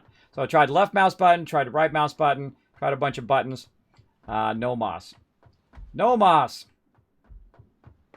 Again, see, don't spoil it for peeps. I feel like the worst thing you can do is to tell people what the answer is, because you take away some of their fun. I'm not asking you to tell me. I'm just saying, hey, I'm going to go try this thing and whatnot. If somebody asks you to tell you, it's called unsolicited advice. If somebody tells you how to do it, then it's not as fun as experimenting and trying it out for yourself, right? So I'm going to try it again right now, and I'm going to keep trying it until we figure it out. So let's do it. I wonder if I have to put it in my bar. That'd be interesting to know. All right, parachute in there. And then see, it doesn't really tell you. Right? It doesn't tell you. I feel like that's the thing it should do. Like when you roll over it, it should say, to use this, click this button. Now also we could go into our, obviously into our commands and see if it says it into our controls.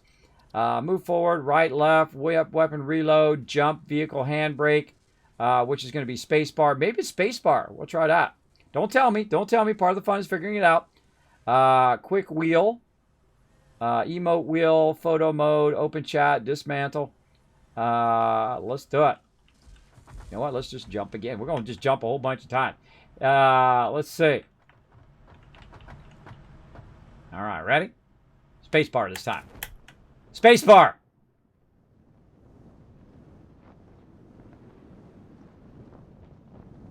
You see my parachute down there.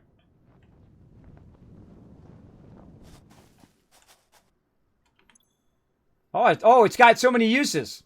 Yeah, it's got a number there. I think it's 5 uses. Yeah, 5 uses of the parachute. It's kind of sucks you can't see yourself. That would be awesome. Or I guess if you're playing with other people, they could see you parachuting down. But there it is. We learned it. Spacebar. Easy. And now why did I think it was spacebar? Is because when I was looking in the options here under controls, spacebar right here is your jump or vehicle handbrake. So I would think that would be the most logical key. Now, of course, they should put that in there. / parachute. Shouting out to you guys at Coffee Stain / parachute. That would be good. But I found it the hard way. That was my fun. Very fun. All right, there we go. Now, am I going to use the parachute? No. I would rather use my skates, and my skates would have maybe survived that jump. But I'm going to put it over here for some fun later on when we do some really high jumping off some crazy stuff. So let's put our skates back on. And then we'll put our parachute in here just to fuddle around with later on. I only built it just to build it, if you know what I mean. Just to see what would happen. Let's put that in there. A little bit of biofuel in there just in case we need it later on. And then I think we're good on all the rest of this. Yeah, then we want to put all of our stuff back because we died. Put that back on us, our thing. Actually, my coffee cup should be my primary thing. And then chainsaw. There we go. How much faster I run, by the way. That with those with the Blade Runners. Okay. Anything else? We got that done. Okay. Now, Kismet, back to work. Back to work here, bro. We've got to get down below, and we got to go to work. Let's start. Whee! Fast way down. Using our skates. What's going on down there? How you doing down there? All right, so over here we've got all of our other stuff going. But down here we've got some nodes that are doing a whole lot of nothing right now, and they're pure nodes down there. So we want to go ahead and utilize those pure nodes. We're going to utilize them right here in the corner because also over there is the other thing that we want. And we're going to build a whole side of the factory right over here. And you know what we're going to need? A lot of concrete. And we don't got a lot of that on us right now. But we can go over here and say, yo, we need some of this concrete. You can actually just grab it off of the thing and jump up there and whoop, whoop, whoop. Well, try to whoop, whoop. Come on, you. There we go. Whoop it off of there. Or you can just run over here. Because you got your skates and go, booyah. Whoop. Try it again. Booyah. Right up here and just grab it right out of the factory. Right out of the factory. Give me that. This is all mine. I want it. Mine. There's something really funny about grabbing it up off the conveyor. I don't know why. I don't know why, but it is. All right, let's get out here. Let's build. The first thing we're going to need to build is our extractor. And I feel like I shouldn't use the middle one because otherwise we're going to block that middle one, I see. We're going to block that middle one if we go too much further. Oh, we already are blocking it. All right, hold on. Let's take this whole thing out. Right there. We're already blocking that one. Okay, so we need to make a miner, and we always need our little equipment workshop. Let's go ahead and make ourselves another miner. There we go. And you know what? Let's make 2 of them. Let's go ahead and just preemptively work on our lifting. And then also our lower level down there. So we're not going to stay up here, though. We're going to jump down. Okay, with our skates, we're good. And then we can jump down again. There we go. That'll allow us to work a little bit easier down here. And that's what this whole level is about, is that it's kind of this lower level. Now, I don't want to do that or it won't have enough room on this side. So let's say about that side. And let's see, can't build.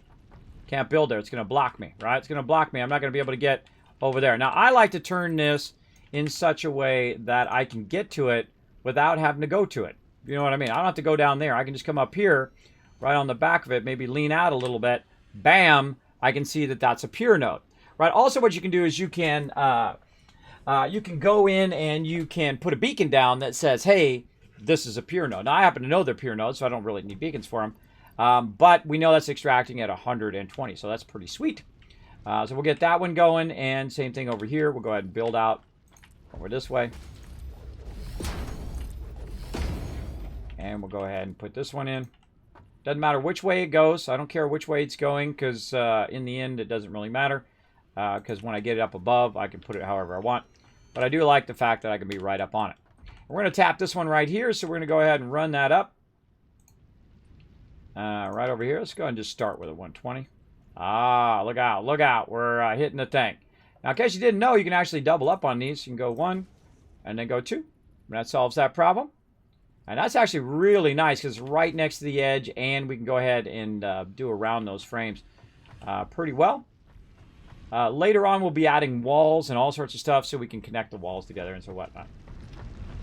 So you're not a character, but a human form vehicle. Yeah, I guess kind of. Geronimo! Exactly. That was a Geronimo move. There we go. I'll have to highlight that one later, too.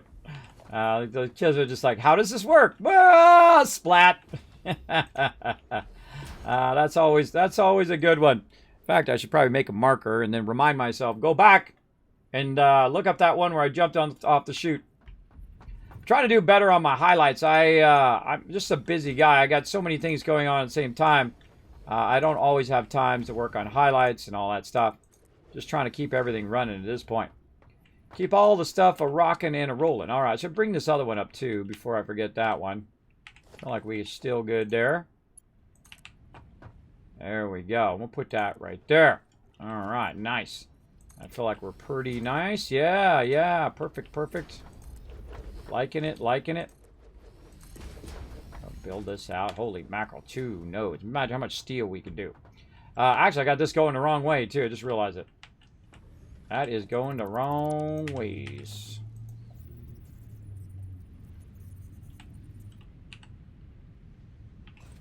Come on. There we go. I wanted to go that way. Boom. Okay. Now, time to build. Let's build some stuff.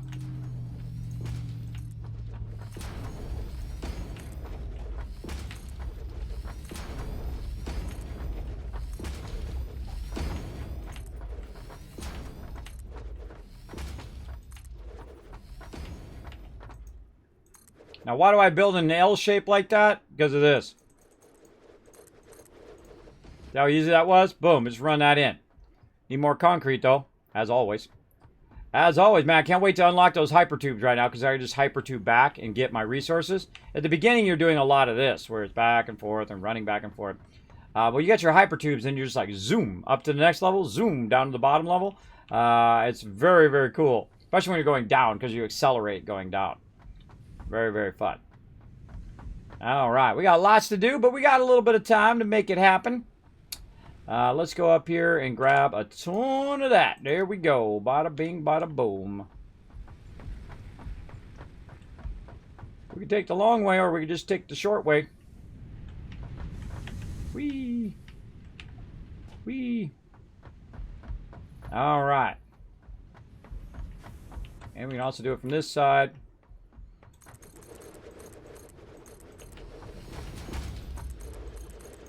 Oh, we're going to have some serious steel production over here.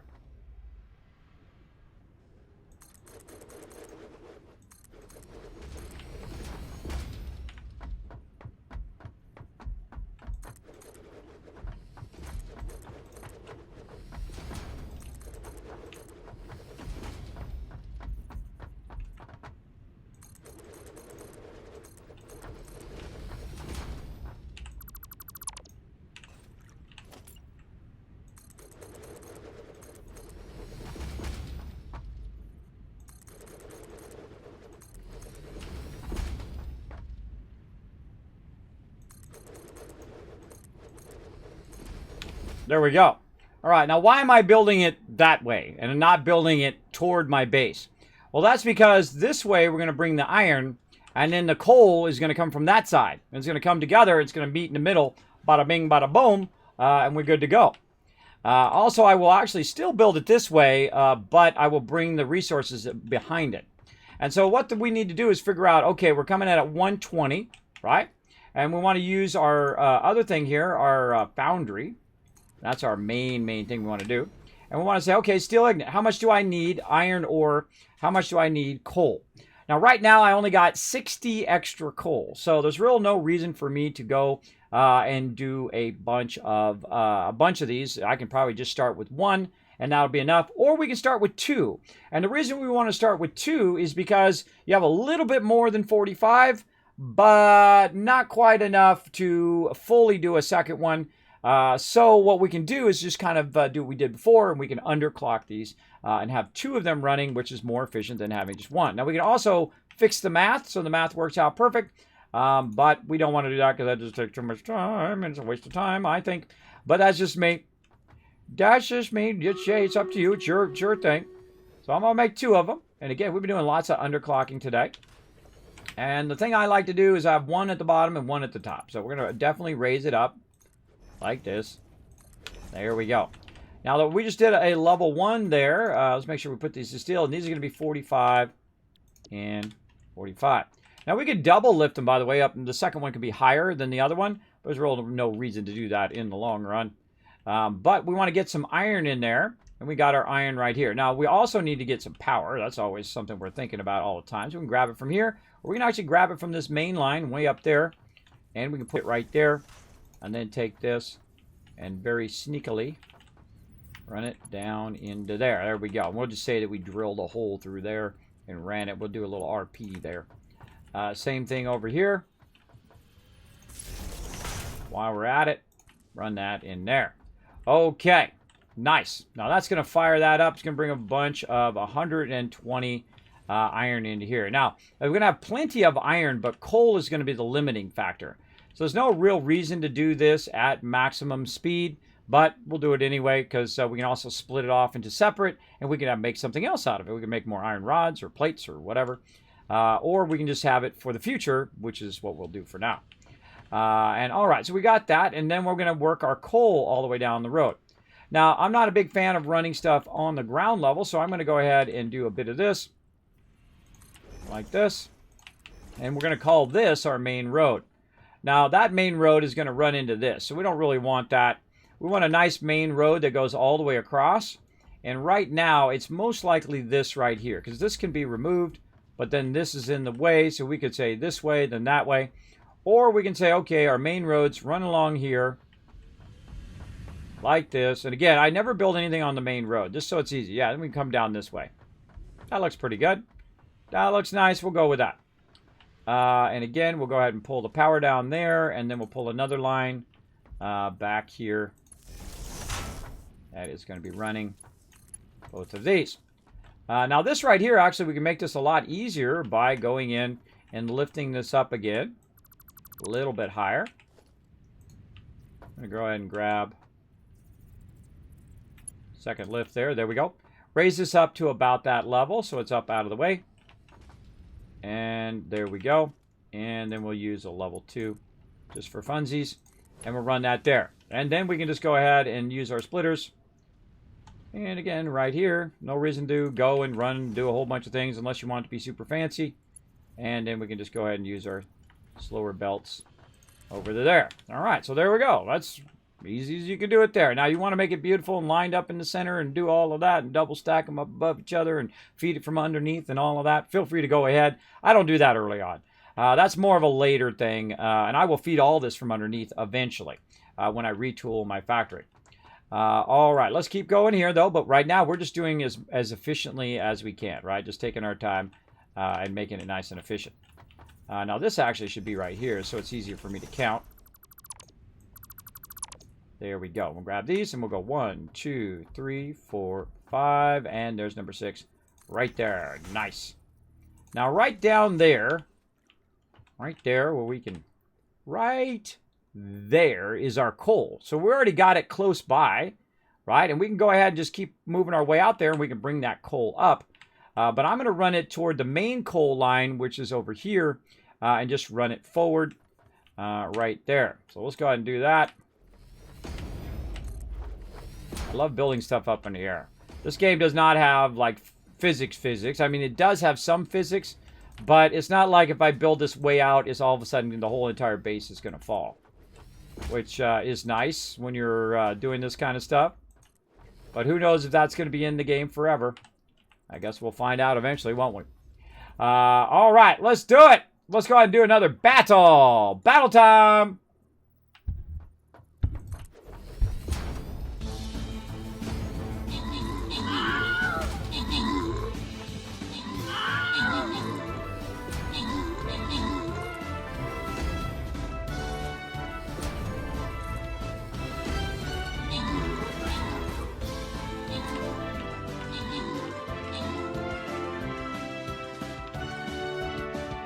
How we doing? Oh, tricky one, tricky one. Get that turret.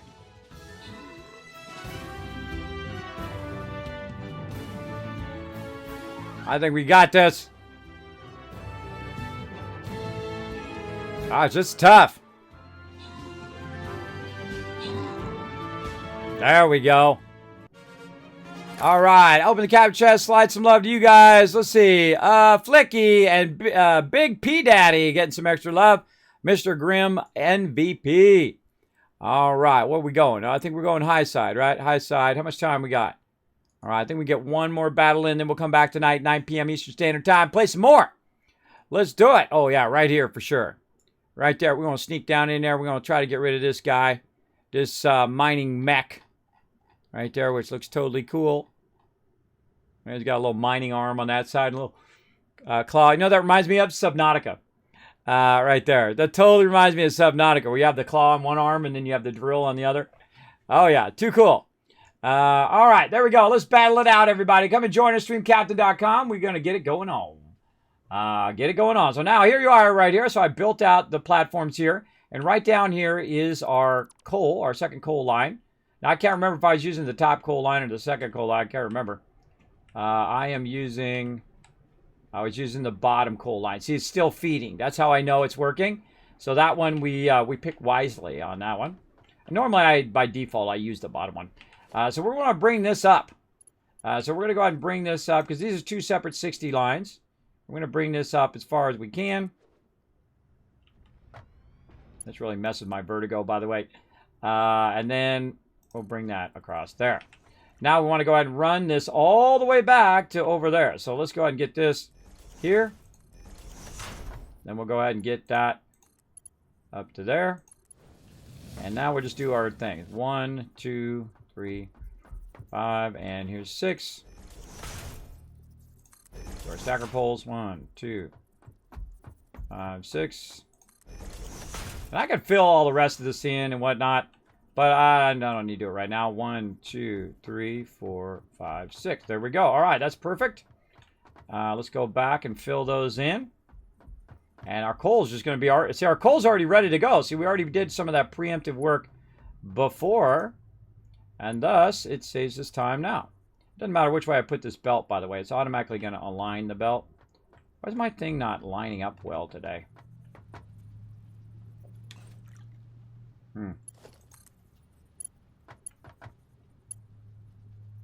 Oh, not enough plates. Oh, boy. All right, running back again. We need some more plates, everybody. Always something.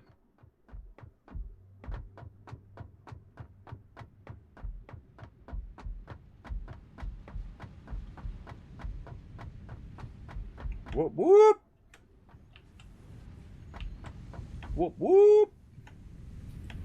That using your skates is awesome, man. It just gives you that big leap over. Now we got tons of plates up here. Probably backlogging like crazy. Look at all these lifting. Sweet. Let's see, we got any backlogged into there? Nope. How we doing over here on our plates? Wow, really none backlogged in there. What? What? Holy moly, we're running that at a really efficient speed. Nice. Yeah, that is really efficient. It's got 6 extra. That's really super efficient right there. So what I'm going to do is just pull this out temporarily and let our stuff backlog. Man, we need more plates, but we have 2 pure nodes over there. We could be making plates like nobody's business. But I try to stay as efficient as possible when it comes to all of my resources.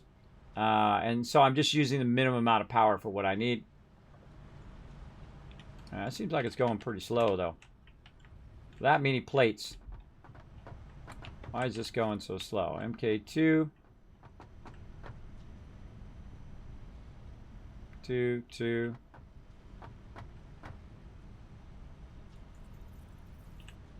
Yeah, that's a 2. This is all 2 into there. Seems like those plates are going a little slow.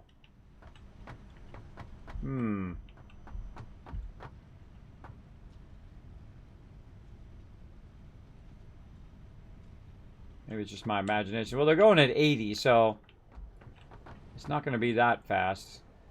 Okay, 2. Well, they're all 2s. All right, well. It seems a little slow to me, but it's about 80 per minute. We got about 40 there. All right, we'll let those backfill those for a little bit.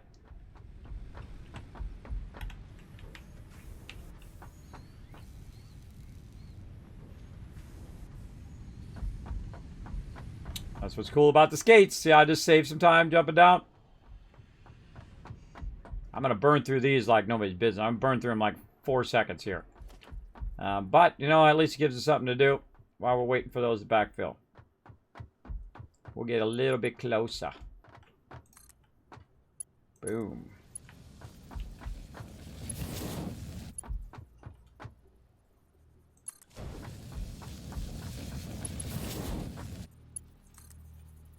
Don't think I'm going to make this one. Oh, need 24 more. So that's 24, that's 50, that's about 100, 100 plus things that we need.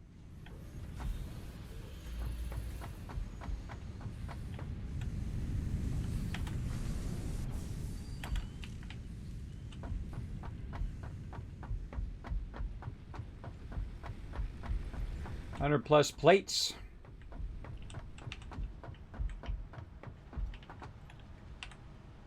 Got 55.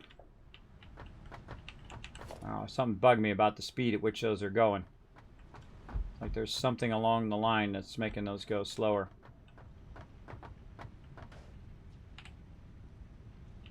All right, let's go look. Oh, missed it. Missed it. Oh, well, it's fine. Let's see. Oh, right there.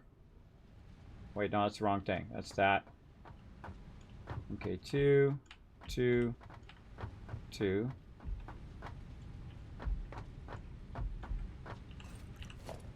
That's 2. Why is our production slowing down?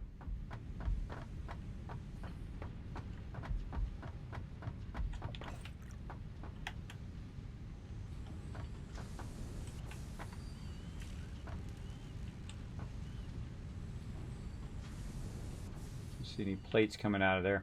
Oh! I forgot to start the plates, everybody.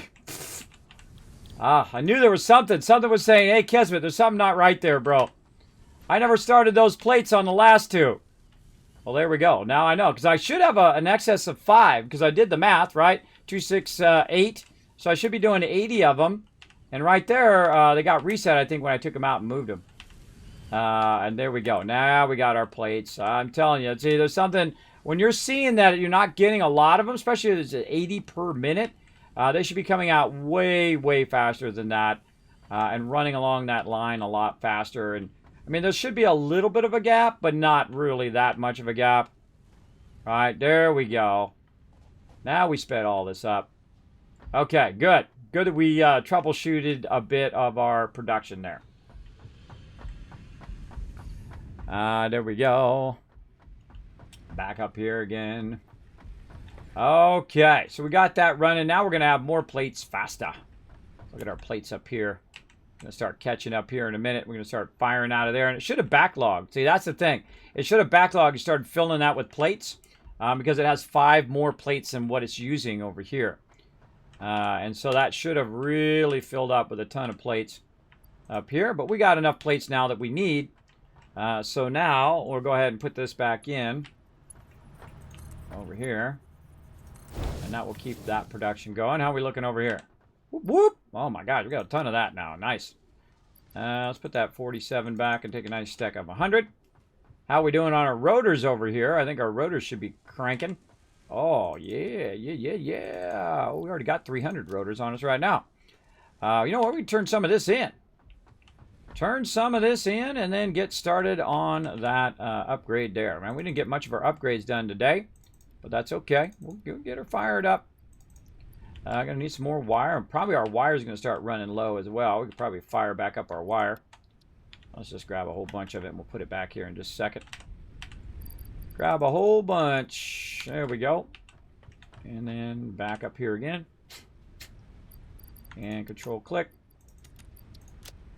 All right, getting down on that wire, but wire, man, you make that stuff like going out of style, so easy peasy. All right, concrete, easy. Now we just need that, and we should be good. Okay. What did come up here? For plates, we got plates. We're running our coal. Yeah, maybe we got a little bit more plates while we're up here. Just so we don't have to run back, because we're definitely going to be backlogging a bit of this pretty quickly.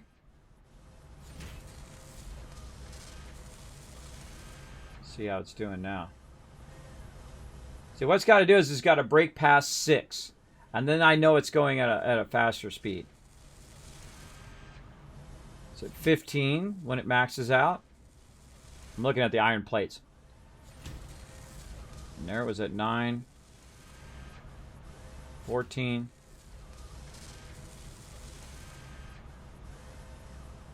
Oh, that time it was actually slower.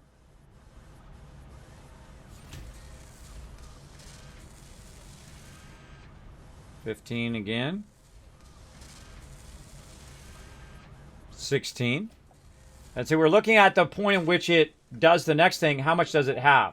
Right? It should have a lot more, and it should be going up. Those iron plates should be backfilling into there until such a point in which it overwhelms it.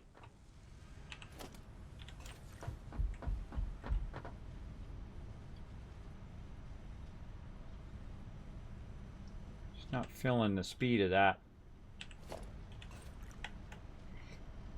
Not feeling it. How are we doing here? All right, this is much more consistent. Look at that. All right, that's better. Here it comes. It's just finally catching up. And again, this MK2. This is MK2. This is 2. All right, all that's looking good. So I think it's just catching up right now. Now it's very much more consistent. There we go. Much more consistent in the speed at which it's coming through. And then we'll go look over here again. See how we're doing. Yeah, just something weird about that. Something weird about that. 80 plates is not going up. It's like a slowing down and speeding up and slowing down and speeding up. It should just keep going up and keep going up in a nice consistent way. And it's not doing that.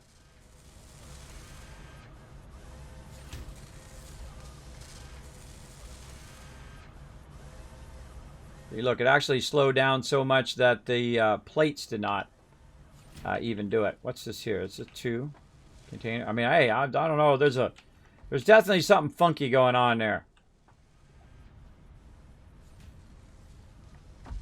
There is something funky. Funky chicken. You want to solve those production problems for sure. I feel like it's going to ramp up at some point and be there and be fine. All right, we out. Nope, or not. We out.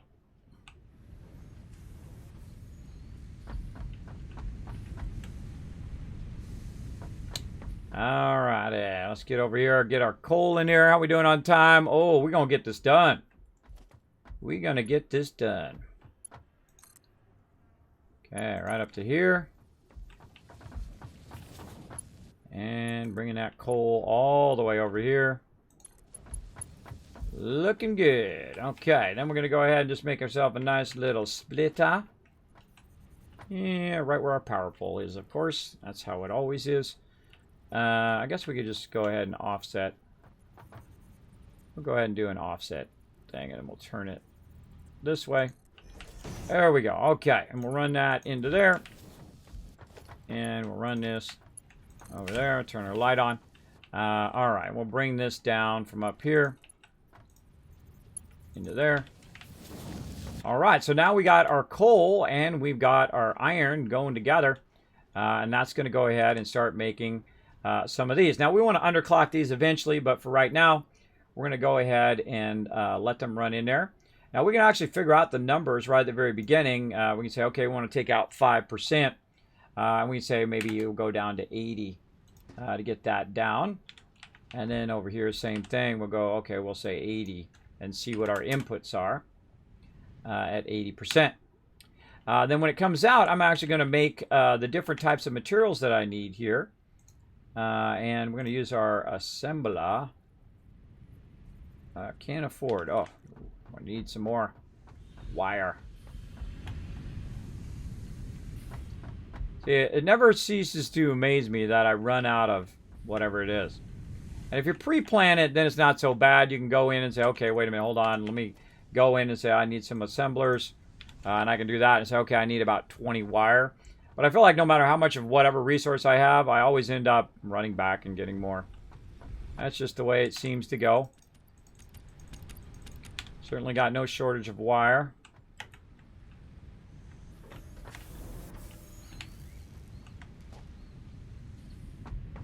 And we can take the fast way down. We can also use the jetpack to do that too, by the way. Works also. All right, assembler. Okay, so assembler we've got. Now, what do we want to make with the assembler? What do we want to make? Wait a minute. It's not assembler. That's because it doesn't use that. Here we go. We'll go ahead and grab the constructor. Throw the constructor down. And realize that it's easy mode. Yay, it's only one input. Yay. So we're going to still build some steel beams, and we're going to build some steel pipes. So we're going to go ahead and run those straight out. And we're going to try to line it up. This is really awkward, this particular one, to try to line it up. I find that most of it's because you don't have your green lines. You want to just kind of visually line it up as best you can. But still, look, it's still offset. Awkward. You can also just line it up by doing this. Get it right on the thing and then look at where it's at on the edge down here. The way it sits on your foundations. And then move that forward. Like that. And that works too. And there's one there. And then one over here. Now see, look, it says it lines up. It doesn't. See? Not lined up. Even though it says lined up. It's lined up with my splitter, but not lined up with the thing there. So, again, we're going to go in. Offset it a little bit that way. And see how we do. Up a little bit more back this way. Do the same thing again. But this time we'll move it forward. Or we'll just do our trick where we just kind of line it up like that. We look at where it's at on the bottom part here. And then we roll it forward. And then that usually works pretty well. There we go. All right. We're going to need some power back here. Go back to 1. Bring this power pole forward. Again, I like to put it in between if there's a spot. Oh, unless I'm stuck. I'll stay right there. All right. And so now we're going to be creating a little bit of steel beam, and we're going to be creating a little bit of steel pipe. We're going to need both of those. And we're going to go ahead and run those out into what I call the easy peasy mode, which is really just putting the storage container right here. I'm not going to run it up there for right now. I'm just going to use it for myself. So I'm literally just going to run it out into a couple storage containers. I know I got a ramp there. I feel like moving that ramp now. Bye-bye, ramp. Bye-bye. Bam. Easy. Certainly got plenty of concrete. Alrighty. Too easy.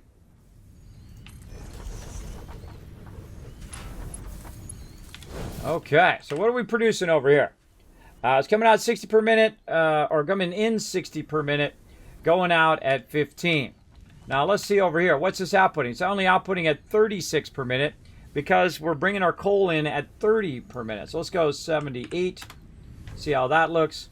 Bring it down at 30. Nope, we're going to go down to 75. That's 33. Let's go down to 68.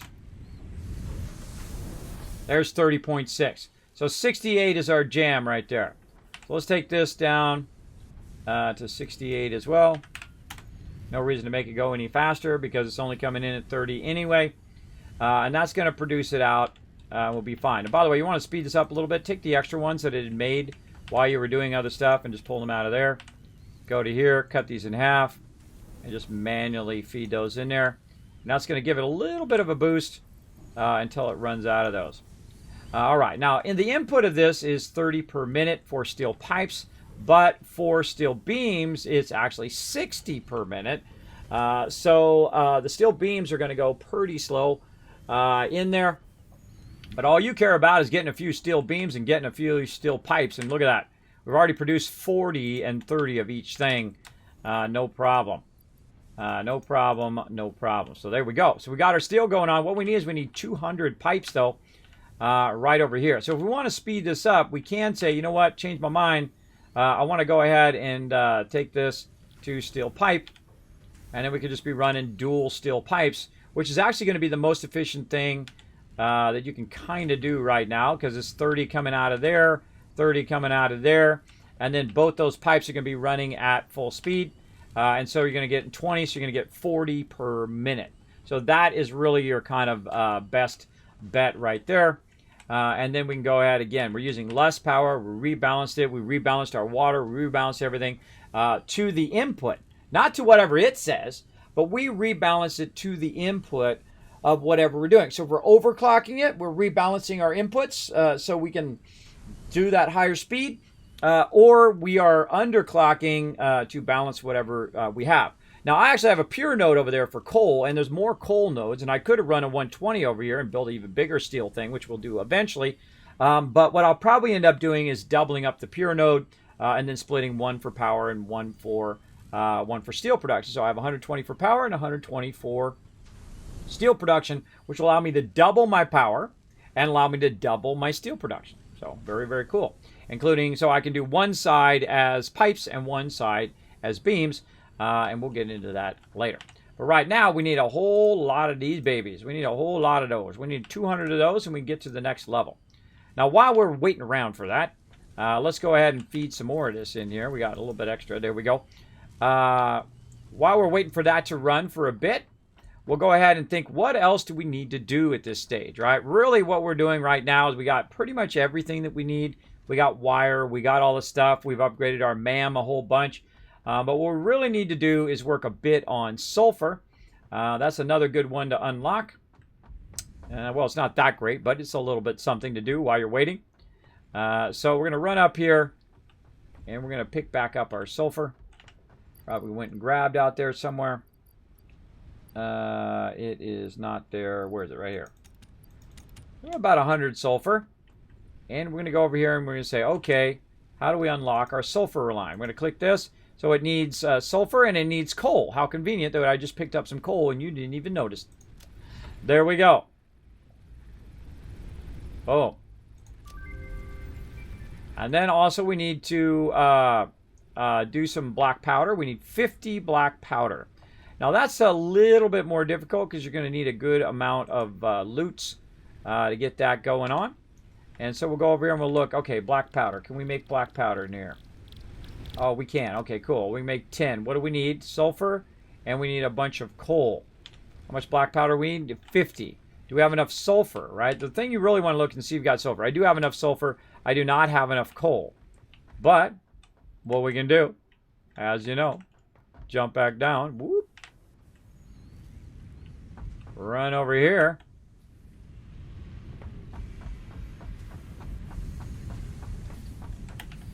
And just steal it along the line. Now it's going to slow our production down, obviously. But it's going to give us a bunch of coal. There's about 50 coal.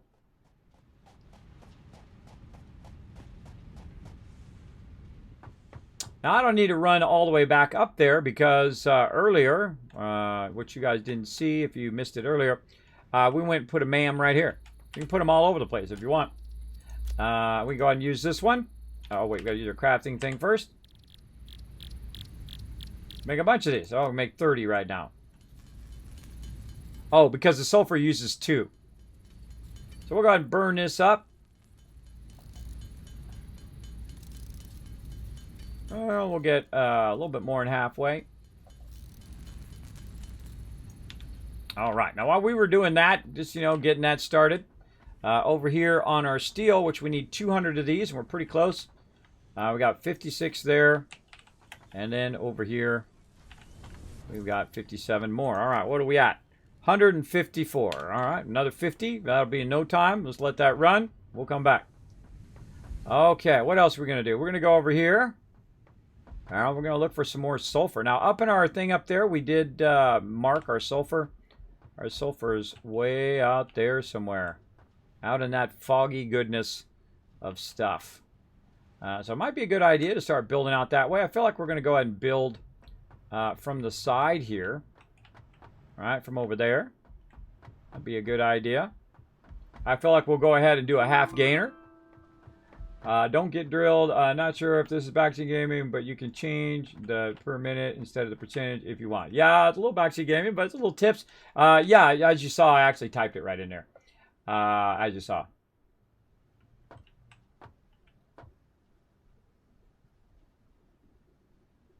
Yeah.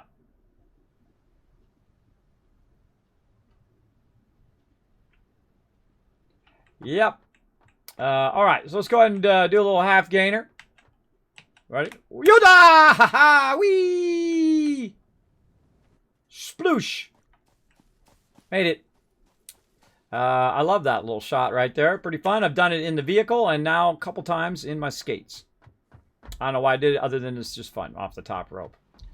Off the top rope into the pool. Okay, so what I'm going to do is utilize something I've already started building here to go toward my sulfur, which is fairly close. It's down there. So I've got to get down there so I can bring it up here. And so luckily we brought a lot of concrete because we're going to be doing a lot of building. Now, I don't even know how far away it is because right now I can't see it on my thing, but I can go to my map and I can just kind of get an idea. Ooh, man, that is a little ways away over there. That is a bit of a way. But then again, look way over here. We got our hub, and we've got all of these way over here, too. We got our quartz pures over there. We've got our coal right there. So it's not at least as far as our coal is from where we are now. But it is also at an angle from where we are and not straight across here. So we're probably going to have to go and then dogleg and do all of that. But let's get to it. Actually, let's go. Let's start going down just right away. Let's go ahead and just bring this down. Now, when I start bringing it down, what I do is I go ahead and start like this. Left and right and left and right.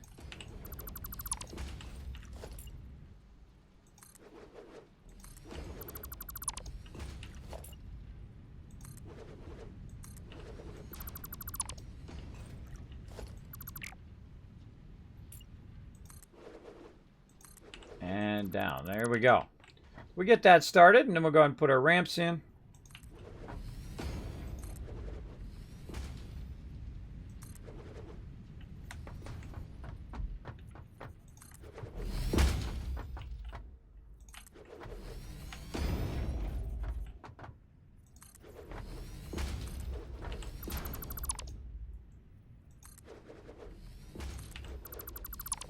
A lot of tricky building.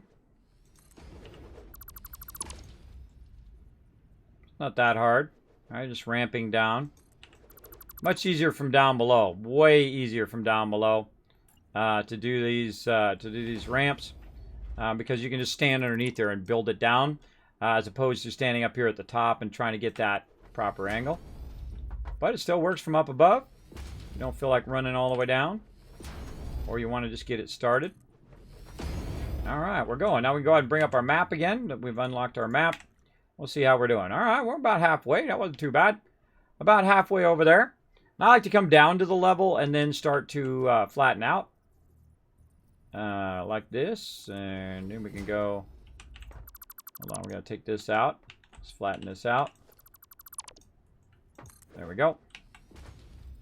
That one back in. All right, let's start building. Let's go.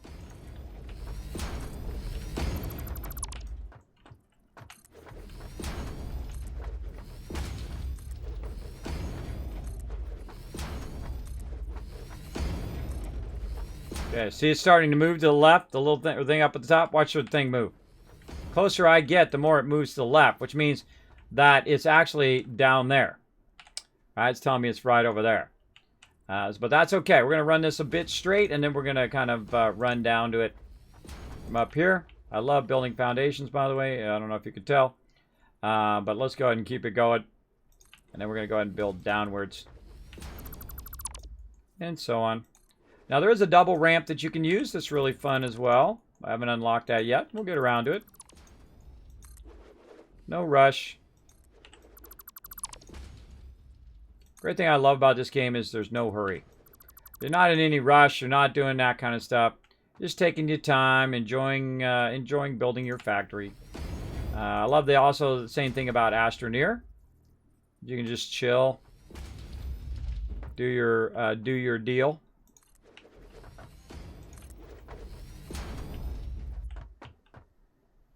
Now this one looks like, maybe we should get him down a little bit lower back there.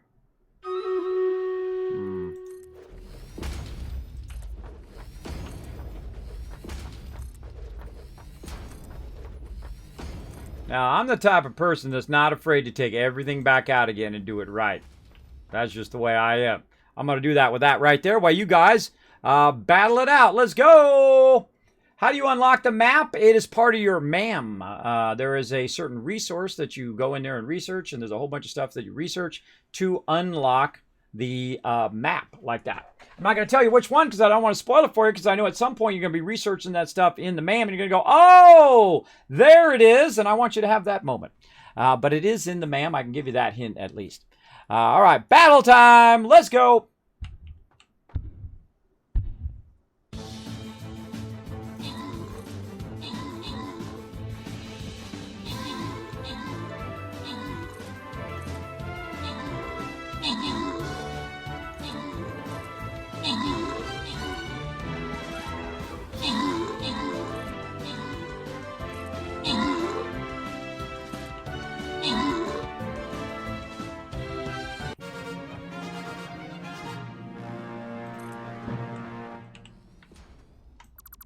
Hello. Hold on a second. Building. Building.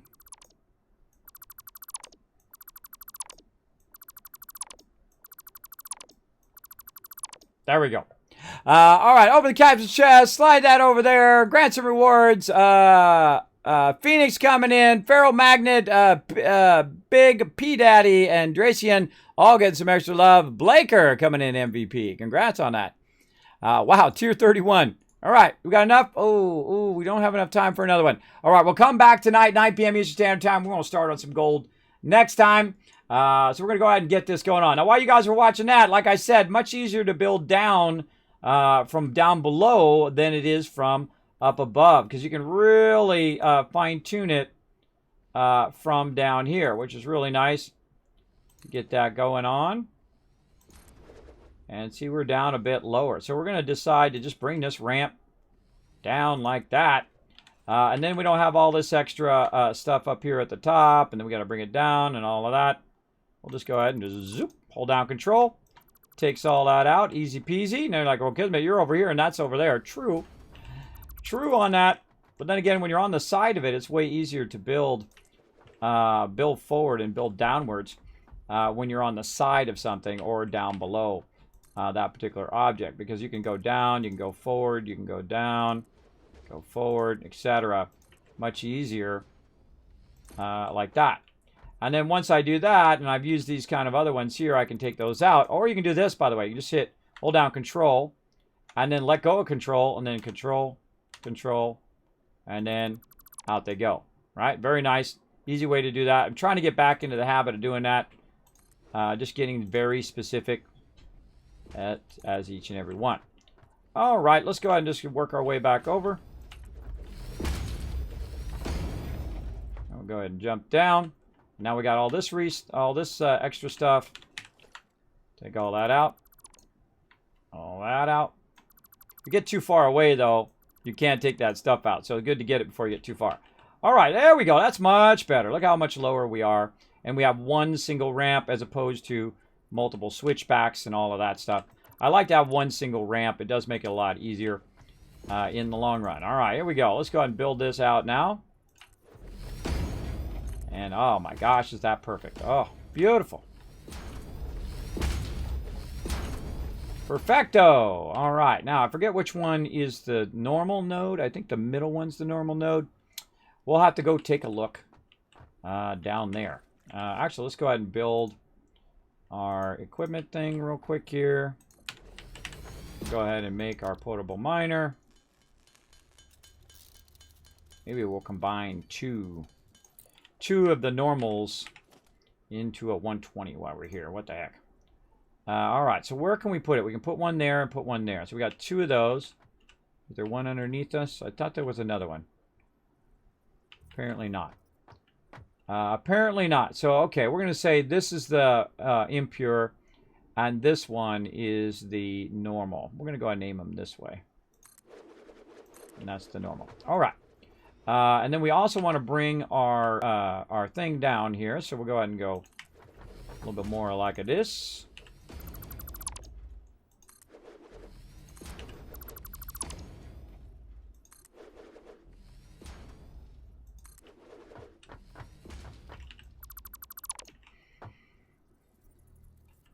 Okay.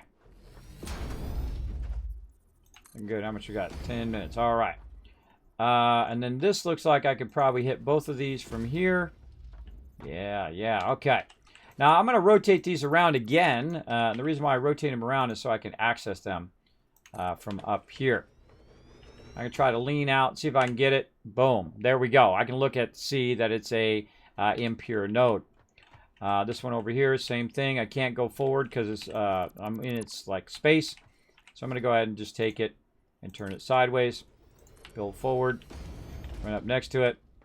Double check. All right.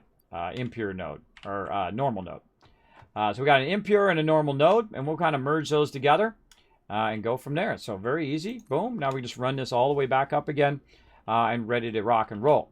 Now, these particular ones are sulfur, so I could run the whole entire raw stuff up there, which I don't like to do. I like to build at the node, and that's a lot less 120 I need to run. So we're just going to go ahead and build out, and let's say in this direction. I guess we could build that, but we're going to eventually run into the side of that thing there. And right here, we got this beautiful waterfall, so hey, what the heck. All right, and we got a little bit of extra room there. There we go. All right. And so we're just going to convert this first, and then we'll run it down the line. We're going to definitely use some power, so we'll get some of that here in a minute. Let's get some of this sulfur fired up. Okay, so we're going to put our constructor down. Can we make stuff in here? Oh, wait a minute. Oh, I don't see it in there. Hold on, let's take it out of there. Let's go ahead and use our assembler. And again, you can hit X. Use this if you want. I like to do this. Aha! So we're going to need 2 things. We're going to need coal, and we're going to need sulfur.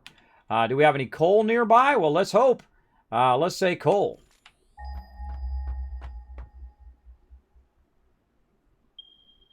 Oh, there's one way over there. 400 in that direction.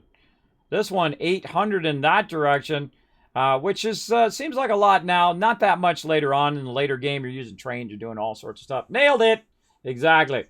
So I need that coal over there. I need the coal that I'm using for my steel also to go with this. So one of the very few times that you actually want to take this and run it all the way back to your base.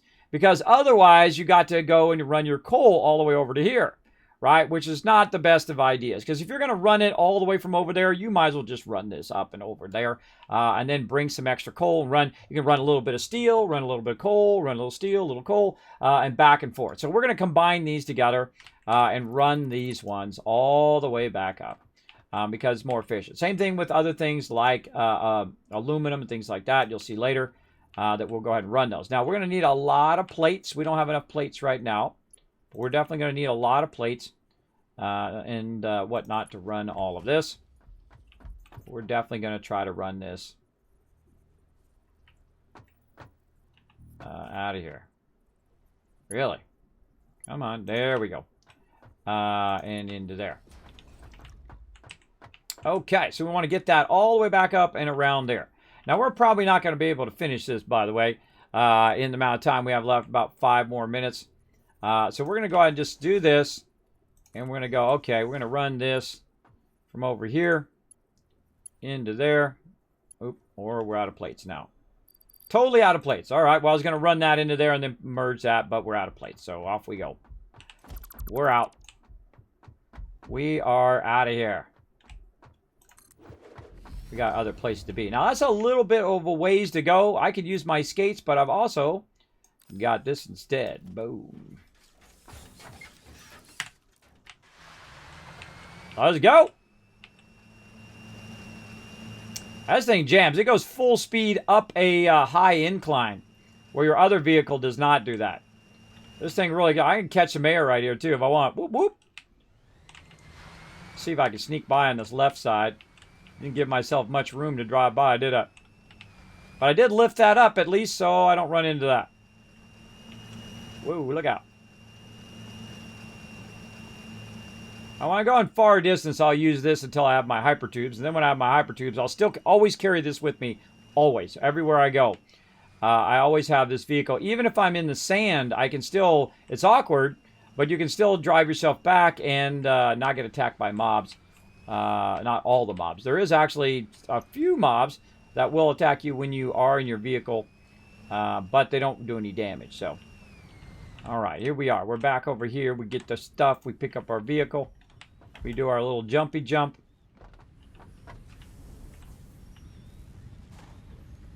Nice. Up and over. Alright, now while we were busy doing that, boom! Look at that! Holy mackerel, we got a lot of that done. Now, here's the thing to do. Switch it over. Switch it back to the other one now, because you're going to need a bunch of steel beams soon. So you got lots of those. Back to steel beams, even though they're going to run at a diminished speed and whatnot. It's okay. Let them run. Do your thing while you're busy doing something else. All right, we got about 4 minutes. We got our raid targets ready. I think we do. I'm going to try to be smart ahead of time this time. And I'm going to go ahead and click some peeps. This looks like exactly the same raid target. All right, boom. That threw me off. It was two of the same one. We'll let those ads run, so we don't have to sit there and wait another 5 minutes while we're waiting for the ads to run. I gotta click on each of them so their ads run for a while. All right, up we go into the wild blue yonder. All right. All right, here we go, and we are good to go. Press the magic red button. Bada bing! Now, if we were busy doing that and we come back over here and we see our plates are now backlogging. And improve efficiency of new pipelines. A collection of new, more complex parts is now available for crafting. An additional project part can now be constructed. Further progress to the next phase is now possible. That's still not backlogging. That's triggering me. I don't know why, because it's producing 80 plates, but it's using 75, but it's not backlogging those plates. That tells me there's something screwy afoot, math-wise.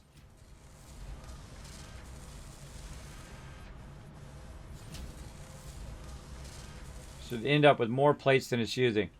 There's some sort of math I'm not doing right, or there's some sort of connection along the way that's causing that to go slower.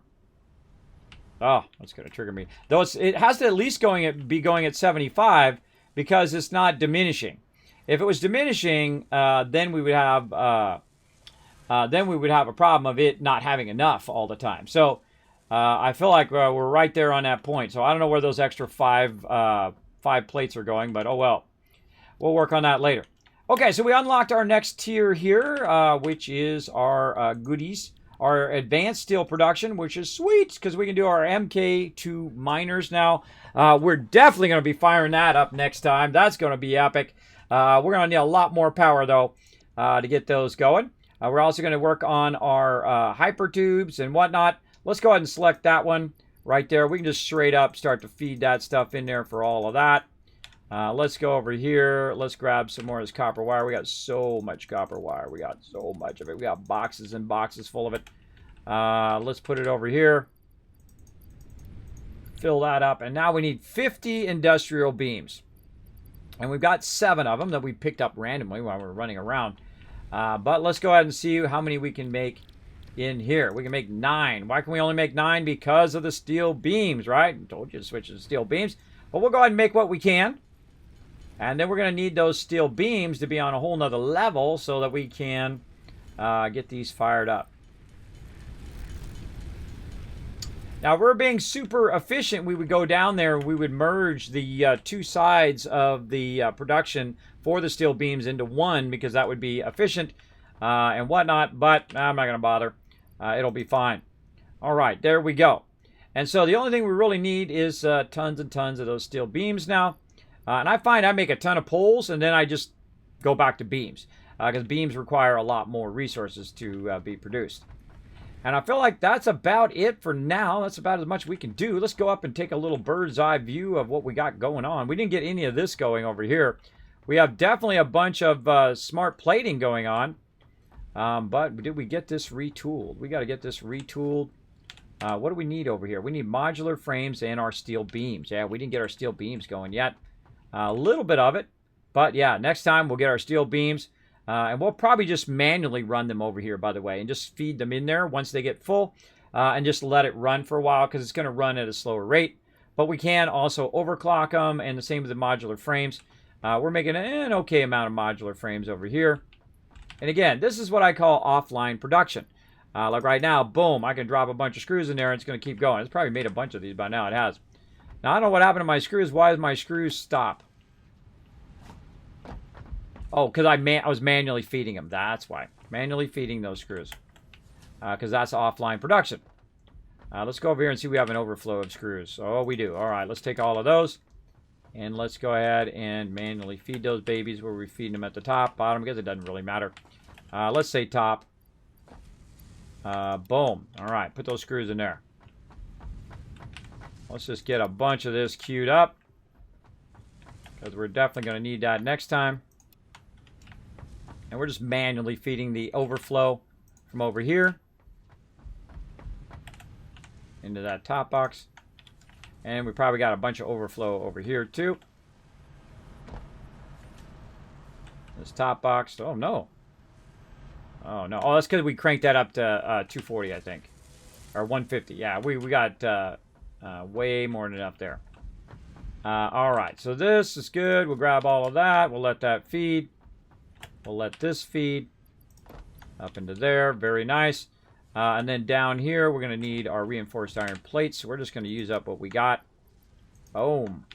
Drop those in there. Let's grab all of these. Holy moly, tons of those in there. And that's it. We'll just use them up.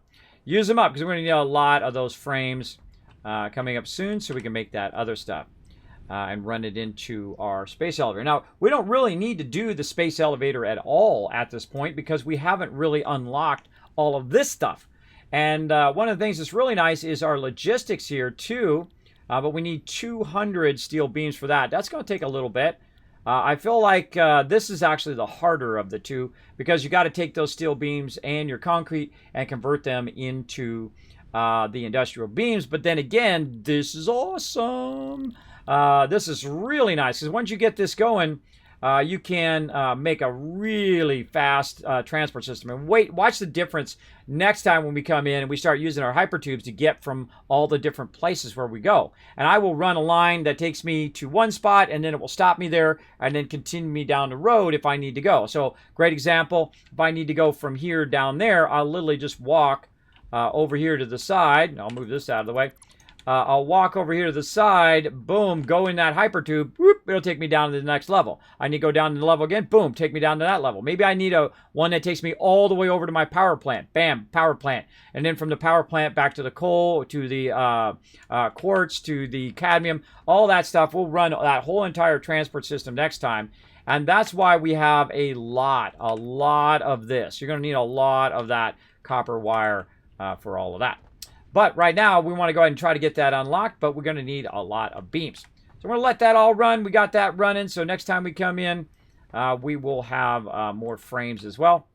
That'll be super useful. And we'll get up here, take a nice bird's eye view of what we got going on. Not much really changed over here, other than a little bit of work there. But we did kind of revamp a bit of this, so this is nicely running a bit better. Now again, all of this stuff eventually will have its own production, and this production is my overflow. My overflow production just comes to me, so I can use it when I need it. But other than that, it actually is usually its own complete production in its own little mini building, and then it just does its stuff and then runs the final product over here of whatever I'm looking for. We'll get into that in just a bit next time. So let's go ahead and make ourselves a note for next time. What do we want to do?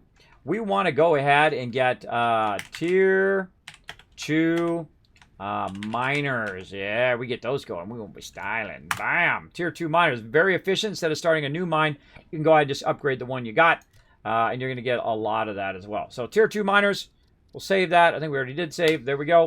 And then we're going to go ahead and jump to my office. So let's go. Where's my office? Right there. Let's go.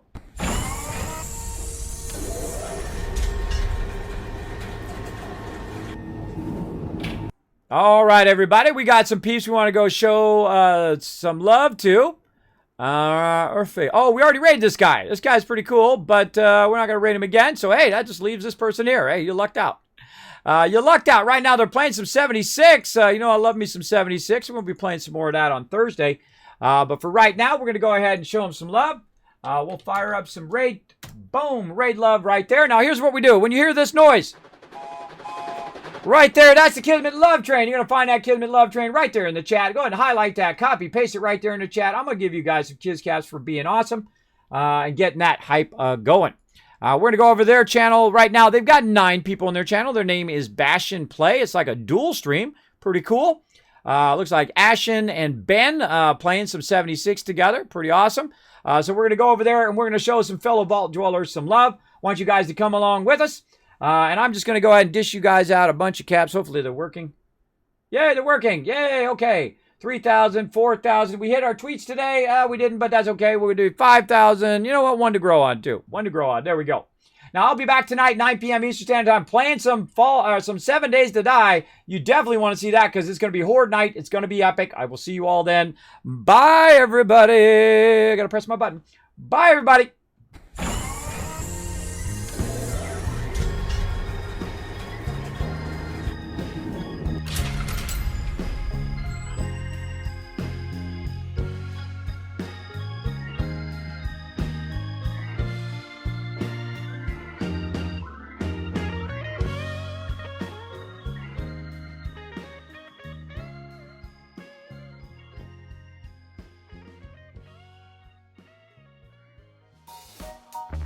Hey everybody, Kismet here. Thank you so much for watching this video. Make sure to hit that subscribe button right in the center of the screen. Also check me out live on twitch.tv/Kismet. I'll see you all next time.